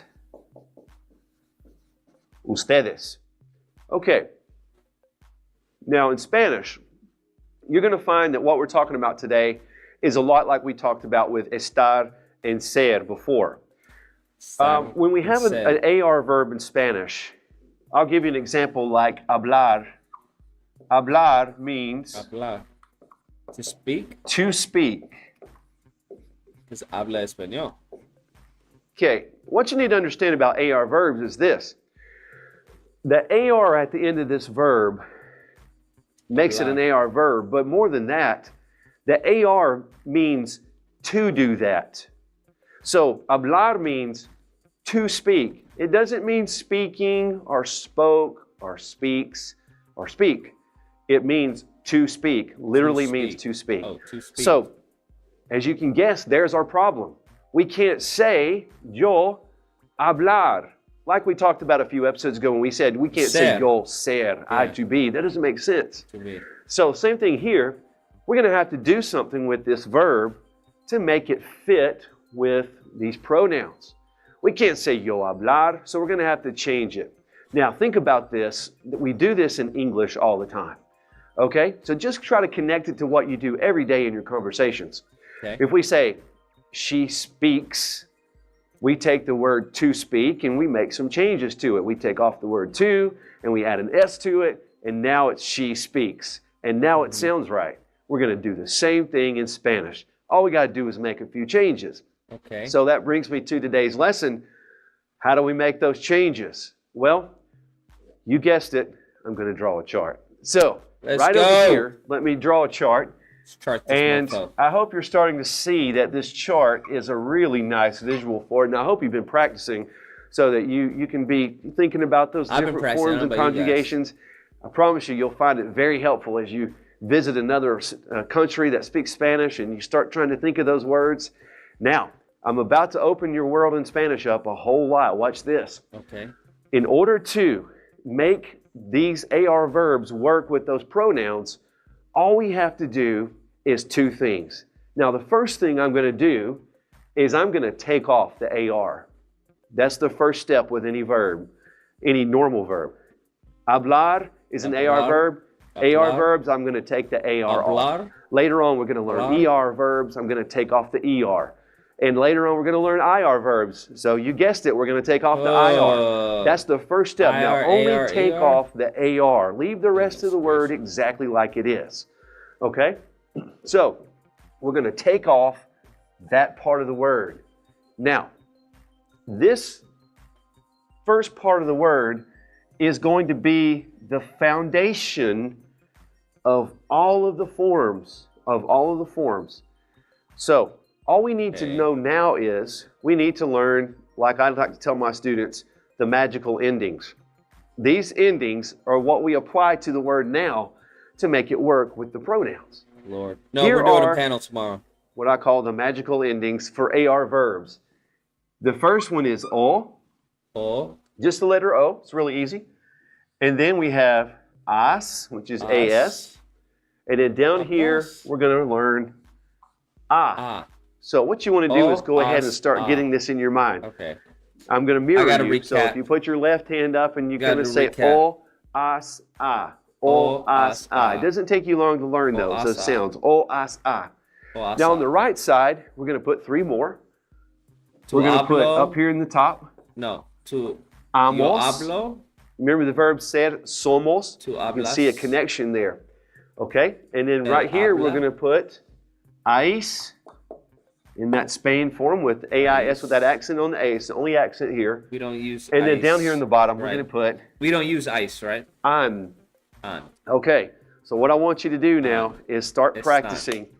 O, as, a, amos, ais, an.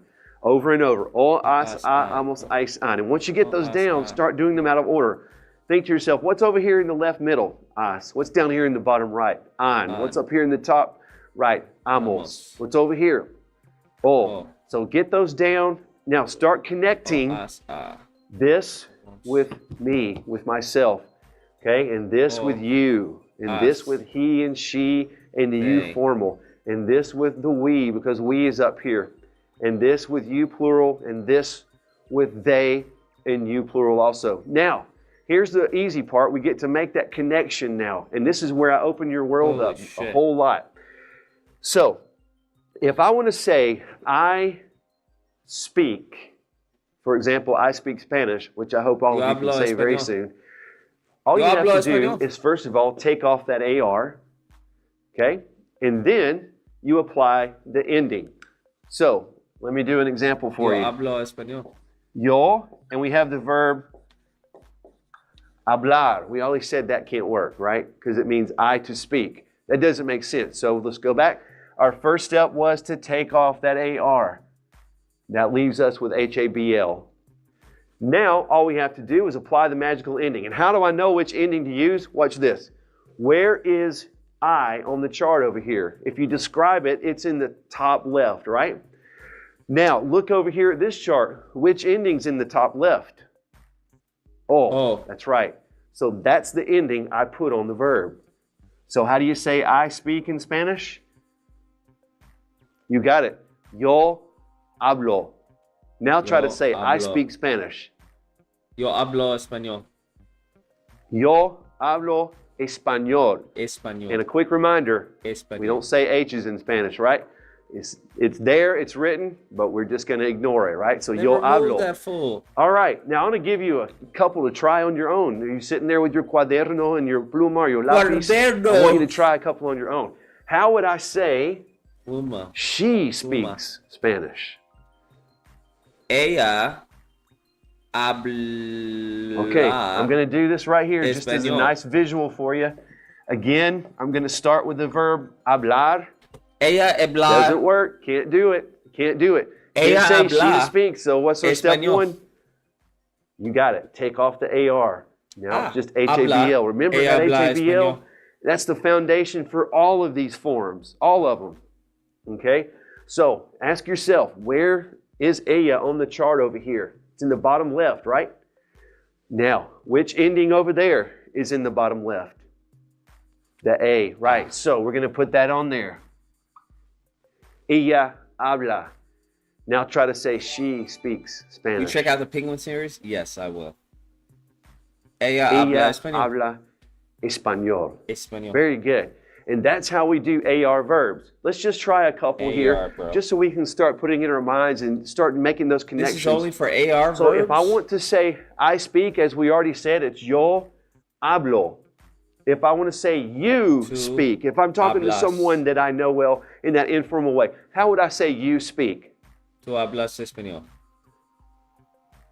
Right. Take off the ending, put the AS on there. Tu hablas. Because you're an ass. Okay? And if Makes we're sense. asking a question, you can say, flip it and say, hablas tú, or you can just say, hablas. That's the fun thing about Spanish. Wait. You don't what? always have to say. Wait, if you're asking a question, you can just flip it?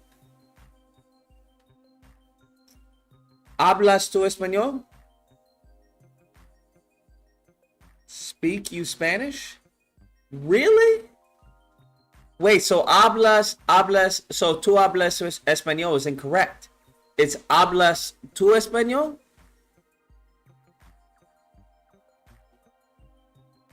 Hablas tú, wait. If you're asking a question, you speak Spanish is a declarative statement. So you speak Spanish, tú hablas español is you speak Spanish, as opposed to Hablas tú español? Hablas tú español? Holy fuck. Get the hell out of here. So I've been saying this wrong this entire time?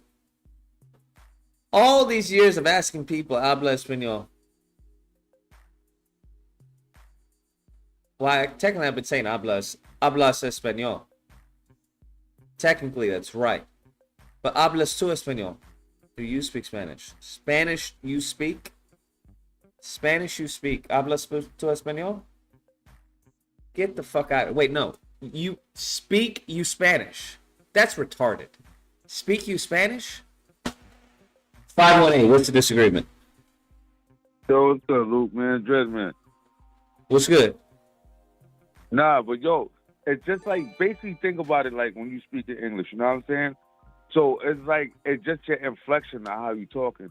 So you could say the same thing. So it's like, you speak Spanish, or like you could say somebody like, oh, you know they speak Spanish, like, yo, you speak Spanish. Or be like, you speak Spanish? It's the same words, but it's how you say it. So it goes from a sentence to a question, if you get what I'm trying to say.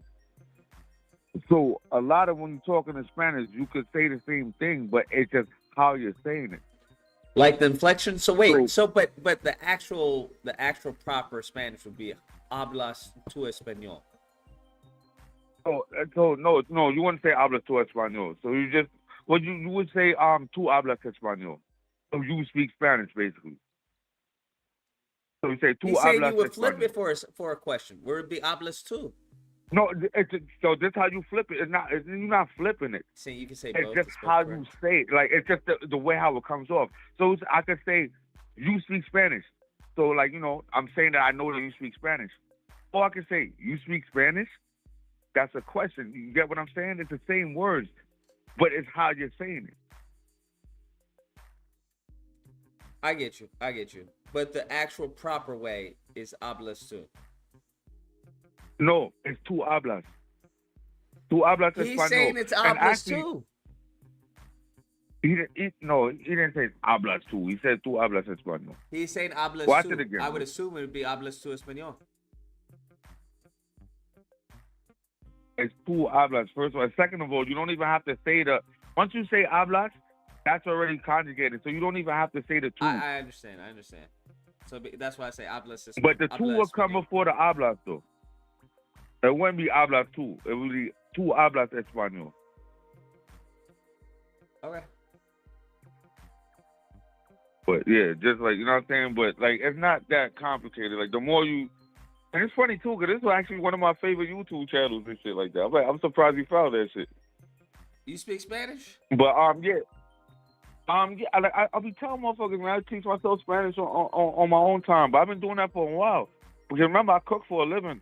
So I learned restaurant Spanish, man. A lot of dishwashers and all type of shit like that. So, like, throughout the years, I picked it up. And then just because of that, I'm dead serious, bro.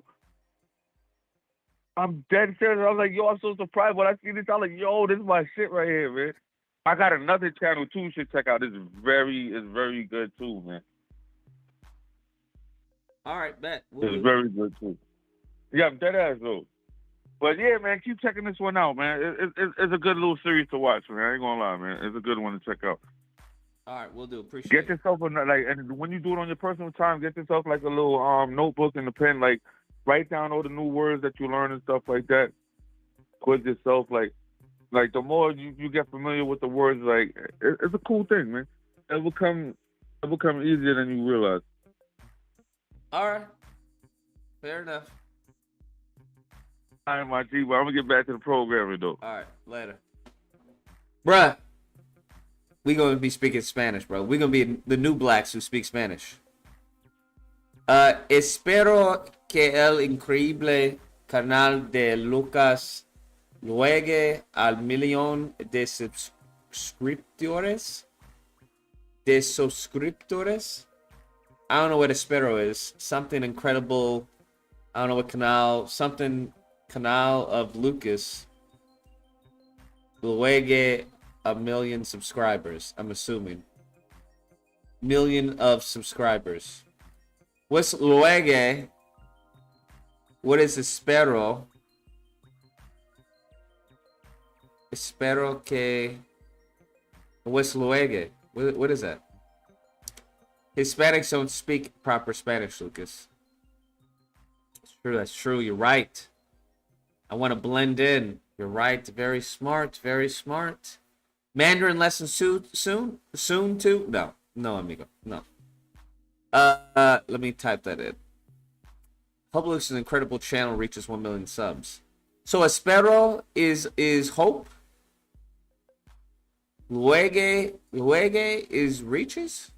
Espero que el increíble canal de Lucas llegue al 1,000,000 de suscriptores. Wait, llegue, 2L, so llegue. Espero que el increíble canal de Lucas llegue al 1,000,000 de suscriptores. Espero que el increíble canal de Lucas llegue al 1,000,000 de suscriptores. Yeah, damn, she just speaks so fast. Yeah, llegue al 1,000,000 de suscriptores. Ah, there we go. Interesting. Okay. The pronouns, like in English, we have to say you speak or do you speak. But in Hablas. Spanish, you can just say hablas, and it Hablas. works just fine.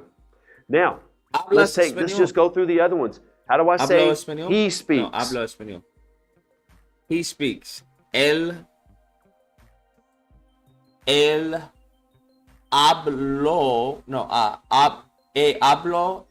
él habló español. Good. El, and again, we take off the Habla AR, we put that español. ending right over there. El habla. Remember why we put ella, and usted in the same español. box? Because they use Always the same stuff. you, They use the us. same endings, the same verb conjugations. us, They use all the same stuff. us, So now, if Oh, I us, wanted us. to, if I see someone on a street in a Spanish-speaking country, and maybe I'm not quite there yet in their language, and I want to say, do you speak Spanish or do you speak English? But I wanted to show some respect. I can use the usted form. So how would I say that? Do you speak Spanish? Usted hablas español? Usted hablas español? Sí? Right. We're going to use usted, and we're going to take off the AR and put that ending in the bottom left. Usted. Wait, I habla thought usted was the formal of fucking you. Why would I use it for español, or usted habla inglés. Why would it be usted habla inglés? You wanted to say, do you speak English? All right, now, let's look at our plural side and just make those connections. We speak. How would you say it? Think about it. Nosotros, I don't know what the conjugation of fucking hablar is. I forgot what it is. It was amos. Nosotros. I don't know. Hablamos? You got it. Nosotros hablamos. I'm going to put the A. Nosotros hablamos. Vosotros habléis. Ellos hablan. Ellos hablan. 979, you're on live. Nosotros hablamos español. That's how you say it. Thank you. I mean, if you didn't, yeah.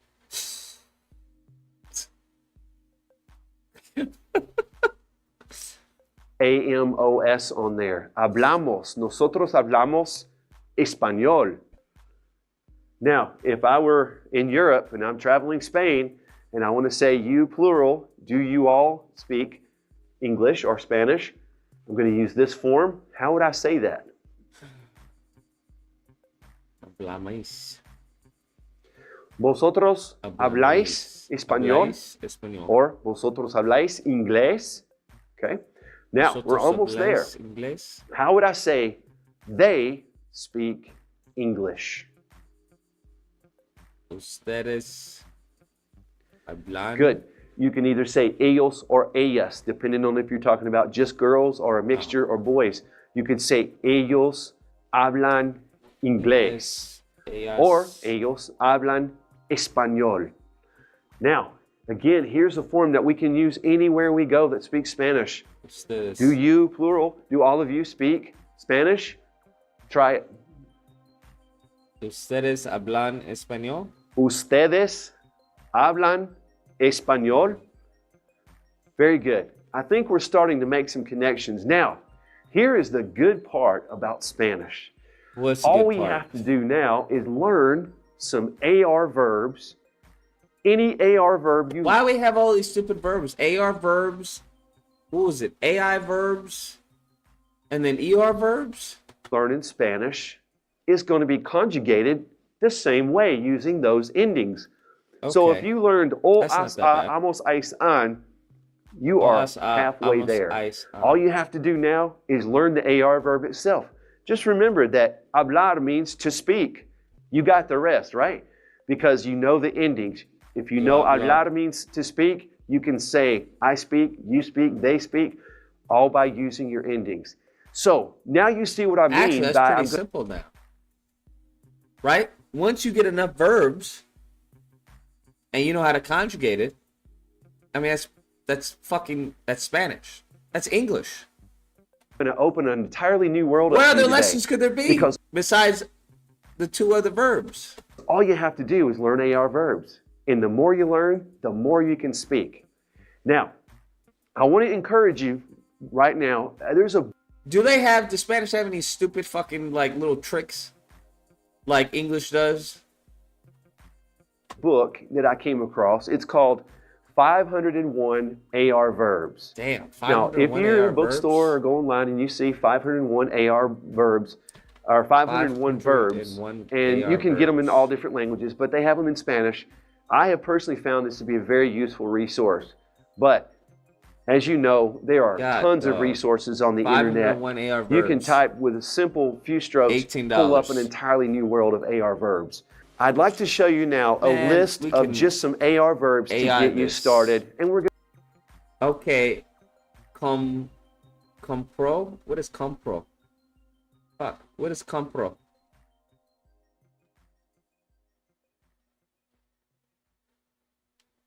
The 7 simple tenses.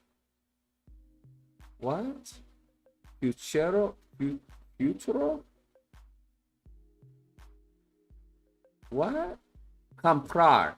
To buy, to purchase.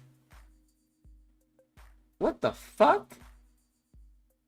Present, past, and... Bro, this is bullshit. Totally forgot about present, past.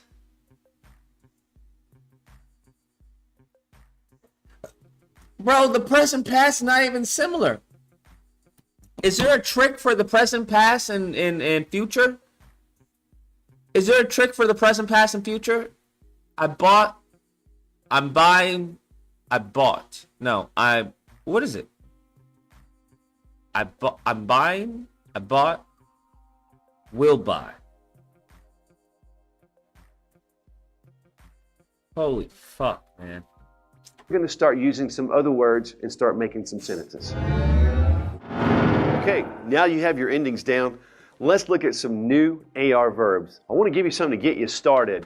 Now, first of all, let's look up here. We learned hablar already, to speak. Now, let's apply that to some other languages. Let's put some language words up here. First of all, you already know español. You've heard us say español on the show already. But this is how you spell it. Notice that tilde on the N. It's called an ñ. Yeah, I see. And also English is inglés. There's an accent on that E right there. Inglés. That's not AR, that's an ER. Also, another common language is francés, French. Francés. Another accent on the E. And here's another popular language, alemán, German. Alemán. Fuck alemán. So, let's take the verb hablar for just a minute, and let's let you practice it. How would you say? Oh, it's just 501 Spanish verbs. That's all it is. It's 501 Spanish verbs. Yeah, I need a Spanish workbook. I'm gonna have AI create me a Spanish workbook, bro. We speak Spanish. We speak Spanish. We is plural, right? So vosotros habléis español. You got it. Nosotros hablamos Hablamos. Nosotros. Oh, nosotros. Yes, vosotros is. Okay. You all. They, I, we all. They all. They all. You all. We all. They, you all. We speak. Nosotros hablamos español. We speak. Not Español. you speak. Now, how would you say they speak English? They speak English. Formal, informal. They speak English. Ellos, or would it be male? Because wouldn't it be they speak English, male? Ellos hablan español. Ellos hablan español. Ellos hablan inglés. Oh, inglés. Now, how would you say she speaks French? Ella hablan fucking French. I don't know. What was French in Spanish? Ella habla francés. You're getting it. Wait, why is it she speaks English? Okay, she habla. That's right. O as a. Ella habla francés. Got you. And now, how would you say I speak German? German. What was it? Alman? Yo hablo Alman. I think that's German, Alman. Yo hablo Alman. Yo hablo Alemán. Very good. Now, let's look at another AR verb. Here's one for you. Escuchar means escuchar. Listen. Escuchar. So escucho, right? Escuchas. Escucha. To listen. So would it be escuchamos? Escuchames? Escuchaman? Also, there's estudiar. For all of you students out there, estudiar means to study. So right now, how would you... So I'm studying Spanish. Yo estudio español. Say, we are studying Spanish. We are studying Spanish. Nosotros estudiamos español. ¿Estudiamos español? Nosotros estudiamos. Fucking muy inteligente. Nosotros estudiamos español. Español. All you had to do was think, where is we on the chart? And then which ending's on the chart up there in the top right part of your brain. And there you go. You've conjugated the verb correctly. Now here's another one for all you working people. Trabajar means... Trabajar. Trabajar. I wonder if I have a notebook around us. They have something at the dollar store. Trabajar. To work. Now, here's a question word that you might find interesting. ¿Dónde? ¿Dónde means where? ¿Dónde está? So how would I say, where do you work? Fuck, where do you work? ¿Dónde? Where do you work? ¿Dónde está? Wait, ¿estás? ¿Dónde? Hold on. ¿Dónde? Where do you work? ¿Dónde? To, what would it? Okay, so, where? ¿Dónde? To...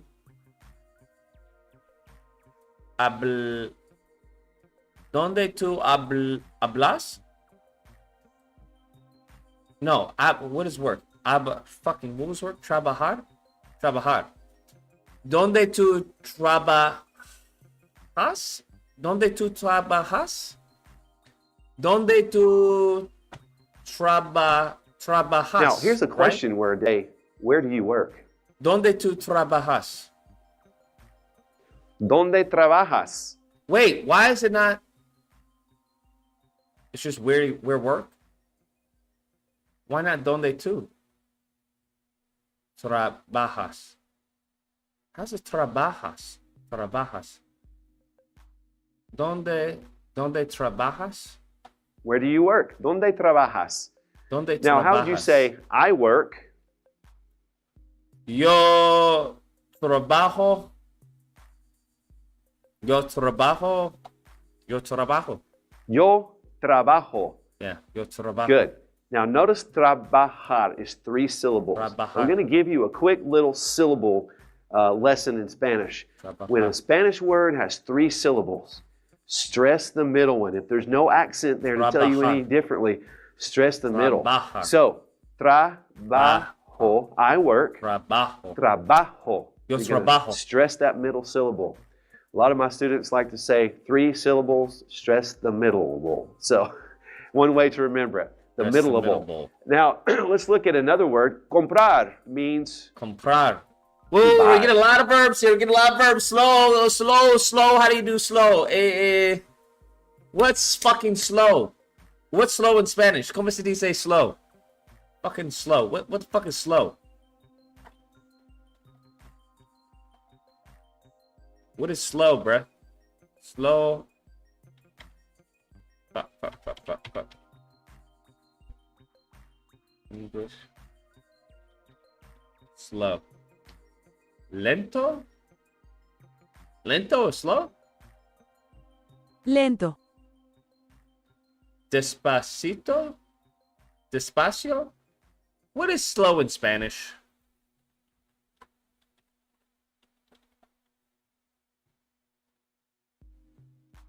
What? Holy shit, there's so many ways to say slow. Despacio. What is despacio? Despacio.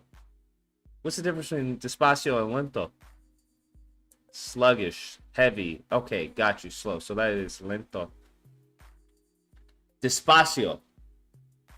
Wait, is that already conjugated? That's not an AR verb. Despacio. I don't know how to conjugate that. What's the conjugation of despacio? I thought there was only AR, ER. What are the ends of the verbs? Frederick says, supposedly the 5 hardest languages for English speakers to learn are Mandarin, Arabic, Japanese, Korean, and Hungarian, according to Google. Well, great. I don't plan on learning any of those. Slow down. Desacelerar? It sounds like decelerate. Desacelerar. Desacelerar. Desacelerar. What is what's the other one?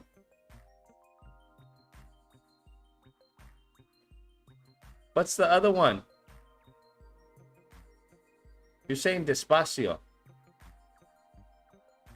Okay, whatever. Comprar. Okay, so comprar, compró, compras, comprar. Compramos, comprames, comprar. So how would you say, do you buy? Do you buy? Tu compras. Tu compras. Tu compras. Muy inteligente. Muy motherfucking inteligente. Or in a question, compras tú? Now, here's one. Also, if you're out doing some shopping and you're buying something, you have to pay. So here's a good one for you. Pagar. Fuck, hold up, bro. We went to pay to buy. Hold up, bro. Pagar. To Pagar pay. means to pay. Okay, now here's a little extra shopping word for you right here. Man. La caja. That La means caja. the cash register. La So caja. how would you say we pay at the cash register? Holy shit, I don't know what. Okay, we pay. Vosotros cabamos. No, combáis. What? What is comprar? What is to buy again? We pay, but that's okay. What is cat? Hold on, fuck. Okay, now here's a little extra shopping word for you right here. La caja. That's cash register. Okay. Pagar. So vosotros pagráis.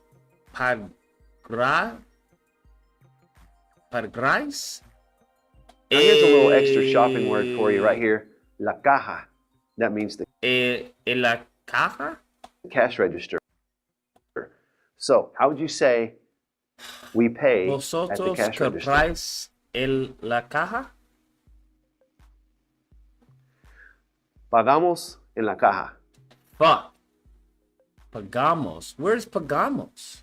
I thought most was at the top as far as you. Oh, wait, so it's you and then we. It's you and then we. No, it's I and then we. And then you and then you all. And then they and then they all. Okay, you all. They all. Okay. So, pagamos en la caja. La caja. Pagamos, wait. Pagamos was up at top. So, pagamos we en la caja. Why, where does N come from? Ian. Where does N come from? Pagamos en la caja. En la caja. Very good. So, what is N? Is N in? Slow, lento, pausado, entrasto. Depends on how you're using it in a sentence.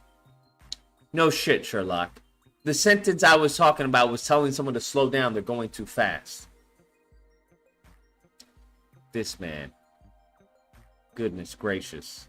I'm not retarded. I just don't know the language yet.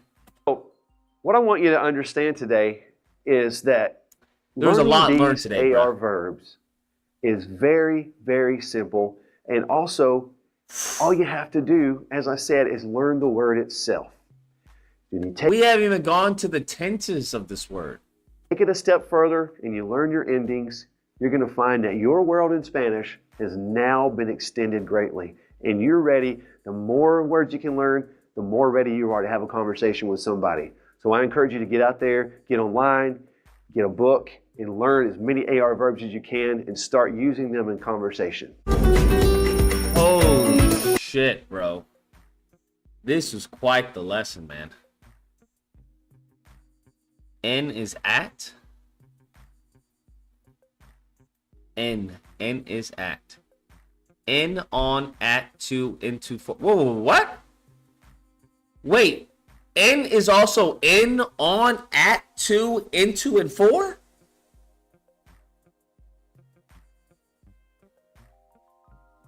Wait, what? Wait, N is all of these? How the fuck am I supposed to know that? N starts in, on, at, to, into, for?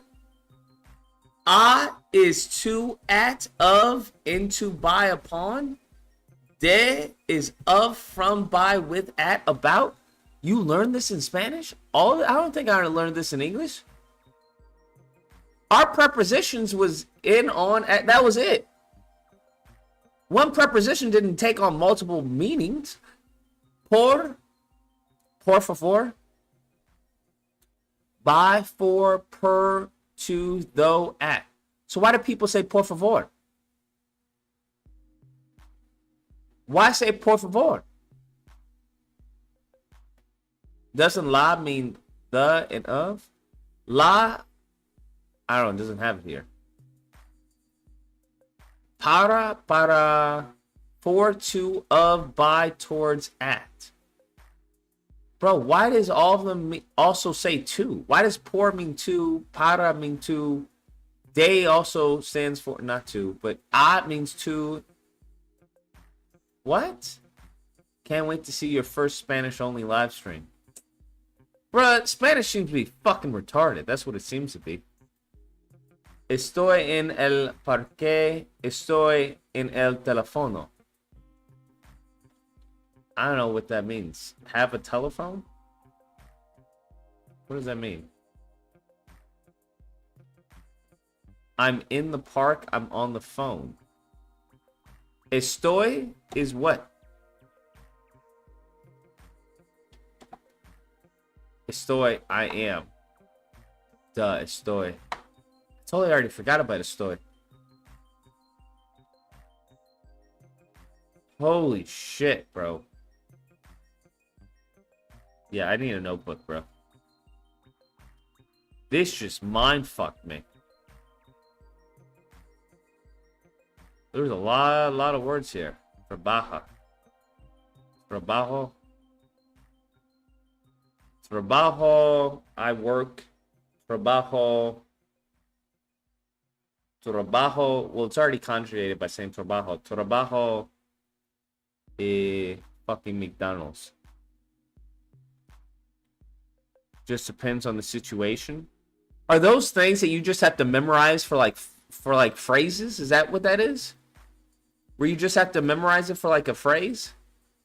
As far as to, which one to say for in, which is for which is for fucking.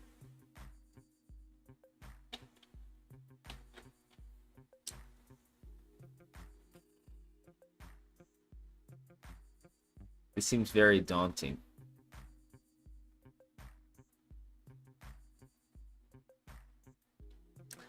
Dentro? What the fuck is dentro? Within, inside, and in, indoors?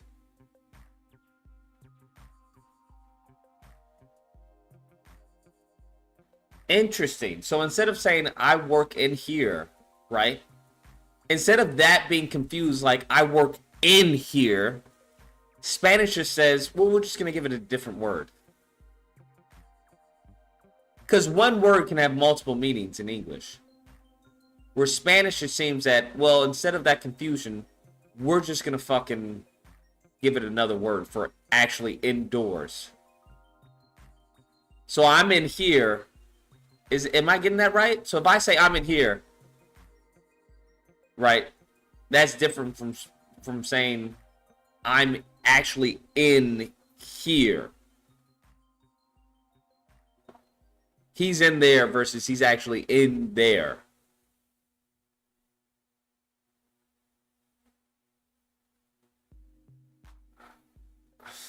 Lord in heaven.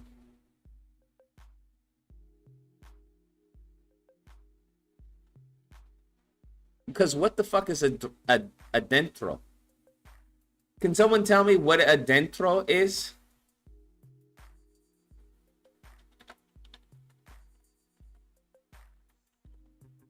What is a dentro? Please come inside. It's much warmer adentro. Por favor, entra. Hace mucho más calor adentro. Dentro's coming inside. Inside or inward. It is used to something located. It is used to refer to something located or moving towards the interior of a place or object. Indentro. Adentro. Fucking shit.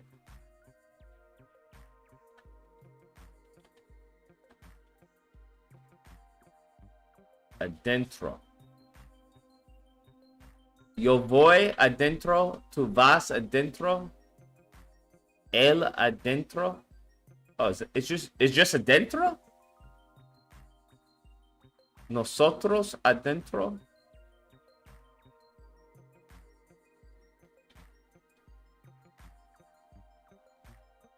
It's an adverb. Okay. Go is the verb. So vamos. Nosotros vamos adentro.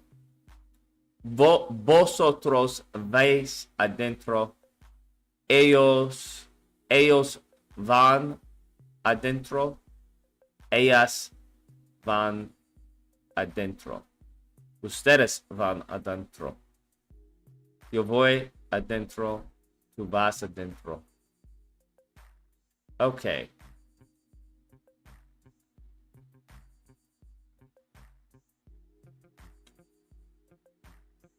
Holy fuck, man.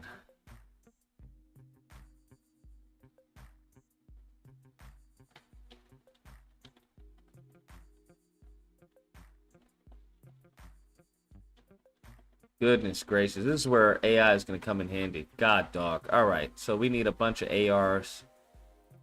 All right. I need a notebook, bro. I need a fucking notebook.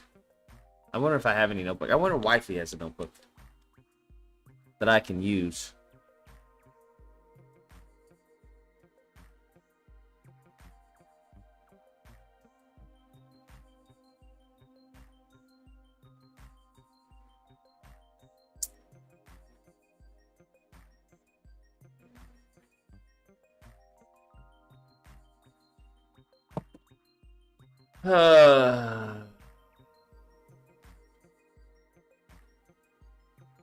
Holy hell, bro. Go to go. Vámonos. So what the fuck is vámonos? What is vámonos? Vamos. What is vámonos then? Is go inside. If vamos is go, right? Voy, vas, va, vamos, ves, van. Vámonos. Why is vámonos let's go? Where is nos coming?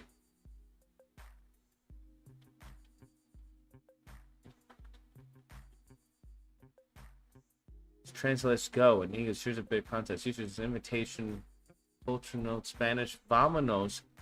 La fiesta empieza en media hora. Let's go. The party starts in half an hour. Vámonos. No tenemos todo el día. Come on, we don't have all day. What is the conjugation of vámonos? What is that? The term vámonos is derived from the verb ir, to go, in Spanish, specifically from its first person plural imperative vamos, with nos added for emphasis. Here's how I are. Vámonos specifically comes from the first person plural imperative vamos, with nos for emphasis. How is nos for emphasis, making it a more emphatic way of saying let's go? Here's how it might look in context. Vamos, vámonos, with emphasis on us together.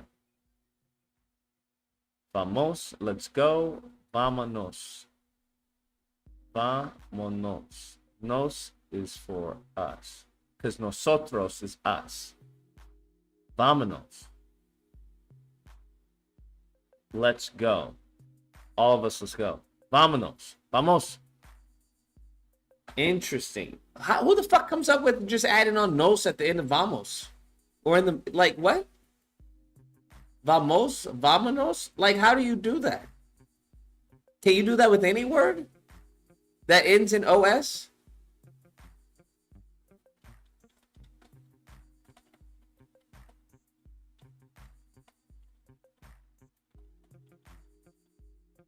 Do you have Rosetta Stone? I have it somewhere on a hard drive. So it's AR, ER, and IR. Okay. What, like, how do you just do that with vamos? Can you do that with any word, any OS?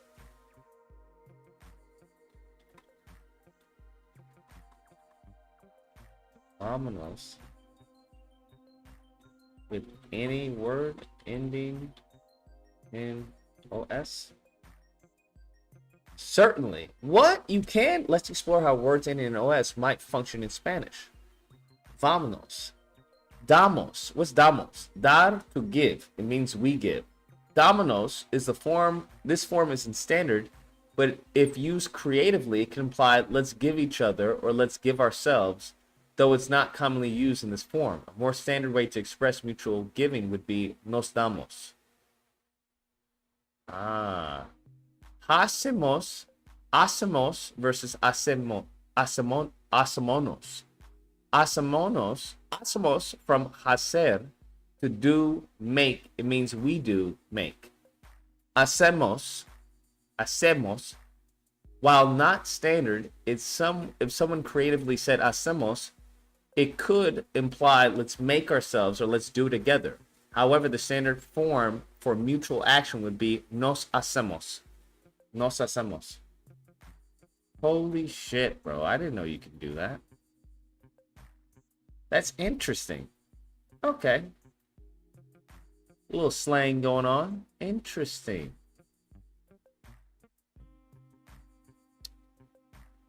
Okay. So the adverbs we don't have to worry about. Interesting. Okay. Oh. Yo voy adentro, tú vas adentro, él, ella, usted va adentro, nosotras vamos adentro. Vosotros veis adentro. Ellos. Wait, nosotros. Wait, you're telling me nosotros and vosotros? There's a female version of that? So if it's a female, I have to say nosotras? Wait, what's the difference between nosotras and nosotros?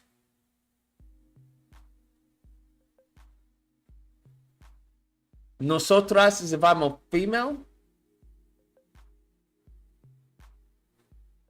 Or is it a bunch of girls? Like if I'm a girl and I'm speaking to a bunch of girls, you would say nosotras? Anyone know?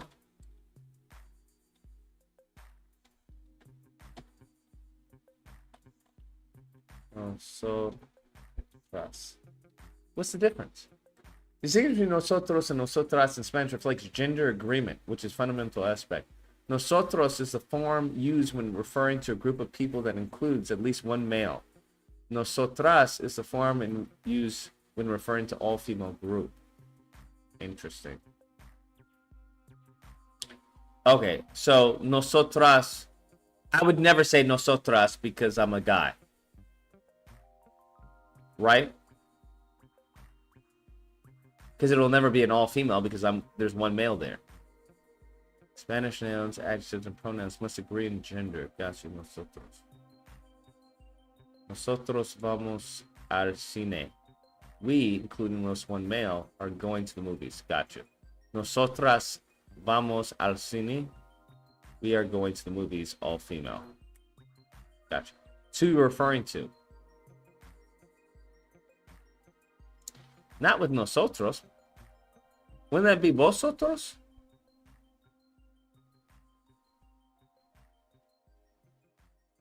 Or you guys say that no one uses this firm? Ace. No one uses ace. They only use amos and nosotros.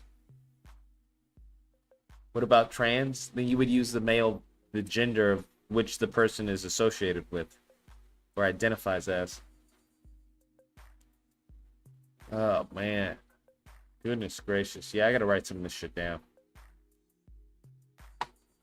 What are the most common AR verbs? Hablar, comprar, caminar, bailar. Anyone know what bailar is? Do you see the cop at the center of the Tyrese Hill detainment was suspended 6 times? Yes, I gotta do a video on that. Trabajar, estudiar, mirar. Mirar is to watch. Entrar, aprender. That's ER, not AR.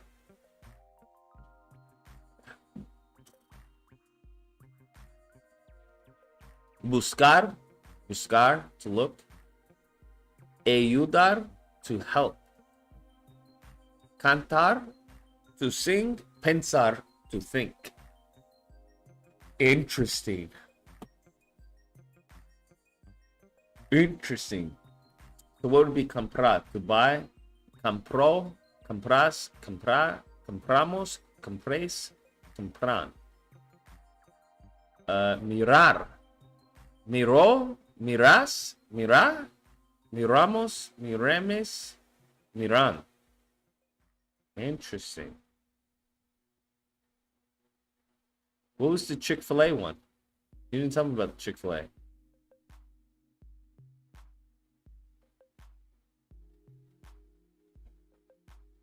Interesting. All right. Very interesting. All right, everyone. That's going to be the end of the stream. I got to get a notebook and write this shit down so I can memorize it, learn some verbs. Everyone, take care, stay safe, be amazing. Thank you, Frederick. Thank you for all the super chats. I greatly appreciate them. They mean a lot. Keep the channel going. Keeps the people going. A lot of this will be going to Spider Combat. The what do you call it? The vet program is in the works. I'm writing it down so we can get this started. Got a meeting tomorrow for the game. Got another meeting tomorrow for some advice on the game. A lot of stuff. Of course, Warden. I'm not gonna forget Warden with his $200. What's $200 in Spanish?